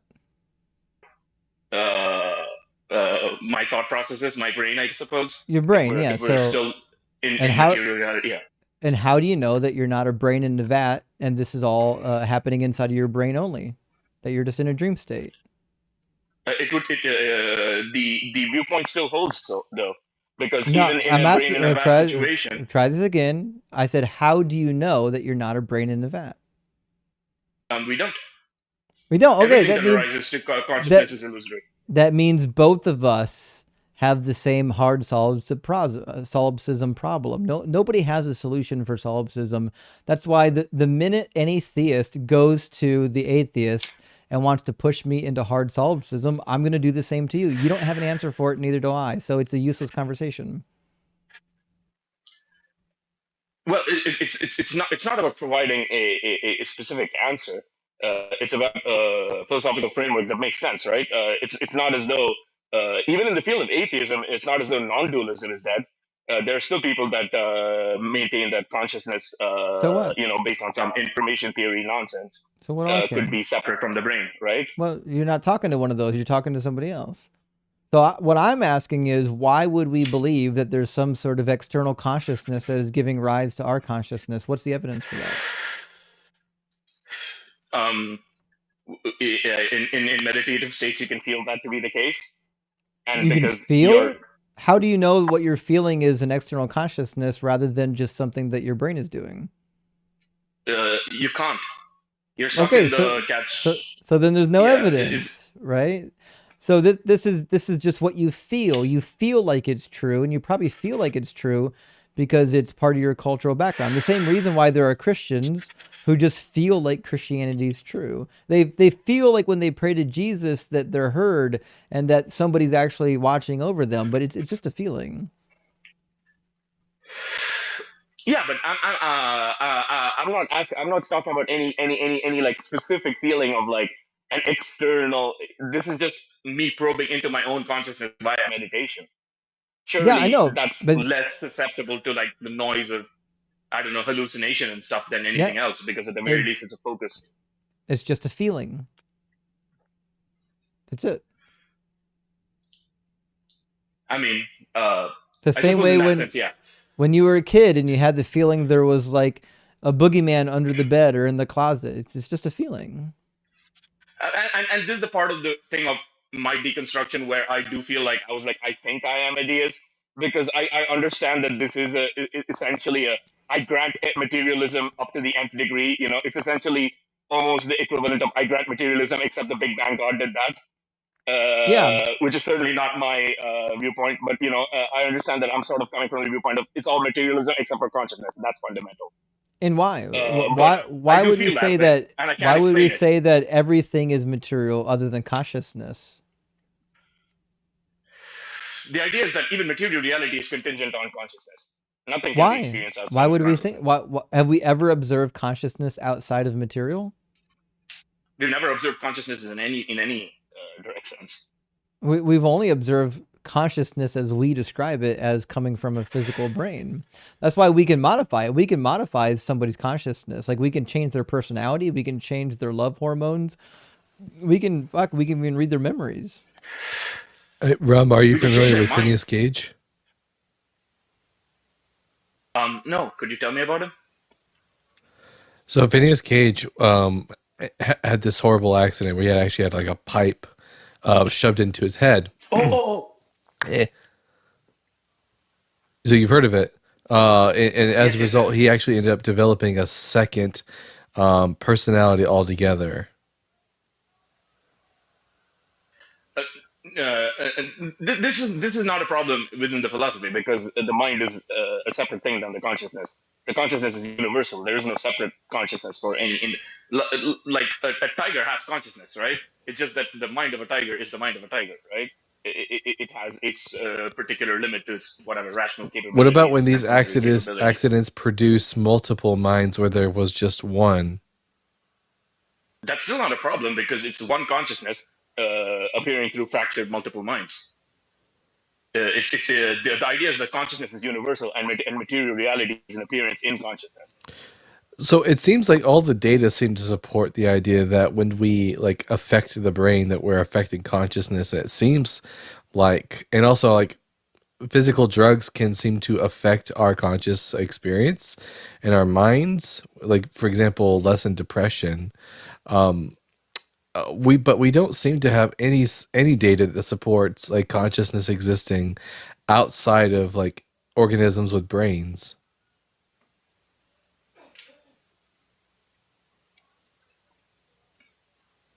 I mean, outside of organisms with brains, there wouldn't be any capability to show consciousness, even if it did exist, right? So should we hold a belief that other things have consciousness if we can't like demonstrate that through any sort of similar empirical method? Uh, Not as such. It's why, you know, objects are treated like objects, and then living things hopefully are treated in a graded scale based on their consciousness and, you know, their value to Like the globe and stuff like that. if a rock cannot demonstrate that it's conscious, and I can't, and no tests that I perform on it seem to suppose it has consciousness. Why should I think that the rock has consciousness? Uh, because of the inherent nature of consciousness itself, that it's atemporal, universal, etc. How do you know that? But Yeah, where are you getting this information? That's the nature of consciousness. That's the idea. Based on It's what that even though? if you are a brain in a vat, the nature of consciousness still remains the same, Well, which is that it is in order for me atemporal, to universal, etc. in order for me to believe that consciousness has these properties, that would need to be somehow demonstrated to me through some data. So, do we have any data to support this I mean, proposition that you're? not scientific data, but in terms of philosophical arguments, that there are plenty. I mean, No, because the I'm not very philosophical, adept. I'm not a philosopher guy. but the philosophical But for arguments example, Schopenhauer entail put a bad very strong scientific defense. data points, right? So the scientific data must match the metaphysical argument, and it doesn't. All the arguments you're going to bring up treats consciousness as though it's something that we don't know it is. So is your viewpoint that consciousness is only something that's generated from brain activity, neuronal activity, and there's nothing more to it?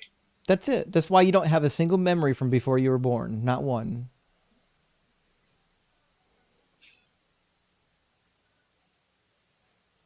Hmm.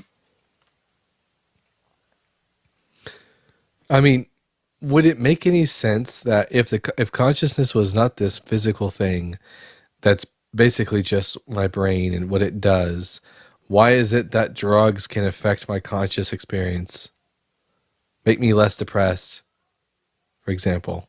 I mean, your consciousness experiences the world through you, right? The consciousness is essentially like a blank canvas on which the entire play of the world is being illumined, But regardless of your brain in a vat or if the material world actually exists. but that That's doesn't answer the still the question. The case. question is why can modifying the brain alter consciousness? Uh, because modifying the brain modifies essentially, it's essentially like putting a different filter over the camera, right? It obviously No. modifies what's shown on top of the It blank it consciousness. it it seems like you're treating a brain as if it's like a radio receiving a signal from outside of itself. But in the case of radios, we're able to demonstrate that the signal exists outside of the radio. Are we able to demonstrate the same with consciousness? Nope. So Personally, personally, the only things I'm interested in believing are things that we can demonstrate with evidence.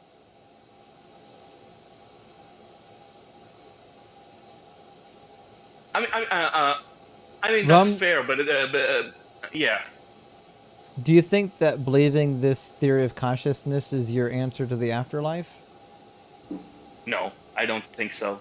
Do you Because think there is, do you think there is in an any case, afterlife? whatever is not in any meaningful sense, right? Okay, It eventually the so screen on why which are the you projection of me holding was on? happening goes Why blank are you again. holding on to this viewpoint? What is it doing for you? Uh, it's comforting to know that you're part of something larger, something Why? universal. Why? But What's you comforting about already it? are part of you are part of something larger though already that you have evidence for. That's society. But only in You're a already minuscule, part of like something larger. mechanistic sense. But only in a minuscule mechanistic sense, not in Even any from a grander completely philosophical sense. naturalistic, even from a completely naturalistic perspective, I know that the atoms in my body was at one point, the entirety of the universe was highly condensed in a single spot. That I share the same atoms as every other object in the universe. I know that I am part of a system of evolution where I am related to every biological organism on the planet. There is already so much that's so big and so connected about the universe without having to appeal to things that we don't have any evidence for. Things which are so much more beautiful than things that we can make up. I mean, it's not as though I don't accept any of the existing material beauty, right? I'm just adding to it. I don't deny the beauty of the universe as it exists. I'm just saying that it's made more beautiful by the fact that there could be something universal underneath it. Now, I get your arguments. There's no way I can demonstrate it, and probably I have to look into why it is. You know, I take it if I can't demonstrate it, but uh, it's certainly not making the world less beautiful, right? In any way, is it? I just think the world is beautiful enough without having to appeal to magic. Yeah. I mean, I just want to believe what's true. If there's no evidence for it, I'm not going to believe it, you know?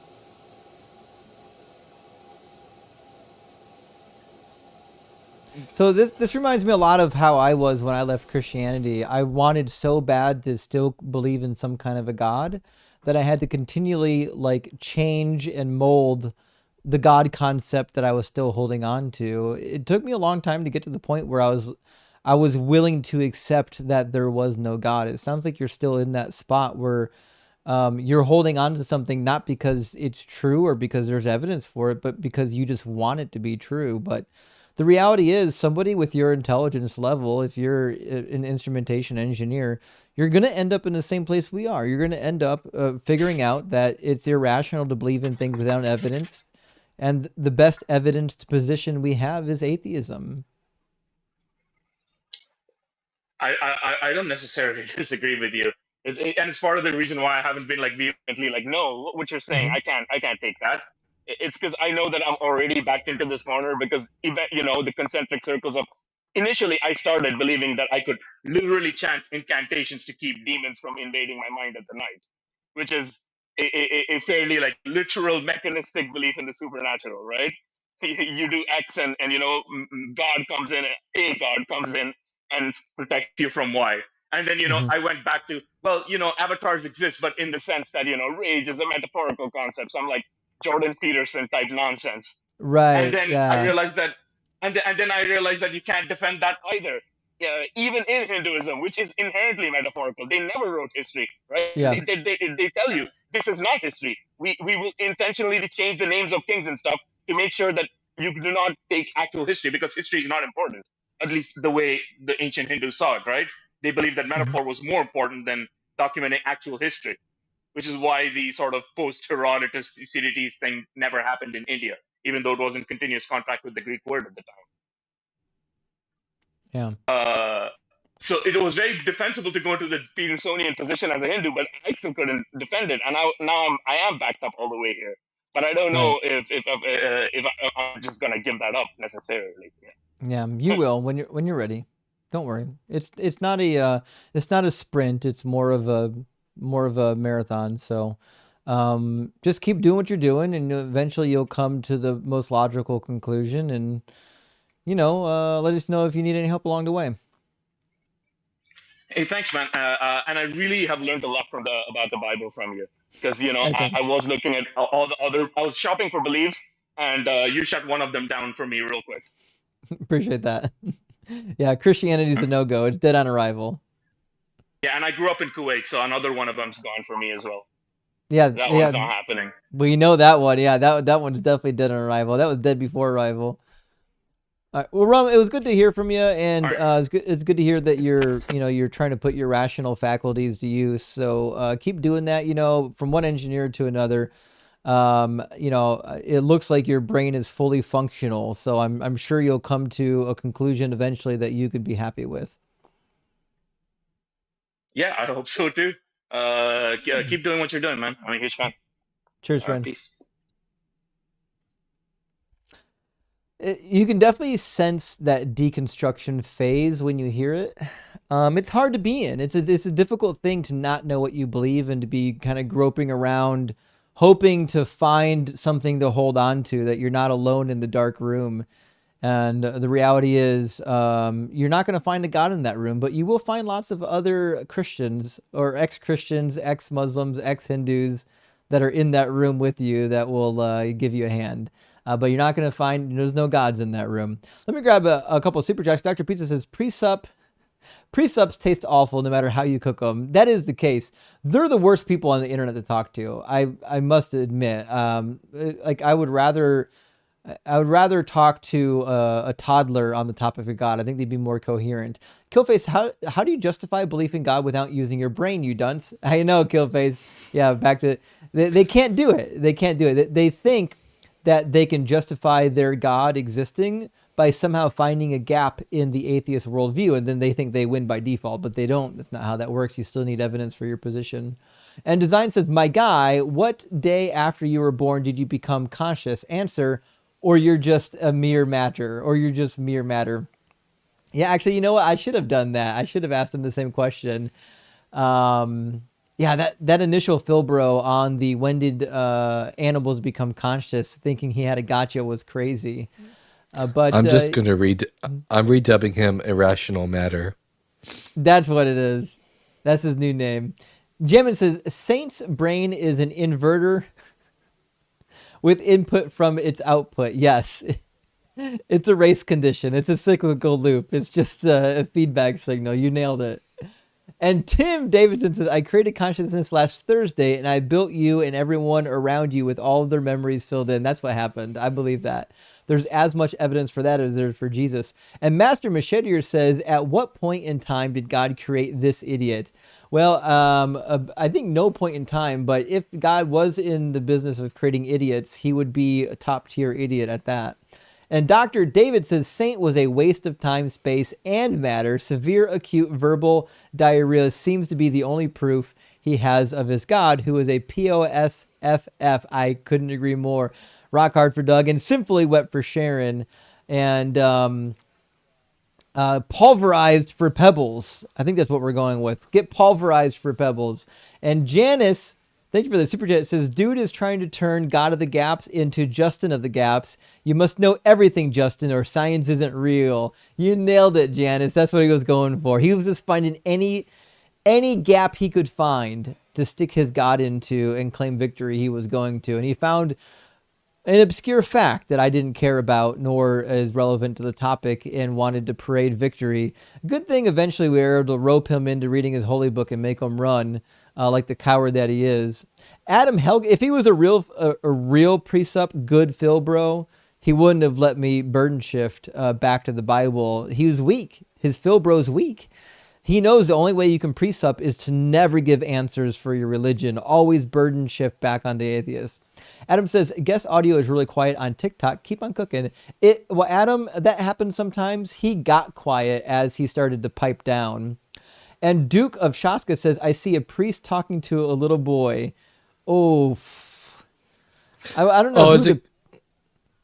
It's you have a black. Your top is black, but you have this like white collar on, and I do look like a little boy right now.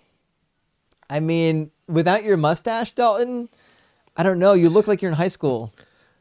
Here's my defense, guys, for the non-mustache. I thought to myself, which one of these two faces is the face you would want to sit on? Everybody loves a mustache ride. It's just me. Says, this is a pic of my dog, Milo. I love him. Rock hard for Doug. Well, I love him too. Beautiful dog. Absolute beautiful dog. I love dogs. Dogs, cats, and babies. Janice, again, thank you so much. Says, dude doesn't understand the basis for his own worldview, but calls to complain about others' lack of belief in the worldview he doesn't understand. Amazing. I know, Janice.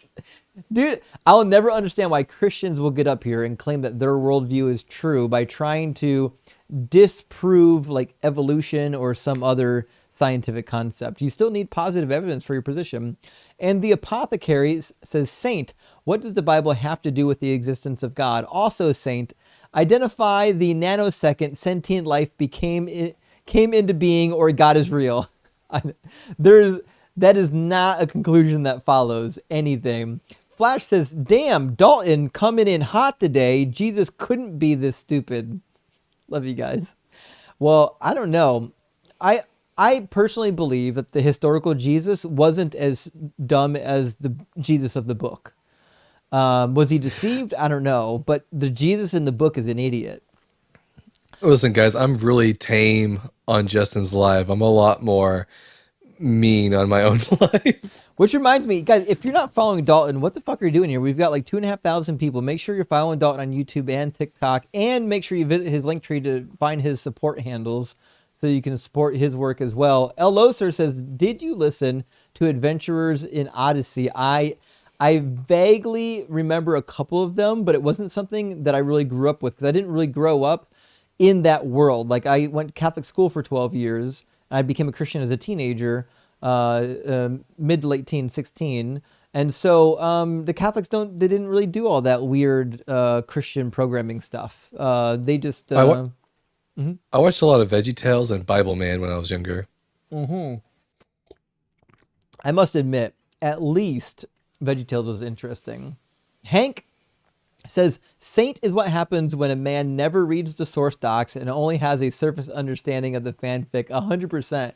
There's a guy sitting on a Unix terminal, afraid to do -- help, and he's just furiously typing in commands, hoping something's going to work, and nothing's ever going to work. And Yoda St. Cloud says, Dear Saint, Obama is in Marvel Comics. Marvel Comics isn't trustworthy when it comes to proving Obama is a real person. You talk zombie. I think talk zombie is a good word for him, because that guy, his brain is not awake or alive. And Dr. Wasamba says Justin and Dalton, I have to disagree with you both on something. You assumed that Saint has a brain. He has AI because his intelligence is artificial. And I do believe that to be the case. He was not smart. Alex says you should sell Doug plushies. I'm working on it. I have a guy in Discord I've been talking to that can do plushies. We're trying to figure out how to do the shipping, handling, and order entry. I think we've got some of the details figured out, but there's some shit I got to get done on my end first. Working on it, though. I need to write a software program to take the orders from my website and to put it into his website, because that's the only way we'll be able to integrate it. I'm probably going to write some API code on like a Google spreadsheet and do it that way. We'll see. Coachworthy says, hey, Justin, I'd love to hear Laurel and Hardy theme for a piss take. Well, I don't even know what the fuck that is. What's Laurel and Hardy? I'm just as lost as you, honestly. Coachworthy's from the UK. He's 5 British pounds. I'll have to look up Laurel and Hardy Cotsworth. I apologize. I don't know who that is. And Duke says, Raucous Volt. Yes. Yeah, we do agree. Doug agrees. And Night Owl, Ohio, congratulations for being in the heart of it all. Looney Tunes music would be an awesome addition to your soundboard. It would. And I don't know where I had a drum rim shot in here. Oh, there it is. I don't have a lot of soundboard sounds, but I know I got that one in there. All right, I'm going to grab 2 more super chats. We'll get our next guest in here. Simeon says, can you say again exactly what was that Catholic Study Bible 3rd edition with the larger margins of note-taking? I want to buy it so I can study better. This is my favorite version of the Catholic Study Bible 3rd edition. It's called the Catholic Note-Taking Bible. It comes in one format and one format only. Brown fake leather. This will deteriorate eventually. Don't set this on a flat surface too long. It'll stick to it and eventually you'll ruin it. But it's the New American Standard Revised Edition, a great version of the Bible. Mine was published in... I don't even know when they published this, but it's the Catholic Note-Taking Bible. I think this was 2010 was the last published. But you can get it on Amazon under $30. It's a great Bible. So, I hate when that happens. I have a Reader's Hebrew Bible from Zondervan, and it's got the faux leather. And let me tell you, if I can't put it anywhere without like a big orange print being left behind, looks like Donald Trump just sat on my furniture. I've got one. I'll have to send it to you. That's in leather. That's really good. The first edition I didn't like because they basically just copied word for word from the Aleppo Codex. But the second edition, my understanding is the second edition is going to follow an actual critical edition. So that being said, I'll send you a link to the second edition now that you can get in leather. I think it's under $100, but it's really good. Ooh. Meg, thank you so much for the $5 super chat. Says, what would happen if Joseph had consummated the marriage to Mary instead of obeying God? Did God check the sheet asking for a friend? Okay, me. That's actually a really interesting point. And, you know, the ancient opponents of Christianity claim that was the case, that Jesus was just an illegitimate son. The Roman guard Panthera theoretically knocked up Mary while she was betrothed to Joseph, and it was a bastard child. That's why they had to escape to Egypt to avoid, possibly getting herself stoned. But yeah, it seems like the bloody sheet test never got held. I'm partial to the idea that the actual historical Jesus, like the actual historical Jesus, possibly didn't have a dad. That once it came out that she cheated because Joseph didn't sleep with her, Joseph just left. He was out of the picture. And anytime you see Joseph Yeah. after that, it's just contrived. It's interesting that there is a rebuttal given to Jesus by the Pharisees in one of the Gospels, where they say, at least we're not illegitimate children. Yeah, I mean, it seems to be that's what everyone thought about him. I mean, that would make sense why a myth about his birth would get started at one point. Yep. All right, we're going to bring in our next guest. It's going to be from the YouTube Cube. We're going to get Muhammad into the chat. How you doing, Muhammad?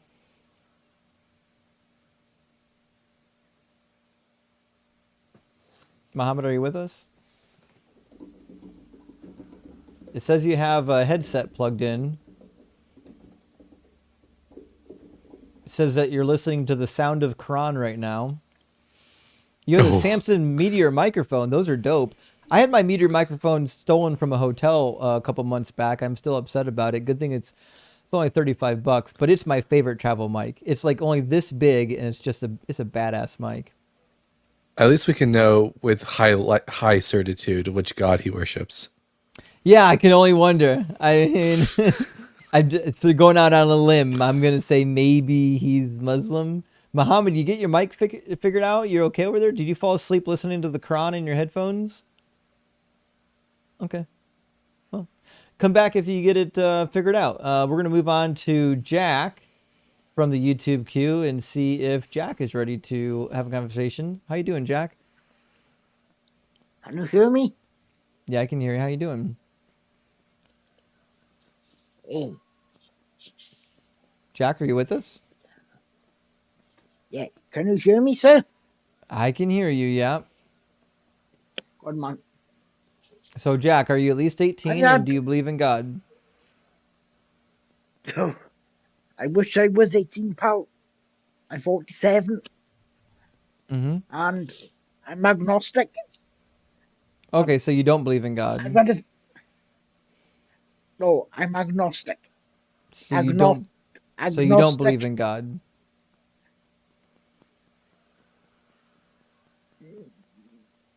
50-50. Right. If you're agnostic, it means you don't have a positive belief in God. It means you don't know. I'm debating people who do have a positive belief in God. Yeah. If you're agnostic, I mean, congratulations, you're halfway to atheism. You'll be there soon. I don't think I would. Sure. Well, what would be the Right, argument that would lead one to believe that a God exists? Right. I had 3 questions for you. Well, I'm asking you a question. What would be the evidence that would lead to God existing?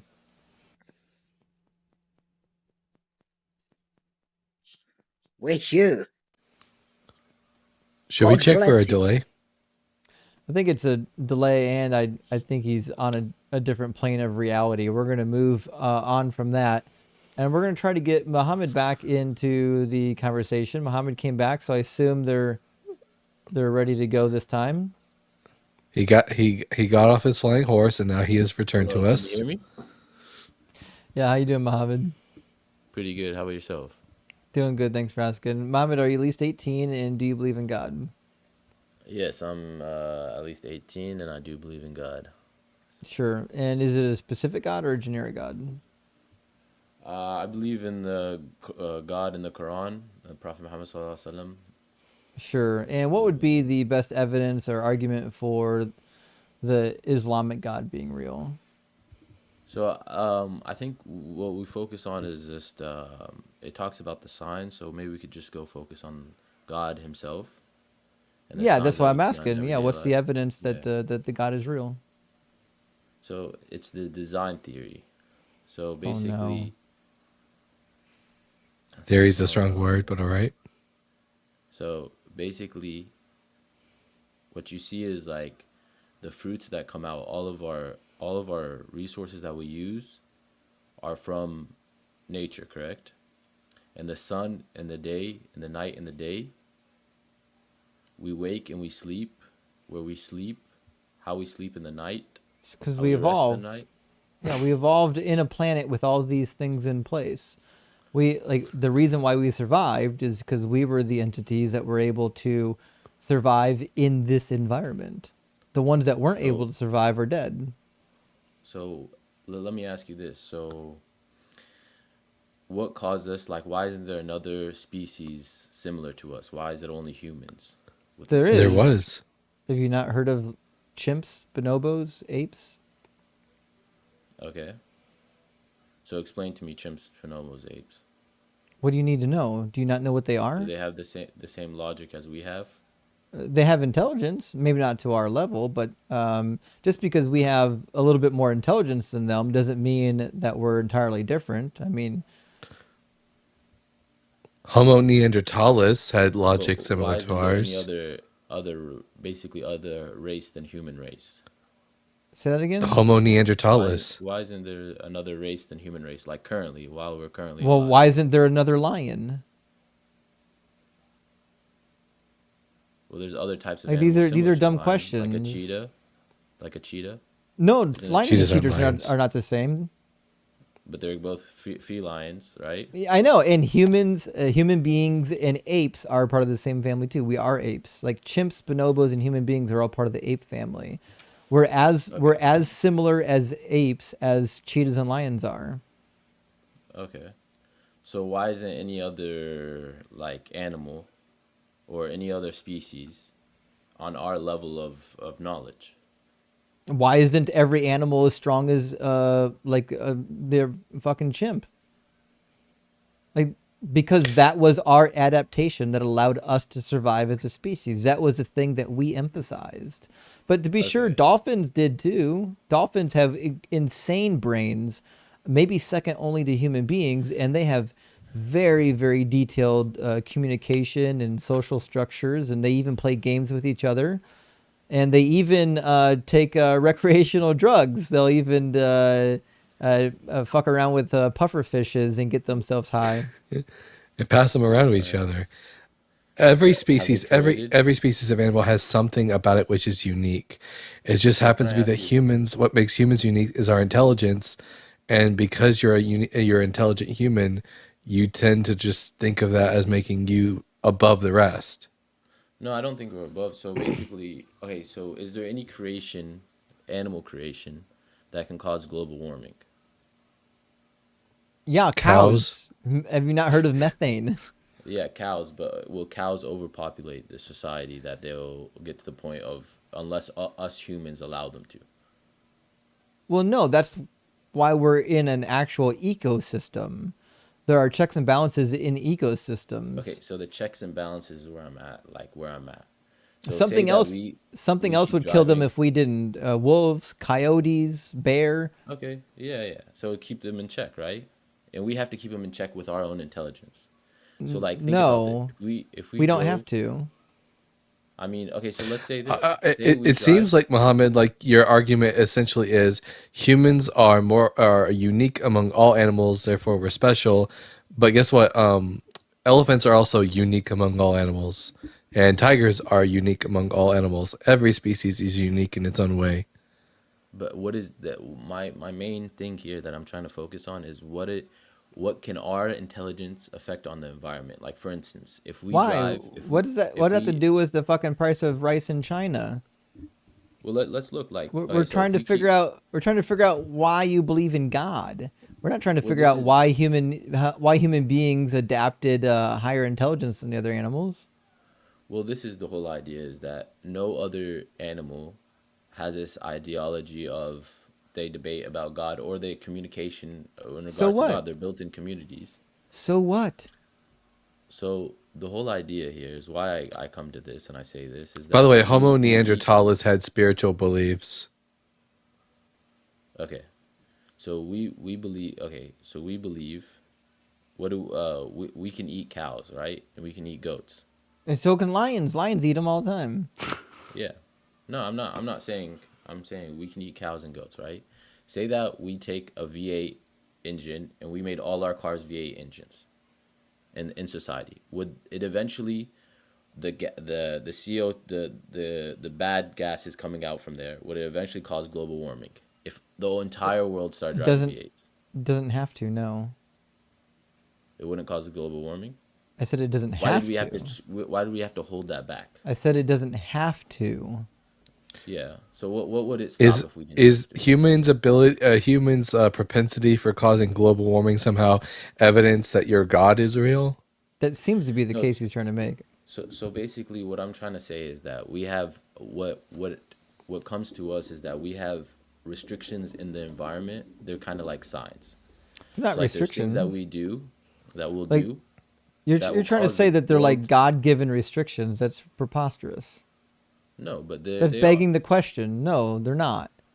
So who There are restricts? physical limitations to the world we live in, just like there are physical, like a tree can't grow into outer space. Like physics exists. But Okay, I physics agree. I agree. physics You're aren't put in 100% place right. by God. That's what you have to demonstrate. That's why right now you're Okay. begging the question. So this is where okay. So you're saying physics has to align. So physics won't a tree can't go to the sky, right? Go to the outside of the earth, right? Yeah, because of Is physics, not because of God. okay. So let's say this. Okay, okay. So now I want to ask you this.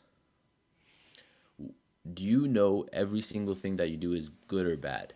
Like whenever you go to the store or when you drive, do you know every single thing that you're doing is good or right or wrong, or do you have a limited amount of knowledge? Everybody has a limited amount of knowledge because, again, fucking physics. Okay, because physics, of course. Because our So brain our would be too limited large to fit on our head if we never forgot anything.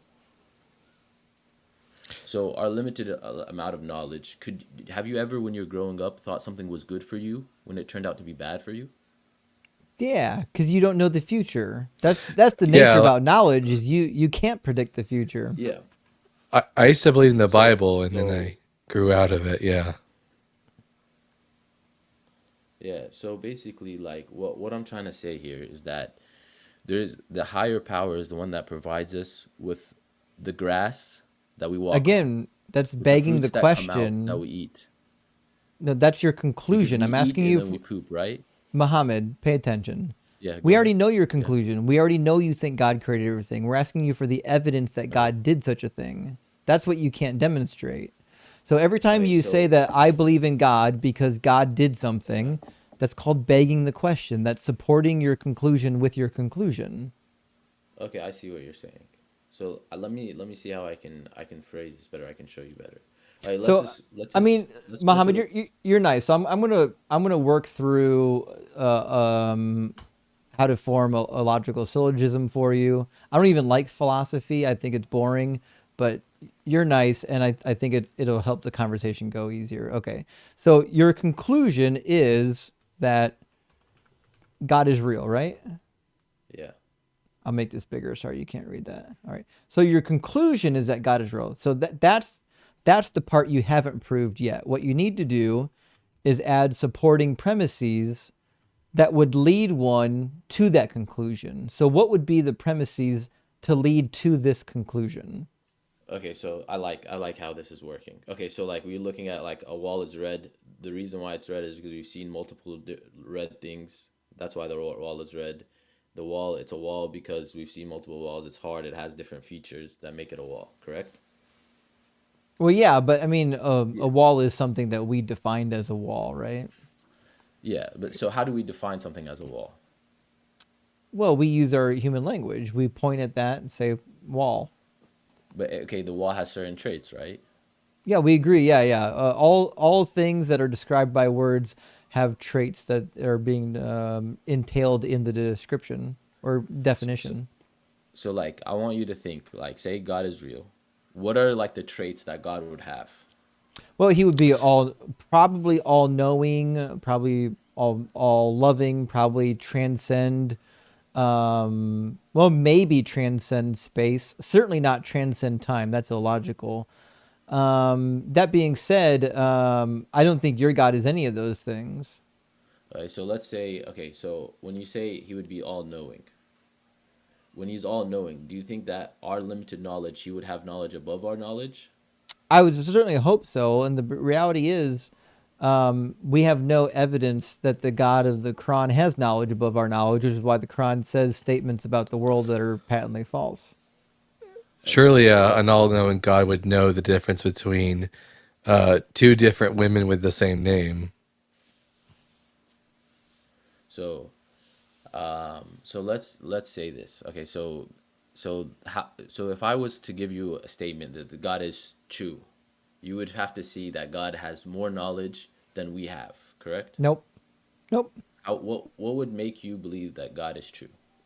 Making definitions for God isn't proof that God is real. Like you can't say God is real because God, if he exists, No, has no, no. more I'm knowledge, I'm saying right? like So, if I give you a piece of knowledge, for like if I was example, to the label the you a piece of knowledge, like so the for way instance, that if this should work is we should say my conclusion is that Dalton is mortal.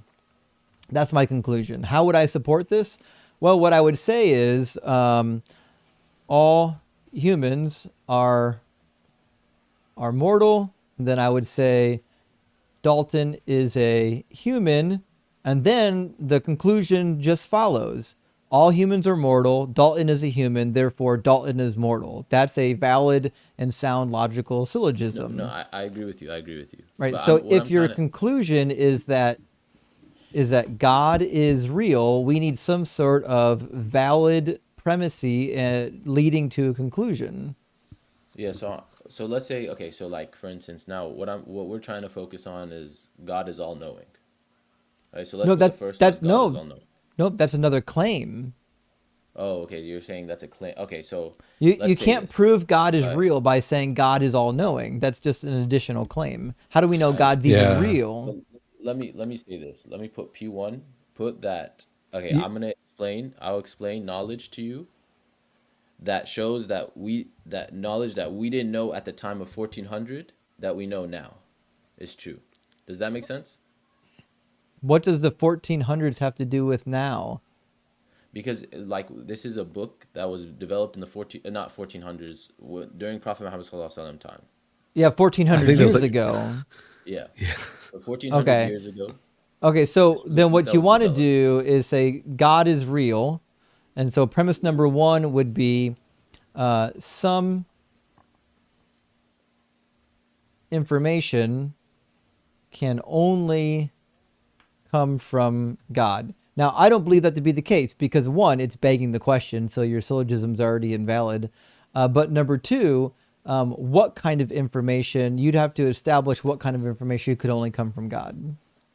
Yeah, Okay, so because we're gonna have some but fun with that. wait, sorry. So go ahead. Well, yeah, what information from the Quran could not have been obtained by Muhammad through natural means? Okay, so let's just do this. Okay, so let's just put we're gonna say Also, the Quran right here on some information can only come from God. 1400 years ago, put 1400 years ago, the Quran was created 1400 years ago. And I'm gonna show all right. you how current science has come up to show these facts to be true. Does that make sense? No, hold on. I'm writing. 1400 years ago, God info was given to Muhammad. Okay. So, Peace be upon him. first of all, Yeah. you didn't You didn't actually capitalize God, support but premise number one yet. yeah. So this is what I'm trying to say. So basically, how I I think know. I can prove this to We you. know. Yeah, we know what before you turn to the Quran, we're asking Yeah. you how do you know what information could only come from God? What information can only come from God. So why I believe in God is I believe in God is because there's so many signs that Nope, I hit one that doesn't sign. answer the question. The Okay, go question ahead. Say your is, question again. how do you know which information could only come from God? Well, this is the reason. The reason is, if you let me finish this, is that like, okay, so the wall, I see a wall. It has this trait, this trait, this trait, this trait, this trait, right? So I see multiple signs. So I try to explain to you each sign so that it eventually shows me why God, I can see like basically God. Does that make sense? No, I'll try this again. What's your method for knowing which information could only come from God? So my methodology is the Quran and the sound of it and the sound of it, that the sound of it and the emotional feeling and the sound of it and the backing of so the main thing is the backing of current technology and the knowledge that we have to this current day, and the signs and the knowledge that the prophet had sallallahu alaihi wasallam had during the time. So 1400 years have passed by, Okay. and they're still So discovering things in the Quran So that weren't Muhammad, let understood me at that pause right time. Does there. I that make want to sense? help you. I want to help you. Yeah. Okay, so Yeah. to be sure, we know every word that's going to leave your mouth. We've had this conversation with 100 Muslims before you. That being said, I think I can help what you're attempting to do. What you should just say then to support your conclusion is that um, if there is information, say, from a person that would be impossible for them to know, then we could conclude that it might come from God, right? Yes. Well, it's Now, no. Well, let's say information that, yeah, I would say, yeah, we could say that. Can now, you say that one more time? yeah. If somebody has information where it would be impossible for them to know, then it might have been given to them by God. You could say a higher source. You could do like ancient aliens too. It could just be something higher than a human being. We don't know whether or not it's Yeah, I God, but in your syllogism, you want to say God, even though that's going to be begging the question. You'll at least trick a few people. okay. Say my way, yes, it's God. And then why I don't say it's another higher source is because there's no other alien contact. Well, And then the again, That way that's how it well, works, it well, you don't know does that. that make sense? You don't Okay. know that. how do you know You should Muhammad be right. wasn't visited by aliens and given like let's say the Quran had I mean, they say scientific the angels information came in in that and cut would his chest that and washed his heart. yeah uh, let's just say that the Okay. Quran has scientific information in One it that's second. impossible for its time, which it doesn't. But let's say it did. It's more likely to be aliens than God because at least aliens are biological organisms, and we know biological organisms exist. I agree with that. But that being Yeah. said, Mohammed, let's because you're being a good sport, and I mean you're being a nice guy. Let's actually walk through some of the points. Keep in mind, Mohammed, we have already heard these 100 times, and this probably won't be as easy as you hoped it would be before you called in. But like we're willing to play ball with you as long as you're nice about it, because like so far, I mean, you sound young. It sounds like you're just getting your feet wet with apologetics. And so maybe now is a good time to have a level-headed discussion about these things before you get too much older and embedded in this religion. So I want you to look up the pulsar star. Oh boy. Yeah, yeah.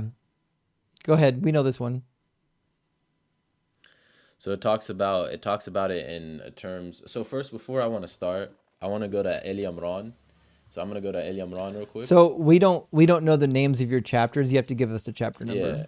Yeah, yeah. Now I'm gonna show it Uh, to you. You can see my screen, that's right? the No. Justin. That's the father of a Miriam, Imran.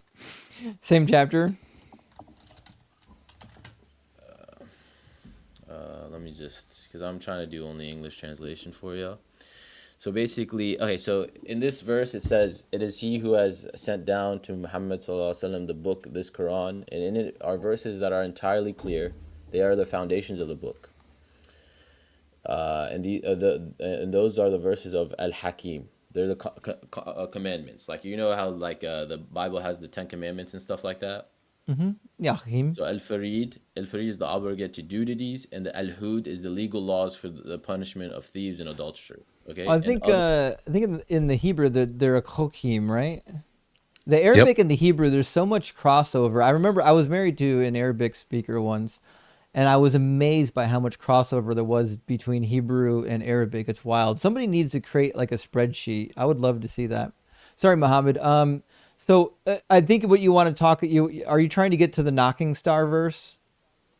Right. So basically, well, no, I'm gonna go to the knocking star verse after this, but then they I mean, that's follow. where you're This is going, just right? this is the yeah, but this is just to start off the book and explain a little bit about the book. So so it says others not entirely clear.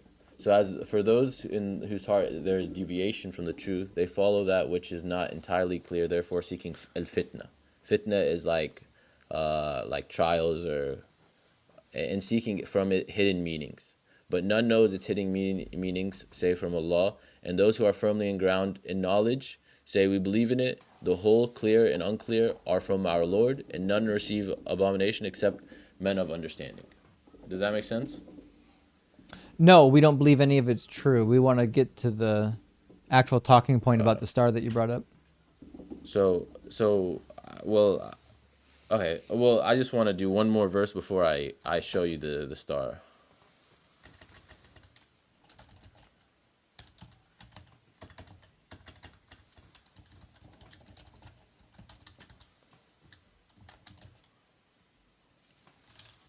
No one can see your screen, by the way, Mohammed.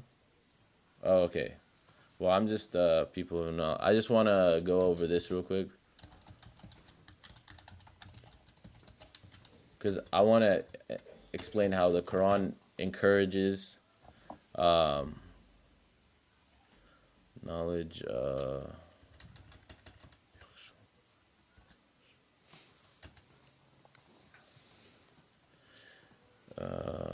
People.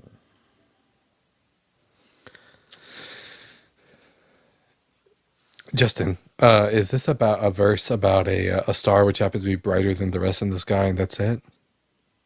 No, there's a passage in the Quran about a star that's considered the knocking star.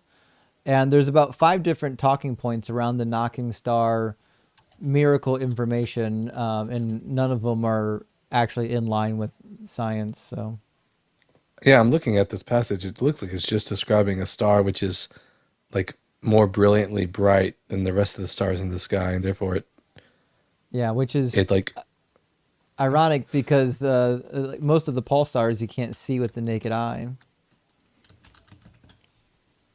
Like they would have no idea that they're even bright. So I can't find the verse that I'm looking for right now. But basically what it's telling you is the people of knowledge, they're the ones who really fear and like khushu, they're conscious of God. So when we look at the pulsar star, Tariq, and Nejm Thaqib, so it talks about a star that's knocking. So if you go and you listen to it, and you see NASA's version of it, you hear a knocking door. It's like a knocking on a door. No. So this pulsar. So can you explain to me what you think? Yeah, it doesn't sound like knocking on a door. What does it sound like? Not that. Most stars sound like burning balls of plasma. No, but like if you look at, can I send you a link on here? You can look at it. I've already seen the bad links of poorly edited videos with sound dubbed over the pulsar. Okay. So let me explain to you. You know how, okay, so the pulsar star has an outside ring. Is that correct? Okay, No. let's go on something maybe that's a little more proven. Mm-hmm. I can show you a little more proven. So we'll go to something, it's basically the baby in the womb. Oh no, you don't want to do embryology. I just got here. Hi, Blitz. Hey, Blitz.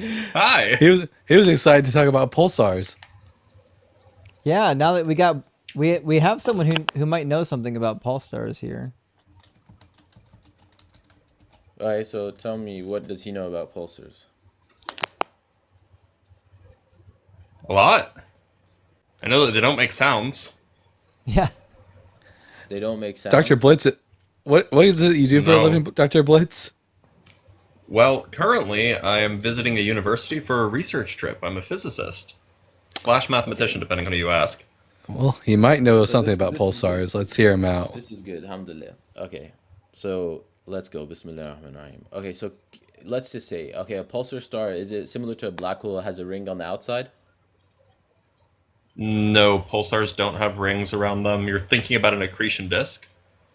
accretion Pulsars don't necessarily have those. In fact, most black holes don't have those either. So the accretion disk has that. Okay. So does the accretion disk knock? No. Okay. So I'll explain to you how the pulsar star knocks. So the pulsar star. Okay. No, let me explain it to you. He's a physicist. Maybe he'll learn something new on this one. Maybe the guy with the PhD. maybe will I'll learn Yeah, something. man, sure, Yeah. definitely. We're trying to reach the truth, right? So what we're Indeed. gonna do is I want you to think about a magnetic pull. You have a Yep. marble. Let's just say we have a marble in the center that's magnetic, and there's three other marbles. And we're gonna say that space is a vacuum, correct? Yeah, close enough. So so space is a vacuum. It's close enough, right? And then let's say this. Now I want you to imagine this. Okay, when a ship is falling from the ocean and it's sinking, like we're gonna say that the ocean, basically space is on a different density level as the world we're living in currently. So we're gonna imagine that What space is like what do the you think a ocean and the density moon. level is? The ocean and the moon. Like think about the ocean, and the moon swimming. And now I want you to think about a ship, a very big ship. Whenever it starts sinking, what do? You swim as Get in the far as lifeboat. possible. No, no, you swim as You far get as in a possible because lifeboat. what's You don't swim. okay. What? Okay, but if there's no lifeboat, you swim as far as possible because that what's gonna happen is the ocean, the water from the pull of the Allahumma salli Muhammad, of the boat is gonna pull you down with it. So you have to swim further away because the gravity, basically it's like similar to gravity, right? It's gonna pull you down with it. So I want you to think about the sun is falling down and the rest of the planets are pulling on the gravity of the sun. Does that make sense? Where's the sun falling to? Yeah, what? The What? sun, well, we're in a big, think about a big ocean. Okay? So I'll explain to you where the sun is falling to later, but I don't want to go too much into What does Wait, this have to do with sorry. pulsars? is the Well, Earth I'm going to explain flat? to you right now. Okay? So now I want you to look at now a pulsar Mohammed, star what shape is the Huh? Earth? is round. How does the spin come? The pulsar star, what basically the pulsar star is guiding is it's sending out a wave with the knocks No, but that's it's not. allowing the spin. That's But there's so multitude of them. So pulsars. let me explain to you like That's not how pulsars work. Pulsars so are a just pulsar rapidly star. spinning neutron stars.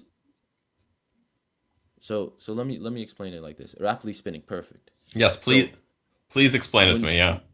now if I'm gonna drop a heavy weight like the ship, and now there's now there's I stay around that ship, and there's another force pushing me. Will I be spinning around that ship when I'm falling in the ocean? I have no idea what you're asking.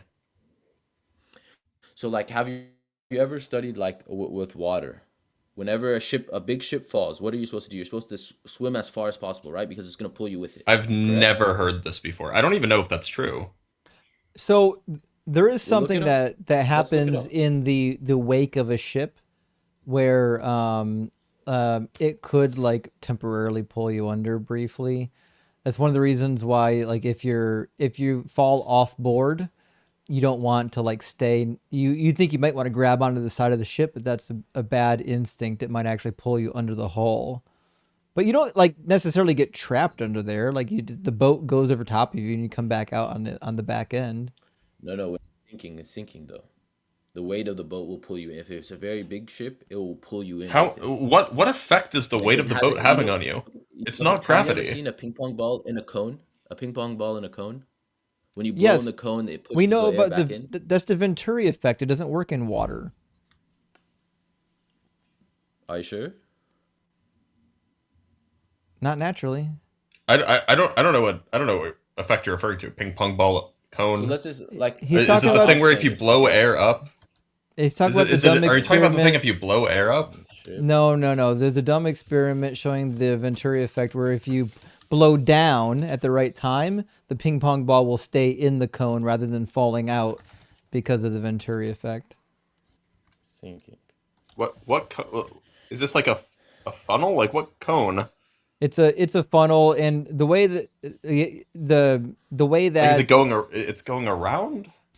it goes around the ping pong ball and creates low pressure on the sides, I believe, and high pressure in the middle Oh, when okay. So this is basically the Magnus effect in reverse. Okay, fine. It's a void. It's basically a What does void this have to do with pulsars? because the spinning of the neutron basically is there are three balls basically that are There's falling not down three into the balls in a ocean. neutron star. There's not a neutron star is one thing. No, you're looking at because what you're looking at is you're looking. This is why I can't explain. I have to go to the next topic. But basically, when you're looking at the water, what you're gonna find is when the spin happens, the spin you're What does seeing this is have to do only with the the neutron inside of the star? spin, because you're only Neutron seeing stars aren't the in water. but it's just the reflection. It's like a reflection of water. So if What? water, the density Neutron stars shifts. don't reflect water. No, because when you look at space, you're looking at it as a vacuum, right? What do you think a vacuum is? Okay, but like, let me explain to you something. Okay, I want you What to do you think about think space a as an vacuum ocean. is, Muhammad? I want to make sure you and I agree on what a vacuum is. A vacuum is okay. So let me go like this. Do you think there's okay? For instance, okay? So what is the difference between water and air? Muhammad, Why can't you just answer the question directly? what is a Because I'm vacuum? answering your question. Okay, a vacuum is a lack of air, right? Not just. Sure, yeah, that's pretty good. I mean, it's a lack of everything. Yes, A lack thank of you. everything, right? Yeah. Okay. Yeah, it's So better. now That's close enough. Lack of air. That's a good layman's explanation. Okay, so let's say this. Okay, if for instance in water, okay, water. What's the difference Why between are we water talking and about air? water? Because everything is similar to each other. It's all based They're on made of No, different they're things. not. They have different on pressures. They have waves. different densities. Space is not like Okay. space is not like either of those. What? Okay, so like let me Muhammad. Okay, it's different densities, like you said. So air has a Space different doesn't have a density. density. It's nothing there. There's nothing there, right? Space is not a fluid. Air Okay, and water are both so fluids. Space is not a fluid. And like we okay, so thought let me that ask you maybe this: there How was do some sort of substrate out there how do called ro- the ether, and how it turned out that there nothing? wasn't. How do they push off of rockets? How do rockets push off Oh God, no. in the air? Rockets don't push off of anything. Atmosphere? What did they They push don't off? How do push off they? of anything. What do they Okay, do? so rockets work via reaction forces. So if you were on a skateboard and you threw a bowling ball in one direction, you would go the other direction. Rockets work by the same principle. Okay, so explain to me that one more time. If I was on a bowling ball and I threw the bowling ball, Imagine that you're on a skateboard. You know what a yeah, skateboard is? yeah, You're on okay, a skateboard and you throw a okay, bowling ball. What will happen to you? yeah. I'll What move. happens to you? I'll move. This is not a rhetorical question. I'll move. Yeah, you'll go in the other direction, right? Yeah. So rockets function on the same principle. They throw stuff out the back and they go forward. Okay.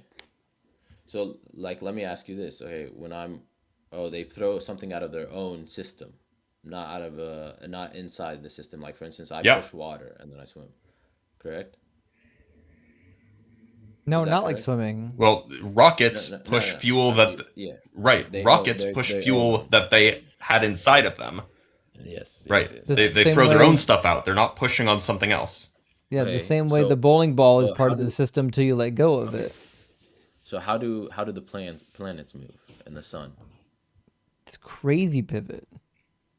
They are in gravitational orbit. They don't need Gravitational propulsion to orbit. stay in orbit. Okay, perfect. Okay, and how does light travel? Yeah. It has no choice. Okay, so It's Through the massless. electromagnetic light rays- field. Exactly. Okay, so light rays, and gravity are on a smaller spectrum than what we're on. Like than What do you think a than spectrum air, is? correct? Like, okay, let's say we use what type of thing can we like manipulate? Type of waves. Okay, so like for instance, isn't light kind of like a wave, like a water wave? But you said light and gravity. They're not Like, isn't remotely sound the same well, thing. One second. Isn't sound well so light and gravity are similar to each other. Because How? gravity is a wave. Because if you look at the new Gravity is studies, just they the just want to bending know of what first- space-time. It's just warping No, of space-time. gravity is It's a wave. gravity They is a tested it with a wave. laser. Yeah, they Not- tested it with a laser. Not all gravity is a wave. There are gravitational waves. Not all gravity is a wave. So what are the other way gravity pulls? Via static or non-wave-like propagations of the warping of spacetime. By the way, What do you mean? This, non-wave. by the way, Go ahead. this language of a knocking star existed in pre-Islamic works. Are you aware of this? Okay. There's a female pre-Islamic soothsayer, Zubara, and she speaks of a quote of the star that knocks at night and the clouds full of rain. Okay. That's interesting. Okay. But also, no stars knock. Yeah, this is merely a passage No. that's meant to demonstrate that you have a star that's like piercing through the night, like someone who comes to visit you at night. They suddenly make themselves known. It's the same way that the star just suddenly shines in the night, and that's all this passage is about. Well, there's other things that are hidden within this, but Lam Ahmed. So, so Yeah, basically, salami. we're talking about the waves. So not all gravity is waves. Can you explain that to me? First off, just before I go into this thing, I just sometimes I'm really trying to learn and understand both y'all's perspective. So I'm trying to Mohammed, understand been each point. If good. that's all right. You've Does been that make good. You sense? just have to understand that like you have a kind of a little bit of a habit of like verbal diarrhea where you say a lot of words, and I don't think you know what any of those words mean. So it might be helpful from your position, maybe just slow down a little bit, use less words. Okay. Almost. I see what you're saying. Maybe just like try to. Okay. So, what I'm trying to say here is that what we're facing is that gravity is a wave and light is a wave, and they travel through space. Now what we have is sound is a wave. And what does this have to do with the pulsar knocking? So this is a big concept. That's why I wanted to switch to the embryology, because it's like a kind of a large thing. This is talking about how the Earth and the Sun and the Moon is all swimming, and this is explained in the Quran as well. But like I'm trying to explain it to you, and it's a big topic. But they're I not can swimming. continue it. They're not moving. They're not propellant. So look, there's no similarity between the swimming that you and I or a fish do and the way that stars and planets move through space. No. You're One looking at involves it like propulsion off of an external medium, the other doesn't. no. You're looking at it wrong. I'm talking about like the same concept with the ship, but there's different forces that are getting in play. So like gravity is like the sound. So like sound can be like But if I was gravity's to not yell like sound, or right? so that's why I'm trying to explain to you Gravity has the almost idea of nothing in density common and with how sound. well this is what I'm trying to explain to you. If you give me a moment. So if I was able to Muhammad, what like is more for instance, likely? What is more likely? Because look, and I mean this with love. It seems like there's a lot of physics you don't know, which is fine. Not needs to know physics, but like not knowing that rockets work via Newton's third law, via reaction forces, it just indicates to me that you're not going to teach me anything about physics here. There's nothing that you could say right now that would be news to me. So why do you okay, think so that when I tell you that pulsars don't knock, that you're going to give me some new information that I've never heard before? So what I'm coming to tell you basically is I explain it to you like Prophet Muhammad Sallallahu Alaihi Wasallam. He explained it to like a normal Joe, average Joe. So to explain it to you in your terms, in your high technology, and your the way how you live in like on this current times and like what you've studied, I just have to find the matches to it. So I'm trying to give you examples of other things that are similar to it, so you can connect the bases. So like if You I know, was able Christians to make But they the aren't like same similar. claim. but give me a second. So if I was able, if I had a very long, loud voice and a strong voice, would that voice be able to hold an object down or bring an object up? Like, No. can you lift an object with sound? Is that what you're asking? Yes. I mean, Not Ultrasound. with a single source, you Ultrasound. can't. Not with Okay, a but you single can with source. multiple sources, right? Yeah, if you form a hemisphere with microphones or with speakers, you can do sonic levitation. Okay. So would that kind of act like gravity? No, it's completely unrelated. Why? Behaves in a completely different way. Explain to me the difference if you can. I gotta get One some is Kraken. levitation. This is all you, Blitz. One is levitation. The other is one is levitation caused by pressure differentials that cause standing waves. The other is geodesic distances changing as a result of the presence of mass, causing the effects that we call gravity. Like they're just different things. All right, let me ask They're you this. not related at If all. I They're just flip they the have nothing in common. levitation, if I flip the levitation unit and I put the object on the ground, would it be harder to pick up the object? Yeah, sure. Okay.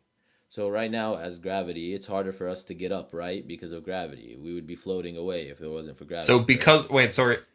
So just because sound can produce a force on something, and we often describe gravity as a force, doesn't mean that they have anything in common. That would No, be like because saying that a what I'm trying to say spring is is the same thing as gravity because springs apply forces. no. So what I'm coming to you at is that they're different wavelengths. They're both the same wavelength. So one is on a higher frequency and one's on a lower frequency. No, no, no. This has nothing to do with wavelengths. So let me explain it to you like this. Okay. This has nothing to do with frequency. Okay, so how Gravitational does fields are not gravitational fields like the Earth's is static. It's not a wave. okay, so, well, what with pulsar star, you said some of them are waves, correct? With some gravity pulls, there are waves. In the No. recent study with The gravitational Liger field of a in South pulsar is America, they essentially proved that. constant. But so with Ligar, they proved in South America, or I don't know exactly where, they Oh got my a Nobel god. Peace Prize because they proved that gravity was a It's wave, called correct? LIGO, and Yeah, LIGO. it's called LIGO, and it's in Louisiana, not South America. They have different locations, but maybe I'm wrong. I I think he There are meant no Southern locations in South America. America. I Okay. think so. All right. So What they showed is anyway, that gravity can take on wave-like behavior. These are called gravitational waves. But the gravity that the Earth produces, the gravity that pulsars produce, the gravity that black holes produce, these are just static gravitational configurations. There's no waves happening at all. okay, so these different stars are located in different areas, correct? And they're What pushing different onto the stars? Earth, right?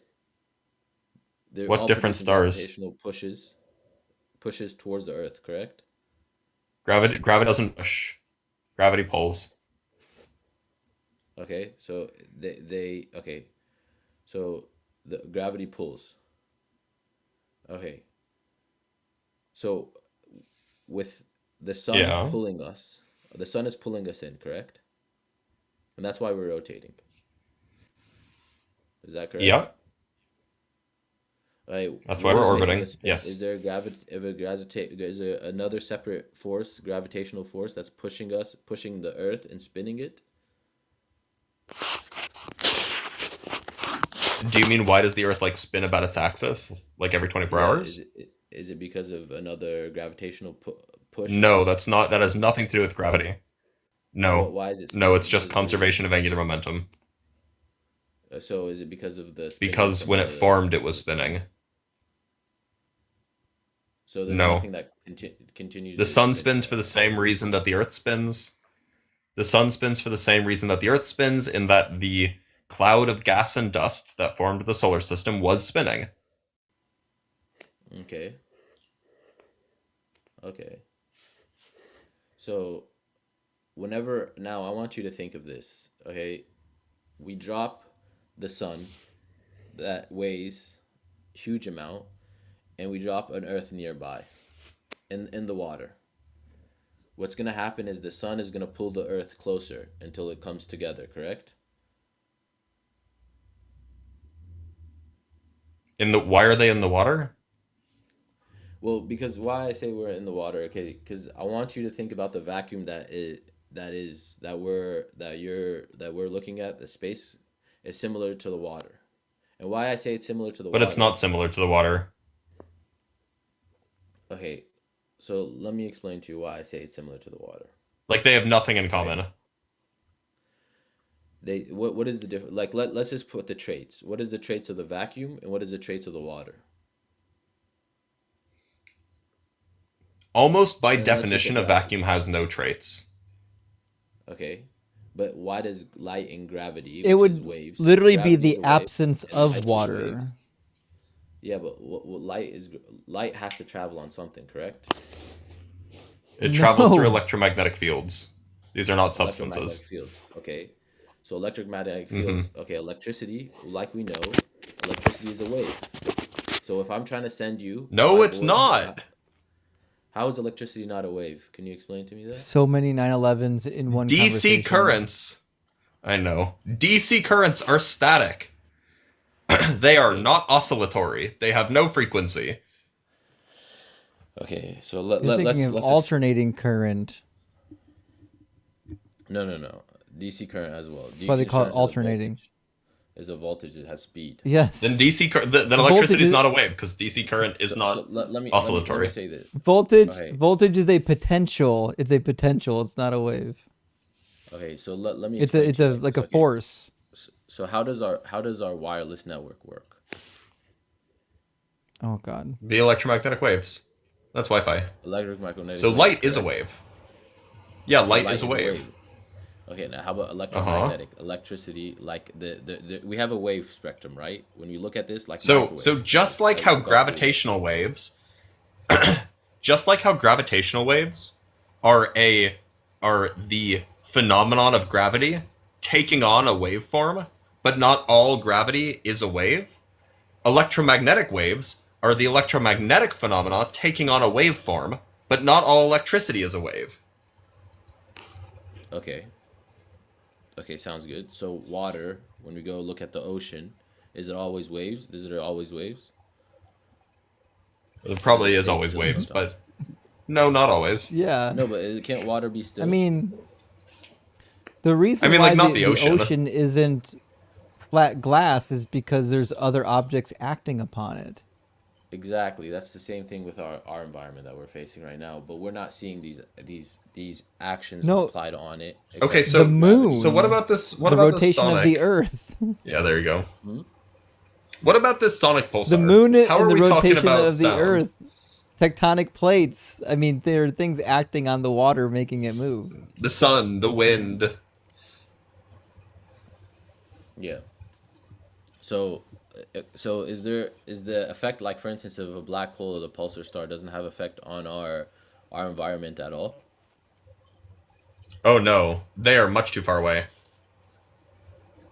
Their constant forces don't affect our environment at all because LIGO could sense No, not the at all. shift, and they sensed it across the whole. Like they had a little tiny laser in a little area, and they sensed it, and they sensed just the So change the of laser that wasn't tiny; it little was like movement. 4 kilometers long.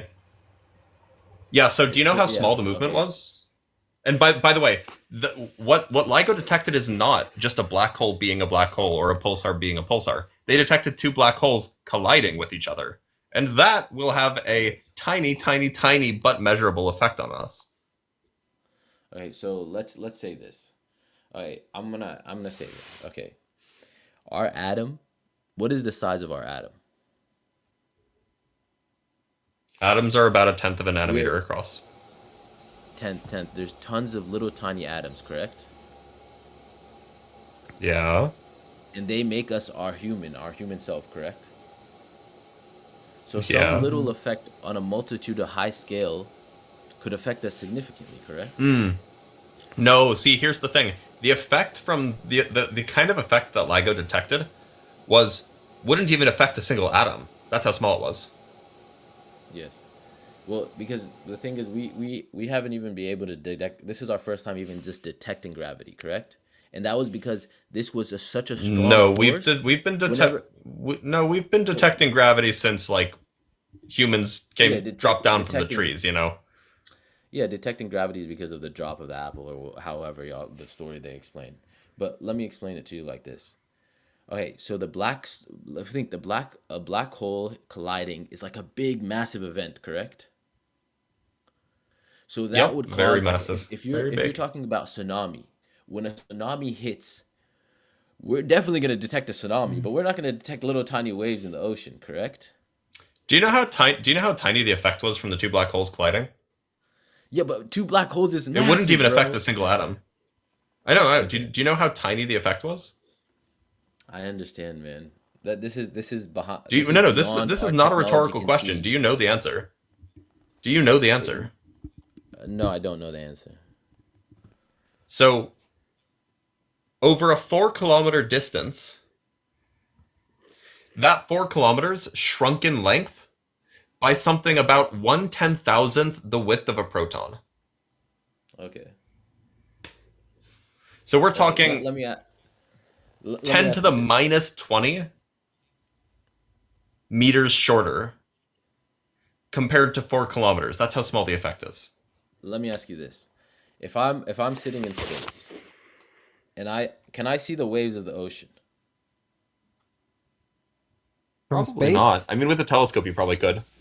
With a Yeah, telescope, you probably how could, about but a probably not with your tsunami? Could eyes. I maybe see a tsunami? Would it be much more Tsunamis are apparent? actually like not really. But it would be like depending on how the scale of it, would be much more apparent. So you're talking about a black hole colliding. Two black holes, these are big objects, correct?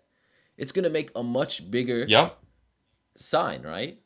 That we can in Well, our no, wavelength that we had so why they did we have to stretch it 4 kilometers? Because the laser had to be so tiny to reach it. So the thing had to be so much no, no, the bigger laser is to reach the huge. laser size. The Does laser is that make sense? huge. The laser The laser is circle, like the huge. laser is huge, but why did it have to stretch for four Yeah, kilometers? because they needed to. Because the effect is tiny.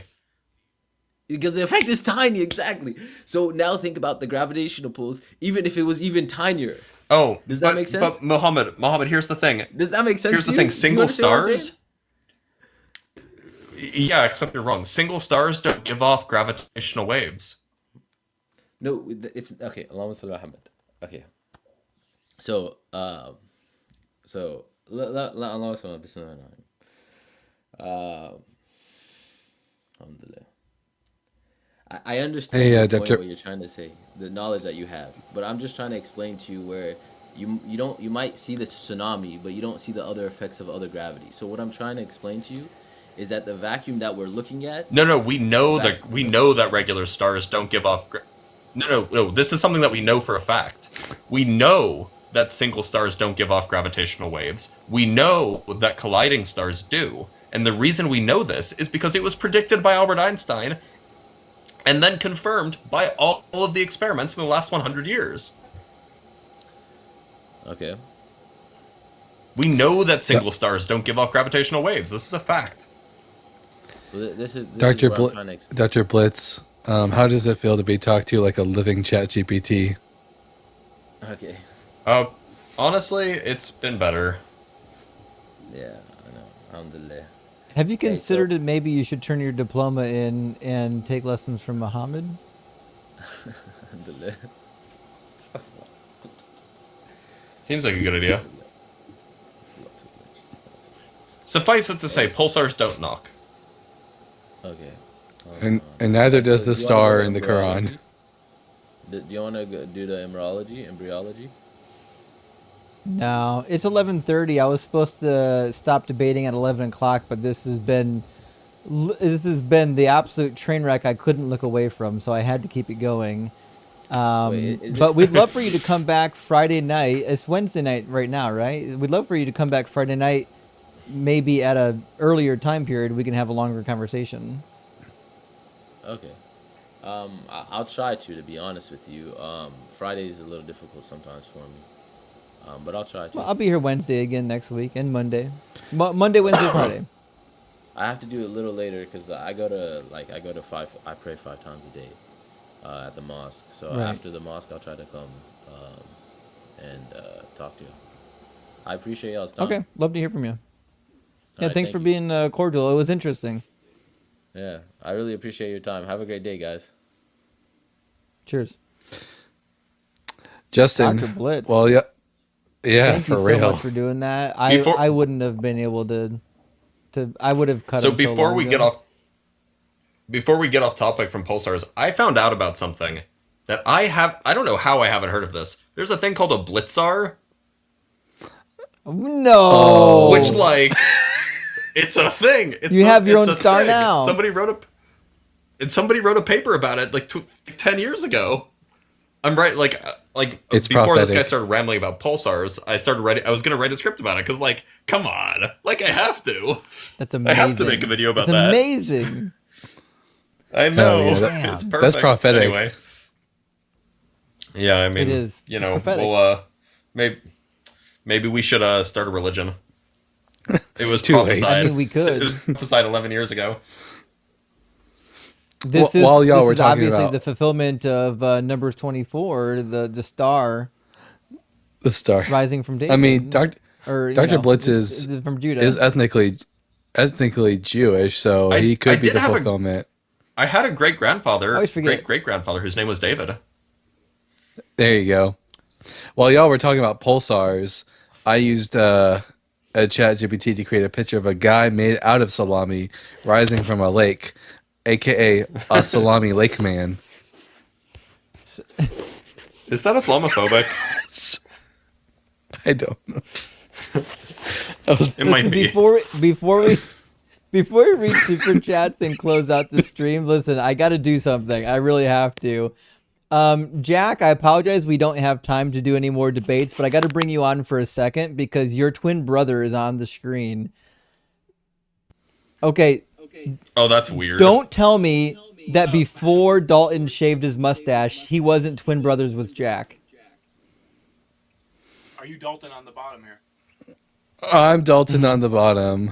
Or to me at least. Hey, how's it going? Hello, Jack. Dalton, prior to today, he had your exact mustache. Yo, if I shaved, I'd have your face too. So, well, it's too bad. I wish there was. That's weird. It's markers across time. You guys have heard me before. My God's not imaginary because my God is the martyr's martyr, and you'll not deny such heroes across time, right? I do care for your eternal fate and hate to see you provoking doubt. To be fair, I want to encourage you to doubt, and to establish the fact that Christ is more than a martyr here.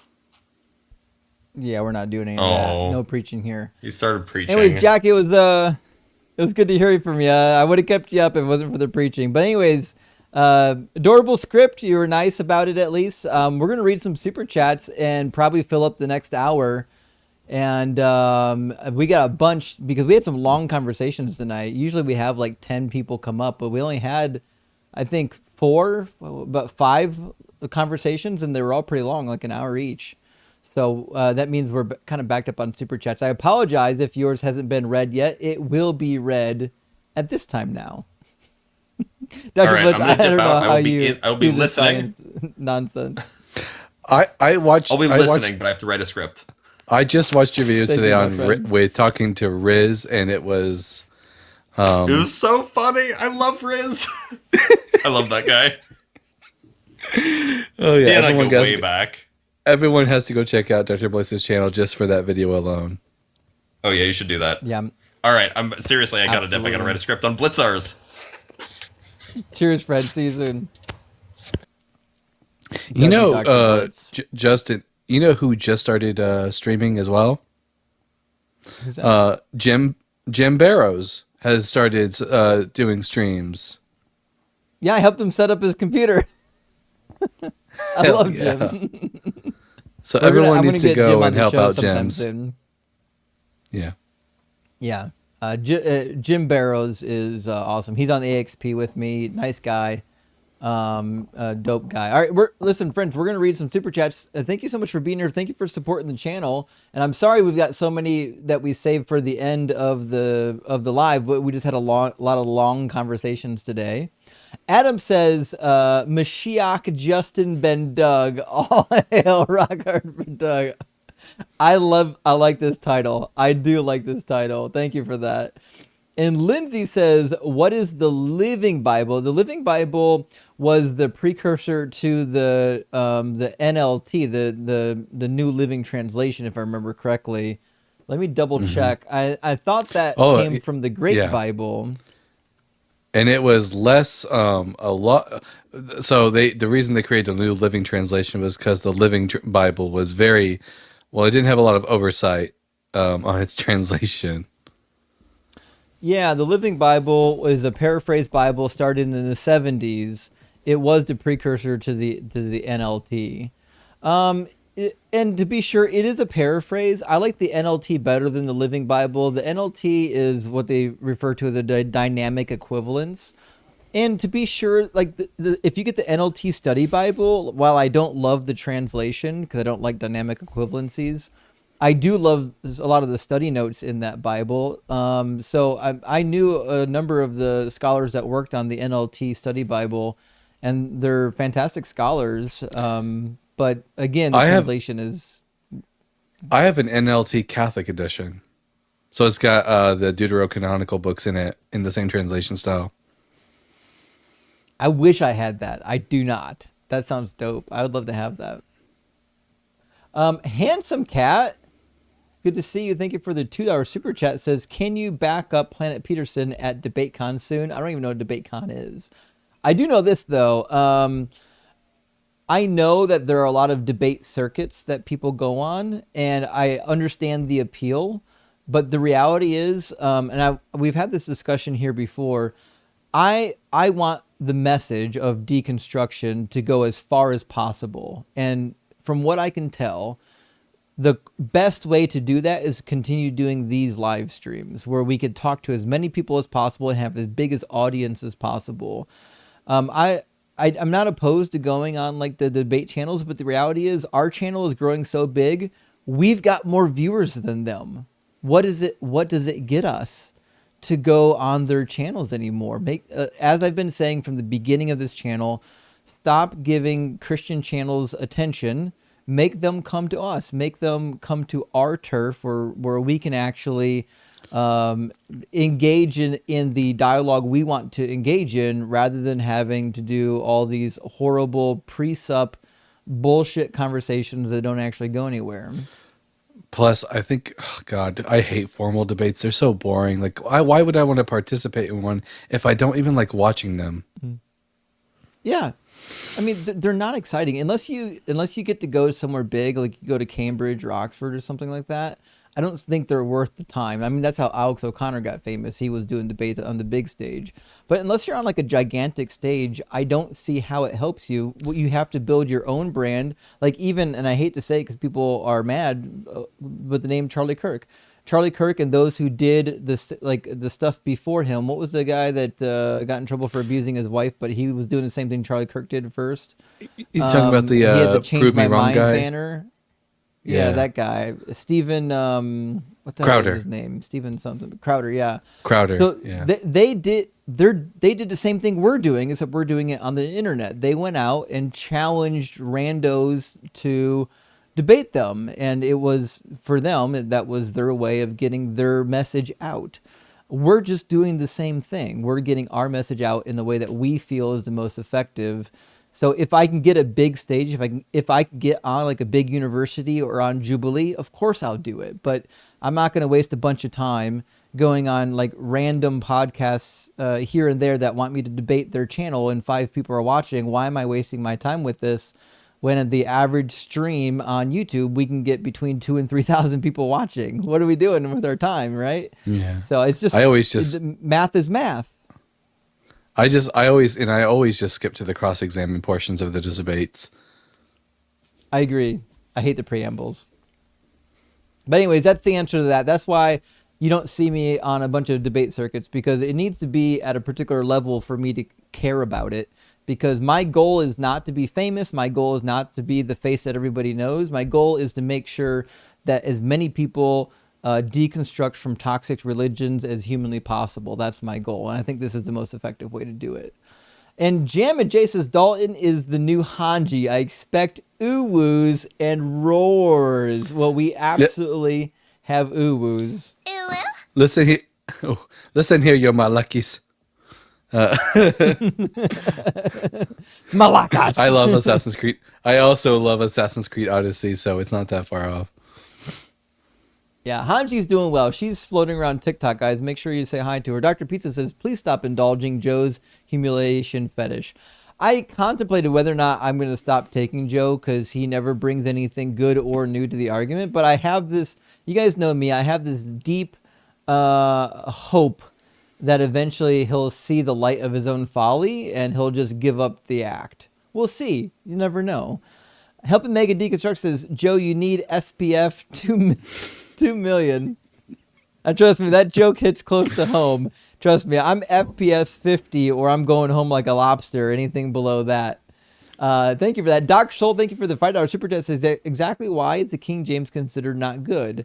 I think we talked about this from an earlier super chat. The reason why it's not good is because we just know better Hebrew than they did, and it wasn't a good translation in the first place because it wasn't a real translation. It was an update of the Bishop's Bible. And here's my favorite example, and I've been using it since the beginning of my live stream career. My favorite example forever will be the fact that George Smith and others discovered all these clay tablets at the turn of the 19th century. And we discovered who Asherah was. We discovered that Asherah was, in fact, a female deity. They didn't know that prior than that. We didn't have the Ugaritic tablets that were discovered in, 1923 or some nonsense, and anything beyond that. So the King James Bible, every time Asherah turns up, it gets translated as a grove of trees because the root consonants are relatively similar. They didn't know what to do with it. They didn't know how to translate it. And all the King James Bible, all of them, you'll never find the mention of Asherah once because they didn't know who the fuck she was. So it's not that they were dumb. The King James translators were smart. They were intelligent people. They were just working with a different data set than what we have today. You know? I would love to see one day us get a Bible translation that is made only from non-confessional secular scholars who are actually honest with what the text says. That would be such a bomb translation. Well, that's why most scholars like the NRSV, is because the people who work on the NRSV translation typically are pure academics. They don't pick people based on their theological positions. But for sure, Bible translations like the NLT, the NIV, they tend to find people that fall within a range of scholarship and still mainstream Christianity. So one of my professors that worked on the NLT, I think he did Deuteronomy in the NLT for the translation and the study notes. He was a real, actual scholar. He wrote a bunch of commentaries that are well respected in the scholarly community, but he was still considered an evangelical Christian. He still was an actual believer. And that's the type of person that they're looking for. That being said, the NRSV doesn't really care all that much. They don't care what your theological background is or if you're evangelical. They just want the best translation possible. And so that's why scholars recommend the NRSV, because it's a translation without dogma. That's the goal, is to get rid of the dogma. Adam says, Stone Soup is a European folk story. We are aware. We know it in America too, actually. The Doug fed the poor. And in the folk tales, I'm rocking semi-hard to Doug. Well, listen, we'll take semi-hard over flaccid. Just don't be flaccid for Doug. Doug wants you to be rock hard. And Master Mashitter says, Joe, you're dishonest, bad faith Christian. 1,000,000%, Master. He's not coming in good faith, which is why he starts the conversation of accusing us. And Mo says, Joe thought 1 Peter 3:15 means come in headstrong. For those who don't know, 1 Peter 3:15 is a classic passage that says that you need to have ready a defense for the hope that lies within inside of you, meaning always be ready to articulate why you have the faith that you have, rather than accusing the other side of being bad faith. Zaft Fajiz, thank you for the 100 NOK, says asking what moment something happened in evolutionary history is like asking a 90-year-old woman what time and date she got old. Rock hard for Doug from Oslo. Well, thank you, Raft. I appreciate that. And yes, that's exactly it. You're asking at what point in time did this long process that happened over many years occur? It's a category problem.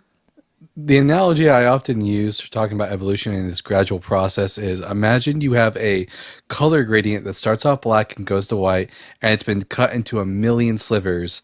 At what point does it become black? That's actually a really good analogy. I like that. I might use that sometime if you're not around. Hunter Runda, thank you for the $5 super chat, says the geological column is both vertical and horizontal. It can be. It's typically horizontal. Perpendicularism is what Doug approves of. Rock hard for Doug. Simply wet for Sharon. Big W for huge grace. And get pulverized for pebbles. I forget what we're doing for Rocky. But yeah, thank you for that. And Jam and Jay says, Joe, the only words out of your mouth should be, I'm sorry. You grape and slavery apologist fork. The silly look on your face when Justin cooks you is sublime. Thank you, Jam and Jay. And yes, I do like his facial expressions. As a person who likes facial expressions, Joe doesn't hide anything. He tells you what he's thinking, even if he's not speaking. John, thank you for the super chat. Says, what if Obama wrecked half of the White House and spent $300 million on a gold ballroom? Fox News would be pretending to lose it. What would Jesus think? Well, I'll tell you what. Jesus wouldn't do what Fox News does and get pissed that a black president wore a tan suit.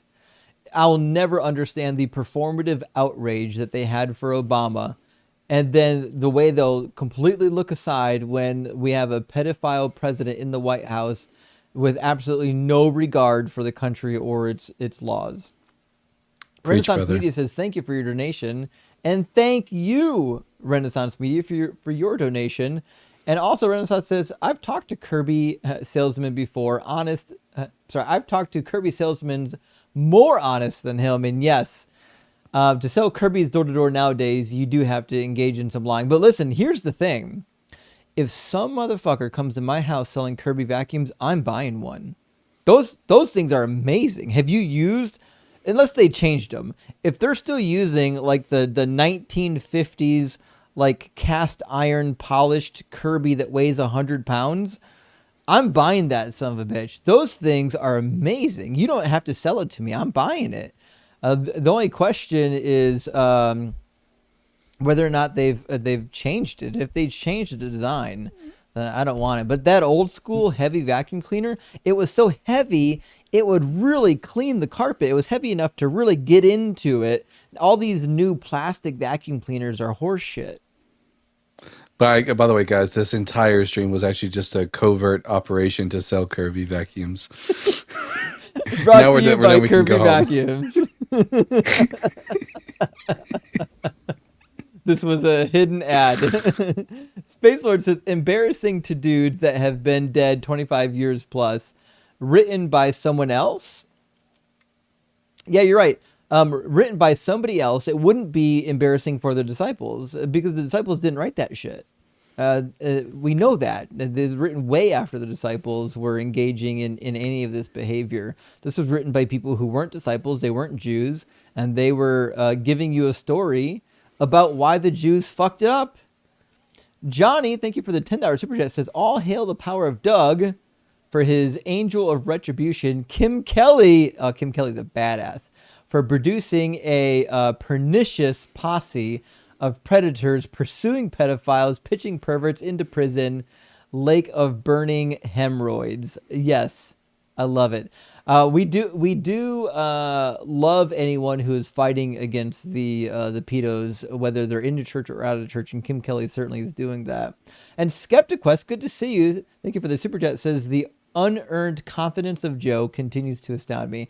That is the craziest thing, is the unearned confidence. I'll never understand how somebody who doesn't read the book is so confident in what it says or doesn't say. It's crazy to me. When I was a Christian and I heard things that sounded off to me, I would just say, that sounds off. I need to look into this. I'm not going to be like, you're fucking wrong until we actually read it. I'm actually surprised more of these super chats aren't about Christian, to be honest. I thought they were going to rip into him, honestly. There's more left. The night's not over. Varen says, first caller is so annoying. What's a good Hebrew lexicon / grammar? What's a good Hebrew Bible to study? Okay, so What's a good Hebrew lexicon? If you want something cheap, if you want something really easily readable and accessible, get the Brown Driver Briggs, formerly known as Brown Driver Briggs, but nowadays most people in the know just call it the BDB. Also, if you find anything written by Samuel Driver, buy that motherfucker. He's a genius. He wrote all kinds of literature. He wrote commentaries. He did comparative literature. But anyways, his joint venture in the BDB is amazing. If you want to spend a little bit of money, and by a little bit of money I mean probably $300, get yourself the Hebrew Aramaic lexicon of the Old Testament, is abbreviated as the Hallet. I got mine cheaper because I bought the electronic version from Logos Bible Study rather than the hard print version. It was way cheaper that way. It's super expensive, but I got to be honest, unless you're a real Hebrew nerd, it's not that important that you spend the money on a Hallet. Just get the BDB. There are others. If you want something free, you get like the Cassinius lexicon, which was the precursor to the BDB. And there might be some others out there. The Klein dictionary is what they're using on Safaria. So I think they're still using Klein's. Dalton, what are you using? Oh, so I use the BDB because that's where all I have really access to. But if someone's really, really cheap, go on Chabad.org and go to the Ask a Rabbi section and just send your questions to them. That's certainly one way to do it. And then what's a good Hebrew Bible to study? Well, I mean, almost everybody in the business is going to tell you to get a copy of, if it was me, I would get the original copy of the Biblia Hebraica Stuttgartensia, which is a critical edition of the Hebrew Bible. It's got the Hebrew text and it's got all the textual variants in the apparatus. I'll warn you ahead of time, it takes a while to learn how to read the apparatus because it's all abbreviated. You have to memorize a lot of abbreviations. You could also get something like this. They do make a reader edition. This is not my favorite Hebrew reader edition. My favorite is in the other room because I use it more often. It's in my bedroom. But this has the less common words at the bottom, so that when you're reading and you see a word that only shows up in the Hebrew Bible like a couple times, you're like, well, fuck, I don't know what that word is. There's a rare word. Those rare words will be at the bottom of the page, so you can keep reading and not have to flip over to a lexicon. Yeah, here's mine. It's like, well, it's worn the hell out. It's Zondervan. Oh, hell yeah, look at that. Bible. Yeah, I've had this sucker for well over 10 years. If you're really just learning Hebrew, it doesn't hurt to get an interlinear Bible, but they're gigantic and they're expensive, and you get something better on your phone typically. So I don't know if you want to waste the money on that, but you can get them. They do exist. So that's what I would do for Hebrew texts. Chip, thank you for the super chat. It says, I'm not going to follow a dead guy just because you think some 2,000 years ago were embarrassed, Joe. Some people 2,000 years ago were embarrassed.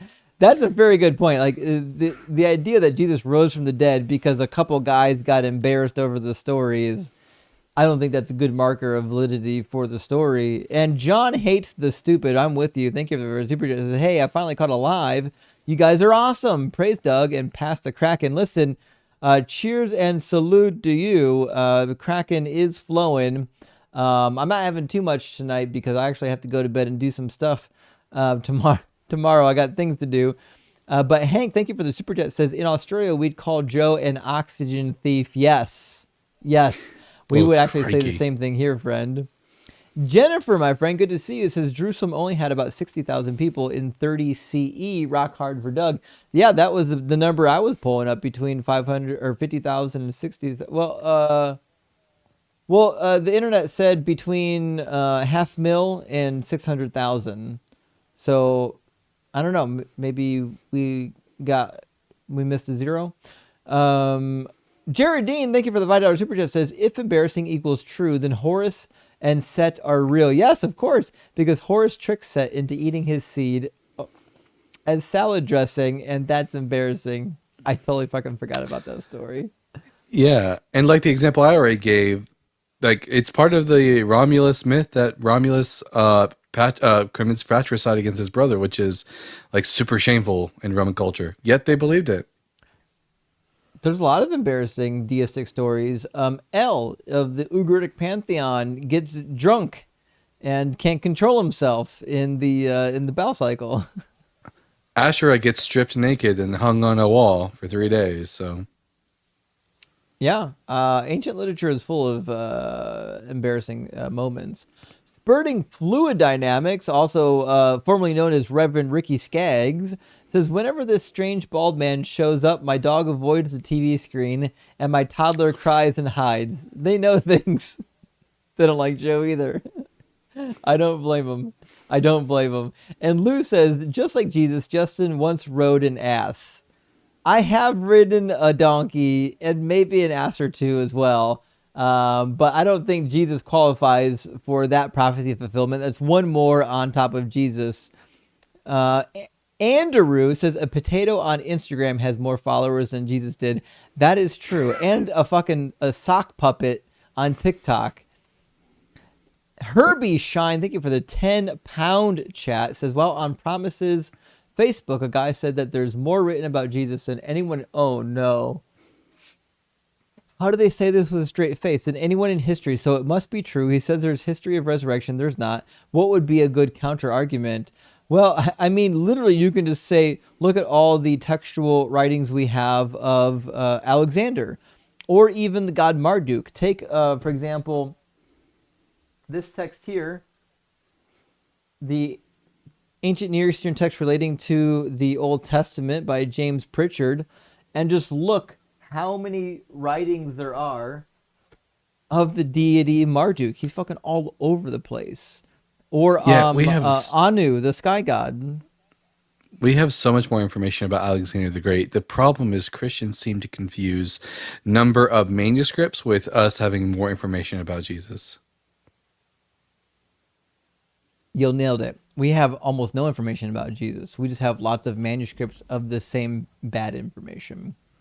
Couldn't have said it better. JM says, Joe Bald is okay. Get rid of the rest. No bears needed. You know what? We really need, next time Joe comes up, to do Elisha and the Bears with him, just to see how he feels about it. Just a Ranter, thank you for the super chat, says, hey, Joe, based on Justin's growth over the 1.5 years, he will have about 7.38 times 10 to the 6,000th power followers in 2,000 years. Put that in your ad populum fallacy and smoke it. That's fucking unbelievable. That's good. That is good. That is good. And Thebriel says, Joe is a joke. Props to you, Justin, for putting up with him. And after his horrid analogy about autistic children back the first time he called, oh my God, I forgot about that. Yeah, that was not good. Yeah, there was I forget the details. The first time we talked, he tried to do an analogy using autistic children. It didn't fly very well, as you might imagine. Yeah. For those who are new around here, I've got a pretty severely autistic son, and I don't take too kindly to people who talk lightly about autism. And I understand that that's just my sensitive area. I realize it's not a sensitive area for everybody, but it is a sensitive area for me. Gee whiz, Joe. Because autistic kids aren't dumb. I don't know if you know this. Autistic kids are not stupid, and they're not dumb. I'll repeat that for the third time. They're not stupid or they're not dumb. Neither one of those things.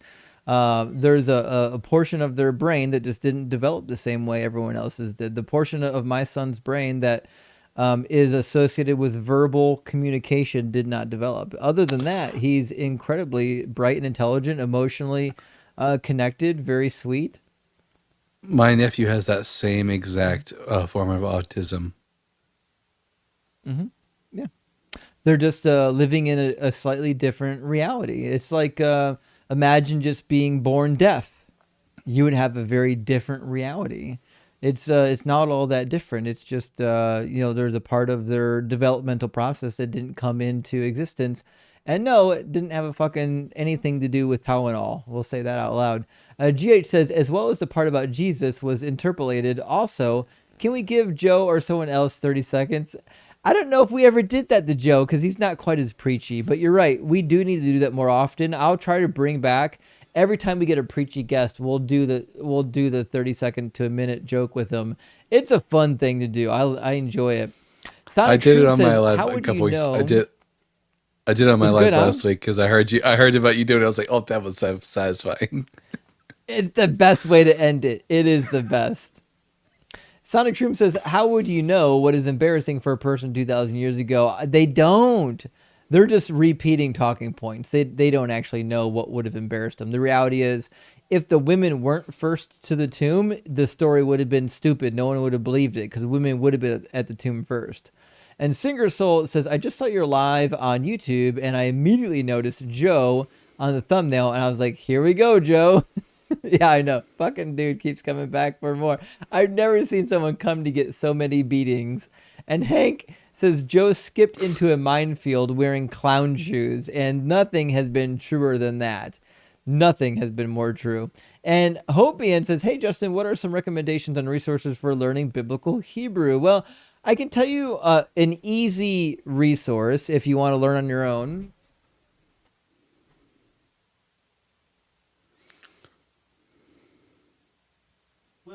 While he's looking for that, with me on this shelf, but I can tell you the name of the text was The Basics of Biblical Hebrew by Gary Practico, and it's a good entry for people who need a soft entry. Like you don't want to just get hammered right away. That's probably a good method. There are a lot of good intro to Hebrew books, though. What did you use, Dalton? I was gonna say, for anyone who wants to like dive into the deep end, my suggestion is Time Machine. Just go back to ancient Israel. That'll get you the first-hand experience. Me, no, I just learned from a lot of Israelis and listening to rabbis and Hebrew speakers, and just spending and having no social life. So there you go. How did they teach you the grammar? Because you're decent with the grammar. Well, no, the grammar is just something that I picked up from just like reading. I'm just I don't know how to explain it. It just sort of came to me. I think there's a term for auto didact. I just taught myself. Maybe. I don't know. Some people are just really good with languages. So for the rest of us, you can get yourself a strong and a weak verb grammar chart to memorize, so you can learn how to conjugate verbs. This is a really easy way to do it. You just memorize your simple cal verbs, and then nifal, pual, pl, so on and so forth. You'll be able to memorize them. I just make flashcards out of stuff like this and memorize them the old school way. I do use that's flashcards. a good way to figure out grammar.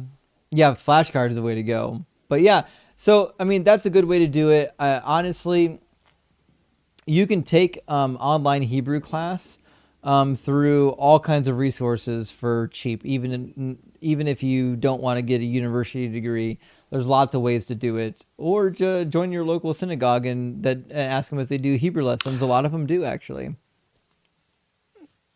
Lou, thank you for the super chat, says, according to the Rachelians, French atheist cult, Ezekiel 1 and 428 describes what a spaceship a spaceship landing on Earth would look like. Is it Bronze Age? It does not. I think they misspelled that. It's they are called Raelians. Their leader is named Rael. I think he worked in a supermarket before he had his revelation and changed his name to Rael. But I've read his holy text before. It's wild. He thinks that aliens used like basically super advanced bulldozers to like create the land from the oceans, and that all the prophets like Buddha and Muhammad and Jesus were all like visited by the aliens. It's crazy read. Oh God.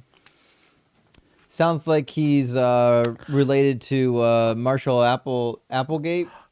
And but if you're wondering if he has multiple wives, the answer is of course he does. It's a sex cult. Obviously, every good cult has a leader with multiple chicks that he's banging. They did make the claim that you could achieve immortality through cloning, and then they make the claim that a woman who's part of their cult is actually a clone. No evidence, of course.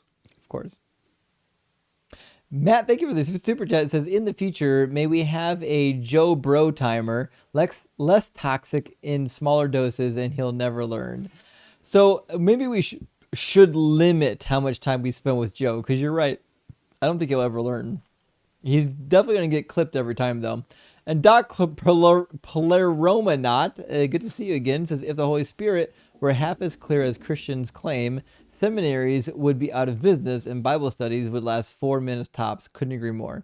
You wouldn't need to go to seminary if the Bible was actually clear and concise in its teachings, but as we've discovered, it's just not. And it's just me. Thank you for sending out a DZ Debate membership. I appreciate that.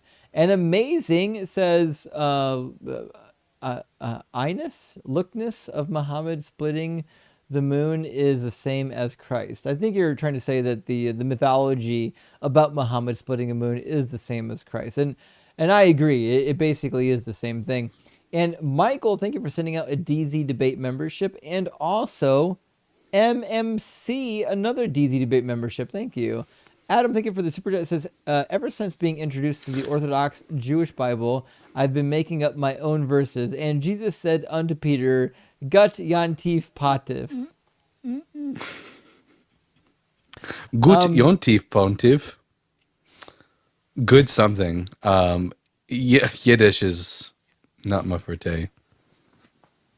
I have to get a copy of it. I know where they sell it. I'm going to get a copy of it.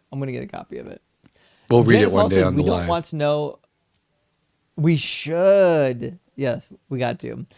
We don't want to know about Doug's issues getting vertical, horizontal for the win. Well, I mean, depending on whether you're like standing or lying, it could be either one. It's really a posture issue. You know what I mean? And Susie says, I prefer the horizontal bop. Susie, we love it for you. We're just happy that you're here, whether you're on horizontal or vertical. And Tim says, we'll give up and downers our lefts and rights with huge grace. We will. The horizontal and the vertical must coexist with huge grace. And Alex says the truth is Schmormonism. Choose the rock. CTR super soaking.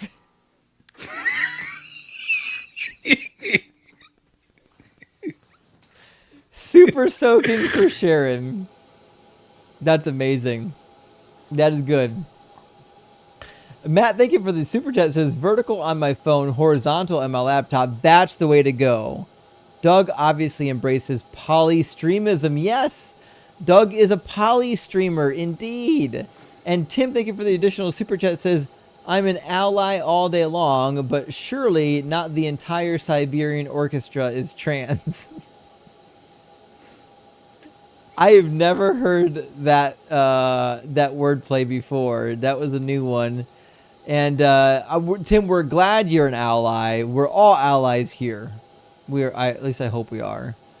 Dan says TikTokers are mere plebes without the power to alter time, rewind, pause, and change speed. Well, to be fair, that's true. The TikTok live stream is live. You can't do any scrubbing on it. So that is the case. But guys, if it wasn't for TikTok, I wouldn't be here. That's all there is to it. JJ said sent one DZ Debate membership. I appreciate that. And Jack the Muss says anyone who rejected the Holy Trinity is a heretic.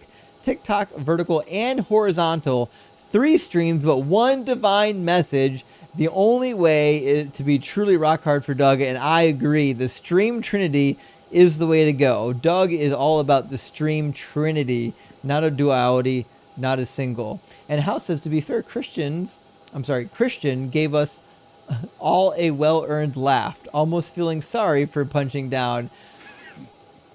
I get that, except he was kind of a prick. If he wasn't a prick, I would have felt like it was punching down, to be fair. He's been a prick to me for the past week. And I don't give a fuck anymore. I've never seen him. He's new here. Tim says firmament cleaning services, cheap. Oh my gosh, yeah. That's right up there with Rapture Pet Care. We need to make that happen. And Verlin says, show us the flat earth. Yes, actually, that's a very good point. We could have just gave him the same exact burden of proof. If you want a picture of the globe earth, show us a picture of the flat earth. Jennifer says, I think Christian is as high as he can go. He is, and it's not low. He's basically subterranean. He's just a chud.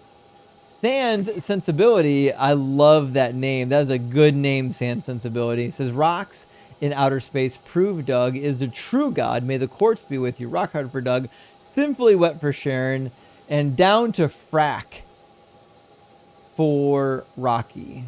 There we go. Down to frack for Rocky. I forgot about DTF. Down to frack for Rocky. I love that. That's a really good play on words. Thank you, Sense. Mellow Matt says, I tell you a joke about light, but it doesn't matter. Oh, I see what you did there. I would share some jokes about entropy, but they just don't hit the same anymore. They don't. I thought you were going to say jokes about entropy, but they're a mess. But what are you going to do? Those are some really good jokes there, Mellow Matt. I appreciate that. And Santa Park says, someone should make a Christian video of the trip the New Horizons took to get to Pluto and make them watch all of it. Is there a video of it? I don't know about that. I didn't even know there was a trip to Pluto. Shit. That's interesting news. I appreciate that. Chris says, how fast can you go on Highway 69? Lickety split. Oh, fuck. That's crazy, but good. Hell yeah. That's crazy. I can't believe, I'm surprised I haven't heard that one. Colonel of Truth says satellites can be put into geosynchronous orbit. That's a long word for me, guys. Can be put into geosynchronous orbit. I may not fully understand the definition of geosynchronous. Let me look it up. They synchronize with the Earth, with the so that when you, they travel at the same speed that the Earth rotates. That makes sense. So then it would look like it's stationary.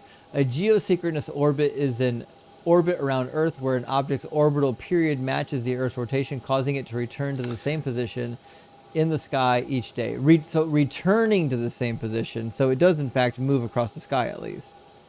It just comes to the same position every time. If the orbit is circular and directly above the equator, it is a special type called geostationary orbit, where the satellite appears to hover in a fixed position. Otherwise, geosynchronous orbit with an inclination will cause the satellite to appear to drift north and south, tracing a figure-8 pattern over the course of the day. Interesting. Thank you for that. It's very similar to my. It's very similar to my business proposition of a flying yacht that always stays at sunset. Yeah, I'm working on it. Paloom says, fun facts are very rarely fun or facts. Well, we learned that about almost every caller that ever calls in here to correct us. They have no facts, but they think they have a fun fact for us. And HP Lovecats has a fun name, says the Earth is not round, it's not flat, it's a hollow pancake full of Nutella, and the firmament is made of pure sugar. Rock hard for Doug and his lunar brethren. And yes, I can get on board with this. I think the moon is certainly a cheese wheel. It's actually not round. And the Earth is a wheel of Gouda cheese. Smoked Gouda, to be precise. And Mello says, Guest was actually an atheist. Guest was actually an atheist. Asked for video proof of Jesus. A buddy took him to see Passion of Christ. Been a believer ever since. That is actual live footage. I don't know if you guys knew that. And Just a Rancher says, Christian is the antichrist of Dougism. I don't know. He was kind of weak sauce. He was just that's too low. It's gotta be his own there's gotta be someone better. Yeah. We gotta get somebody better than that, yeah. Andrew says, according to Christian, the Earth is flat, Range Rovers are on Mars, math is fake, dinosaurs are dragons, and slavery is okay. And the rest? You know what? We could have pressed him all night for entertainment value, and we chose not to, but he was something. Mr. Oso says, just a tithing to Doug and Sharon. May they keep us entertained during the cooking, first time getting to watch live. I don't know if this is Oso Ray, but Mr. Oso, Thank you so much for watching. I appreciate the super chat. I hope you had fun in your first live experience. And a worship of the old god says, Christian, Jamaican me crazy. I like that. I know it's used, but I like it. I appreciate that. Where'd my mouse? Where's my mouse? You know, if you say the word beer can with a British accent, it sounds like bacon in a Jamaican accent. Indeed. My mouse dead? Did my mouse finally die?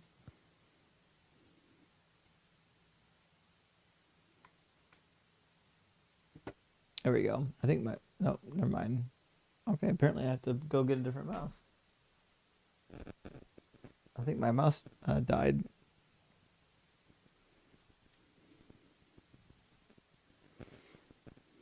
I don't have any batteries up here either. Okay, I guess give me a second. Let me grab my mouse. I guess I'll be y'all's entertainment for now. Let's see. So, yeah, everyone, I'm just going to show for myself for a second. So make sure that you, if you haven't already, that you find the Bible Guy YouTube channel and subscribe, because we're putting out new videos every single day. And if you like Justin's content, you'll love my content. And in fact, I've just created a playlist so you can watch my content back to back and fall asleep to this sweet, sweet voice. And don't worry, the ASMR is coming out as soon as I can get to it. All right, we'll see if this mouse is working.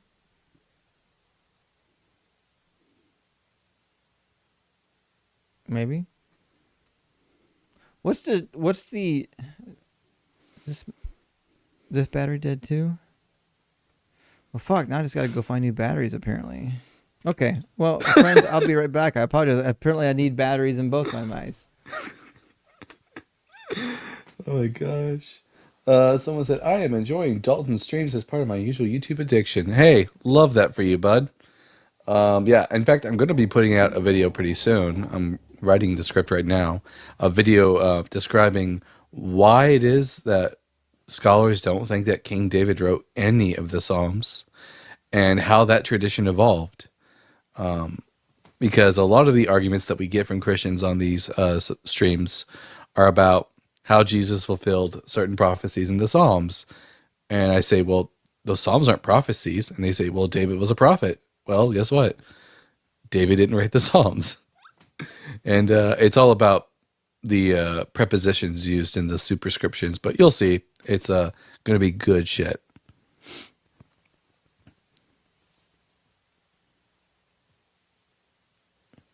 And oh my gosh, it's later than you think, and the comment section on TikTok is posting all capital letters. I don't know why y'all do this. Writing in all caps doesn't make what you have to say any more relevant or true. It just makes you annoying. Let's see if he's got some batteries. Yeah, it just makes you unhinged. It makes you look out of your mind. All right, I got some fresh batteries. I'll throw it in here. All right. Well, the mouse is powered up at least. But where's my mouse? What is happening right now? You're being sabotaged, Justin.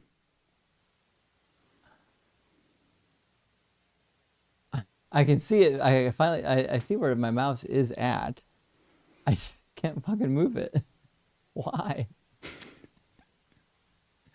Let me put my battery in my other mouse I was using. How do I put a battery in this thing? I think it's got the original battery in it. This is crazy.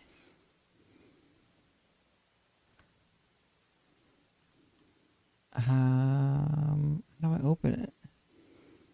Usually there's a thing on the bottom of it. It's one of these goofy ergonomic mice. I have no idea how to open the damn thing. There's no like battery tray on the bottom of it. Oh, is this one of those mics where you can like hold it from the side, like this? Basically, yeah. And oh, there's no battery because it's rechargeable. Shit. It's I gotta plug in the USB-C. I bet I can use it with the USB-C plugged in. I'm guessing. I am guessing, but I suspect that's the case. Yes, I can. Fucking A.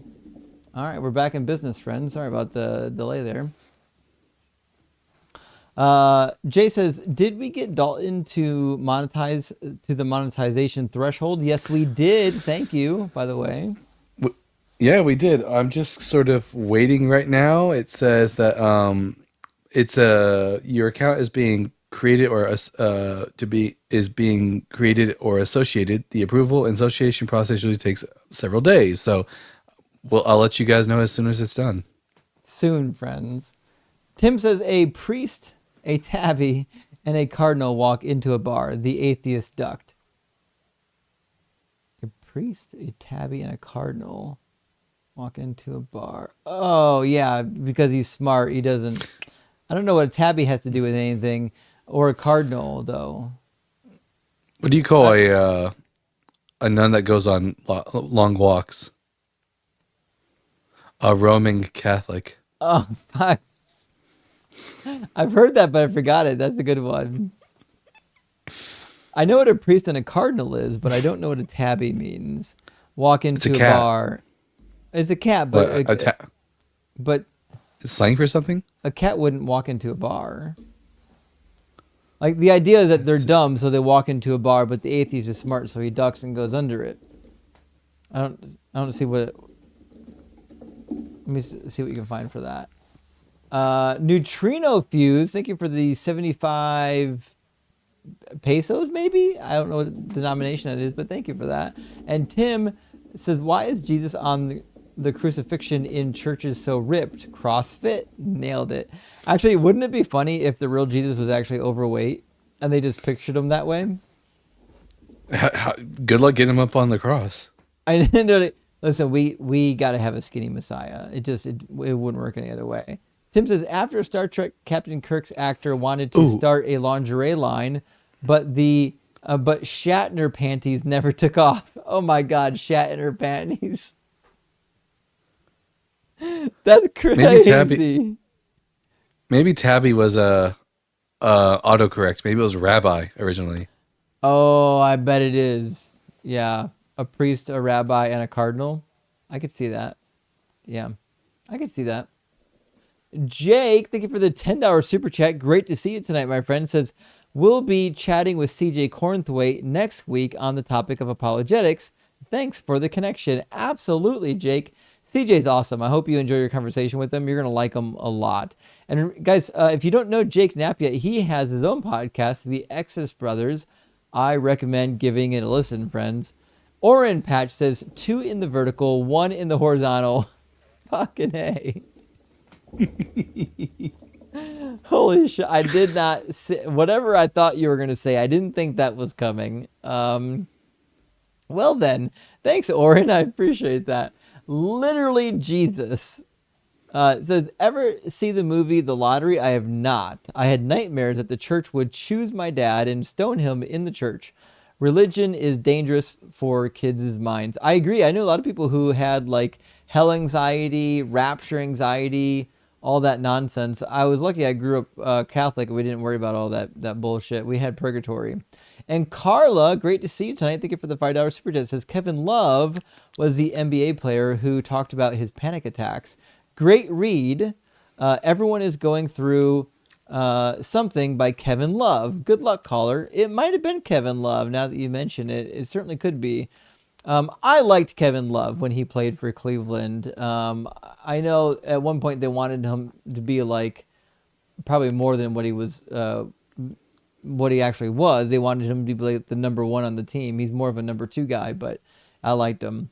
iReactor says, Only the Good Die Young by Iron Maiden is a great song. Rock on, and praise Doug's Petrification. I didn't know, is that a cover? Did Iron Maiden do a cover of Billy Joel's song, Only the Good Die Young? Or is it a separate song with the exact same name? Or did Billy Joel have a song that had a different name, and I'm thinking it was called Only the Good Die Young. But I thought that was the name of Billy Joel's song. Love Cats says, if you're into Metallica, I love Metallica.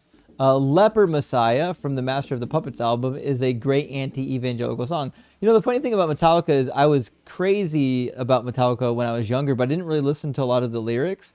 It sounds like they're kind of atheists, and it sounds like I need to go back and revisit. I've got their albums on CD. I'm that old. I'll give them a listen again. I've always wondered if Leper Messiah had anything to do with the Talmud because, well, there's a leper Messiah in the Talmud. Shit, I'll have to check it out. I'd like to hear about the leper Messiah. Oh yeah, I'll send it Chipmunk, to you later. thank you, I appreciate that. Thank you for the $10 super chat, Chunk Monks. He says, what is meant by the until all is fulfilled in Matthew 5:18? That's until all of the prophecies are fulfilled and heaven and earth pass away. That heaven and earth passing away is part of what needs to be fulfilled, and it didn't get fulfilled. He's directly saying that everything written in the law and the prophets must be fulfilled, including heaven and earth passing away, and they simply haven't. Adam Carmona says the founder of Hindutva, Hindu nationalism, was an atheist. I didn't know that. I wonder if he had ill intent, which is why he did it. That's what I'm thinking. And Marduk one, my friend, great to see you tonight. Thank you for the super chat. Said, I don't know if anyone already asked you, but how did the wedding go you officiated, and did you ever listen to the band Ghost? I haven't listened to Ghost yet, but the wedding was great, actually. We had a blast. Everything went well. I officiated a wedding like almost 2 weeks ago now. And we had a really good time, and nobody cared. The people who were in the know, that they know I'm an atheist, none of them cared that I'm an atheist. They were just happy to get everyone together to celebrate the wedding. Some people probably in the family don't know, but what are you gonna do? Jesus, Titty F and Christ, thank you for the super chat, says, stop calling me a perv. I will stop watching people doing it only when they stop crying out my name. Until then, I figure that means I'm invited. It sounds like an invite, does it not? I mean, it seems like it. It's a conjuring. Or a cry for help. Yeah, conjuring, for sure. And Jamie says Doug is both vertical and horizontal. They are one. Agreed. Doug is a stream trinity, vertical, horizontal, and TikTok. And Tariq says, isn't there a live feed from the International Space Station? There is.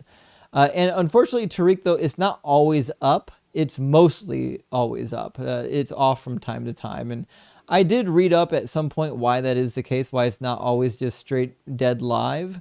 And there is a good reason for it. I just don't remember what it is. I apologize. But yeah, you can watch the International Space Station. I used to watch it every time there was a hurricane to see if we can get a glimpse of the hurricane from overhead. Jamie says, rock hard for Doug, and we agree. We want you to rock out for Doug. Rock out for Doug. And Tariq says, this is example of out of control imagination or willful ignorance, but also kind of funny how far off topic we are. At least it's entertaining. Yeah, I know. We can get some crazy stuff with the flirfs and whatnot, but to me at least it's got some entertainment value. And Tim says, we are brains in a vat of bone in meat armor. And you know what? You might be right. We are brains in a vat. Not the way the philosophy bros would have you believe, but we are. And Eifer, thank you for the super chat, says, existence being derived from magic makes it so much less wondrous than if it's natural. And I agree. There is something cool about believing in magic. But the reality is I don't believe in magic. But I do still think that nature is wonderful. Yeah, as the old saying goes, once you unweave the rainbow, does it cease to be beautiful? That's a fair quote, yeah. I don't think it does. I think it's still quite nice to be sure. Make the best of what's around. I love the name. It says, where does one go to learn how to make a banana split? Sunday school. Of course. They're going to go to Sunday school to learn how to make a banana split. I appreciate that. And Luke says Jesus was trans, hence no childhood in the Bible. So there was a popular TikToker that used to run that topic a lot. Jesus was trans, and it's a fun topic, a little bit tongue in cheek. But you can get a Jesus is trans coffee mug. They were selling it on their website. Maybe I'll see if I can figure out who did that. But if you go to the Deconstruction Junction and go to the gift shop in Deconstruction Junction Discord, you can find that mug, I'm pretty sure. Sean F., thank you for the 5 Canuck bucks, says, if Trump sat on your desk, it would leave a brown stain. That's true. Not an orange stain. They call him Von Schitzenpants for a reason. I thought it was Diaper Don, but it's the same thing. The dude did so much white powder that it ruined his bowels, and now he can't control himself, and he has to wear diapers, which no wonder Melania doesn't want to get anywhere near him. Corporate Alpha, Z Corp Alpha, thank you for the super chat, says, you find out in the end. No, you don't. Human mind cannot comprehend how huge the universe is. Good luck. Well, we can actually comprehend how large the observable universe is, but apparently your mind can't comprehend how bad your religious text is, although it is telling that you didn't actually call in Alpha Corp. I assume you're actually Beta Corp. And Joey, thank you for the $10 super chat. Joey says, hey gang, I heard you guys discussing that we have evidence of Paul's writings before we have evidence of the Gospels.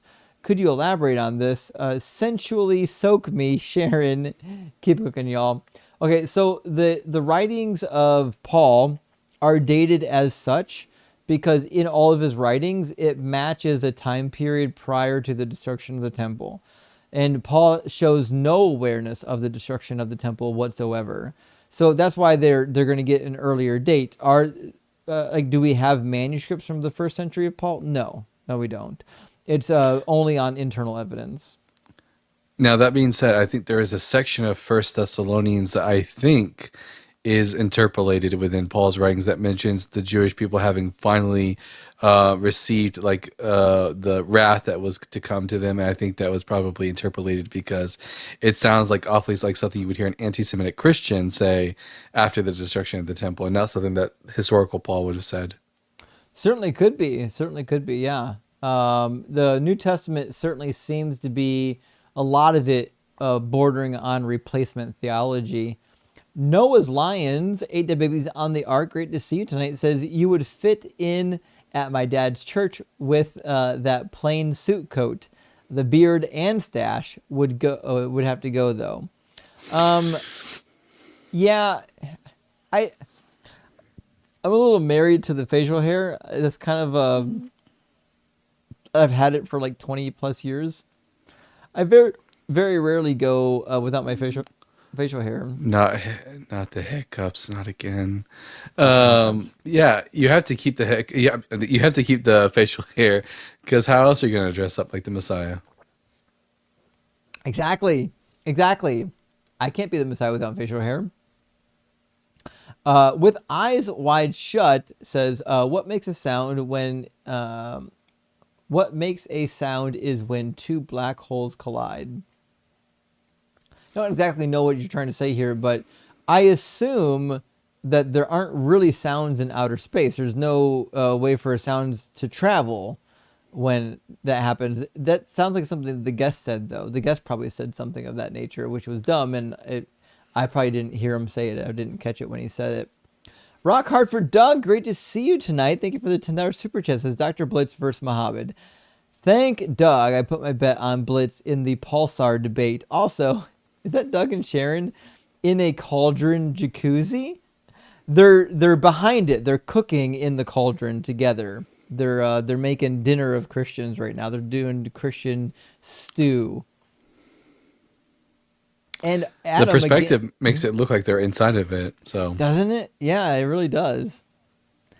Adam Brown says, Muhammad proves my point. Everyone who comes on and talks about space sound just like that Tim and Eric skit about the universe. Who's Tim and Eric? Guys, I don't know anything about pop culture. Nothing. Tim and Eric. It sounds familiar, but no, I don't know who it is either. Apparently it's some sketch comedy that I don't know about. but it's in my web browser now. I'll know about it soon, at least. Thank you for that, Adam. I appreciate that. And Meg, thank you for the super chat, says, poor Dr. Blitz is going to lose his mind. Knocking stars indeed. I know. Dr. Blitz is going to lose her mind. Poor Dr. Blitz. Dominique says Dunning-Kruger couldn't hold a candle to Muhammad. That's the crazy thing is Muhammad was so far out of his depth. It was hard to watch because he didn't know he was out of his depth. He had no idea. Space Lord says Muhammad. So you want me to send you the that article on the star thing? Yeah, I'd love to read it. Space Lord said, Muhammad, let me explain. 5 minutes later, narrator, that was a lie. I may not entirely follow Space Lord, but yes. I get it. Muhammad said, let me explain. And the narrator goes, 5 minutes later, that was a lie. No, it wasn't fine. That's the narrator. He was not Who's explaining. the narrator? Oh, just a narrator. But Muhammad explained absolutely nothing. He lied to us. He absolutely didn't. He absolutely did not explain anything. He tried, though. He gave it his all. Lynn, thank you for the 666. Hail Nero. Start a cult. 1. Prophet chooses a god and adds googly eyes. Check. 2. Add Kraken. Check. Cooking and sex innuendo. Check.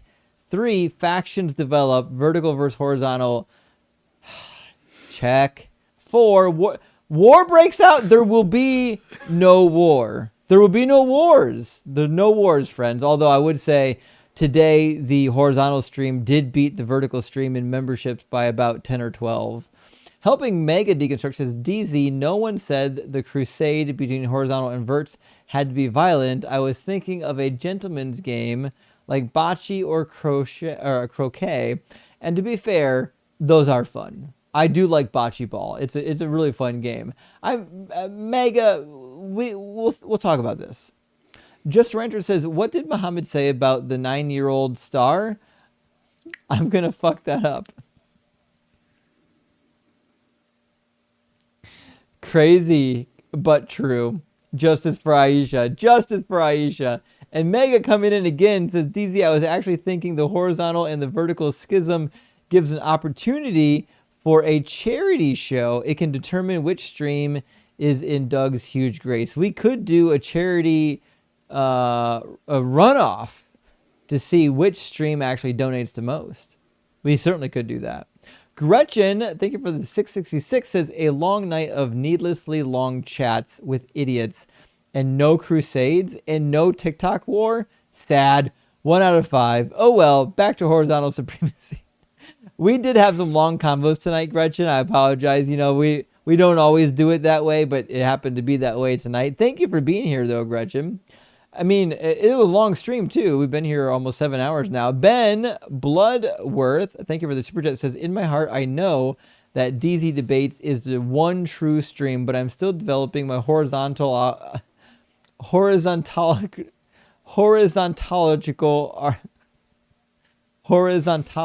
ontological argument. That's a crazy combination of syllables.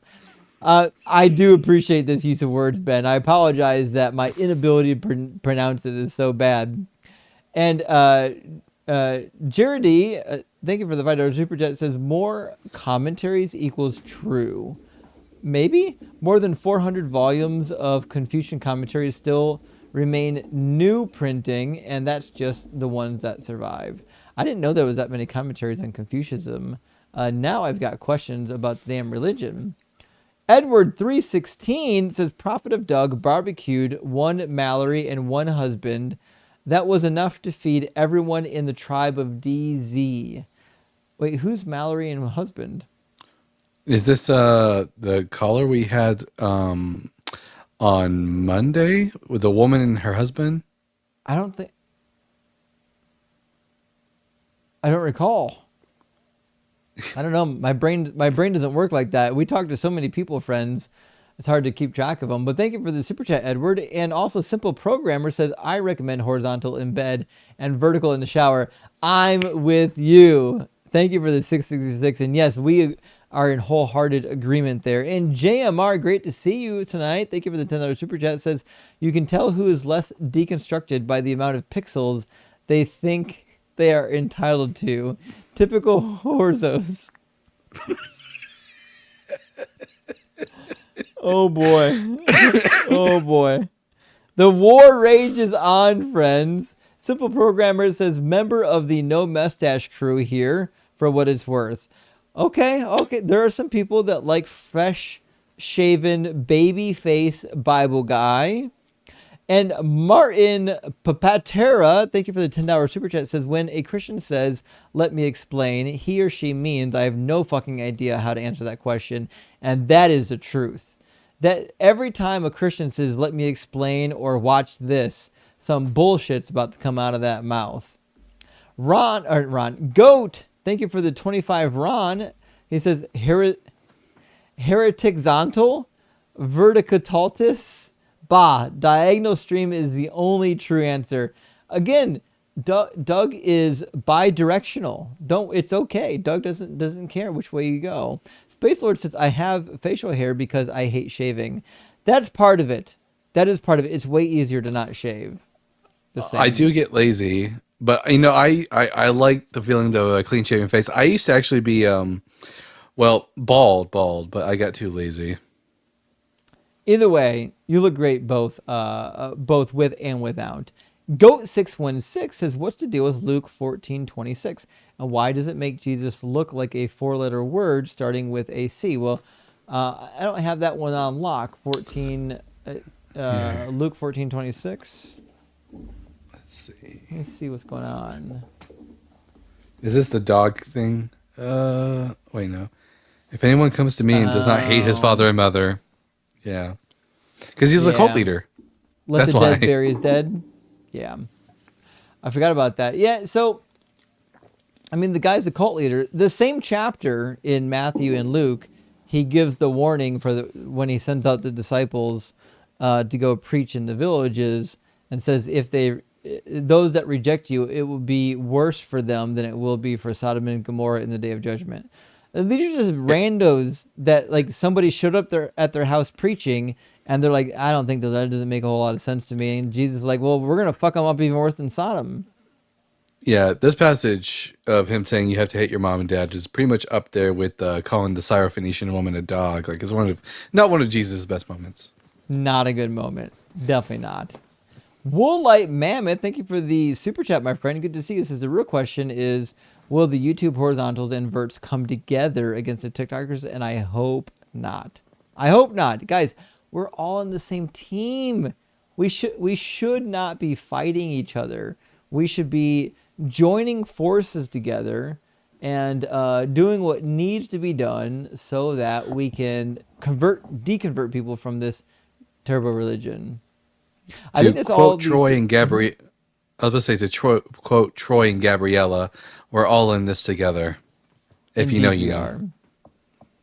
I think that's the end of our super chats. We're gonna we're gonna send everyone over to Joel and Mezzo's live stream. Marcelina, I see you in the queue. We're ending stream, but Marcelina, please come back sometime when we're debating. I'd love to get you, now that you can, get you into one of the debates against the Quran or the Muslim callers. I think it'd be really interesting to have you up here. But let's go raid Mezzo's live stream, both on TikTok and on YouTube. Let me show you where he's live on YouTube right now. He's live on Deconstruction Junction, debating. There's 260 people watching. We got to get this thing over 300 people, 250 people. Let's bump this up. Let's go to Deconstruction Junction. Tell them Justin, Dalton, Doug, Rocky, Sharon, and Pebbles all sent you over there. Let's bump these numbers up. Let's run them way up. And thank you so much for being here, friends. We'll see you again on Friday night. We love and appreciate you. And we hope that you all get some rest. And we'll see you again soon. Dalton, have a great one, buddy. You too. Shalom.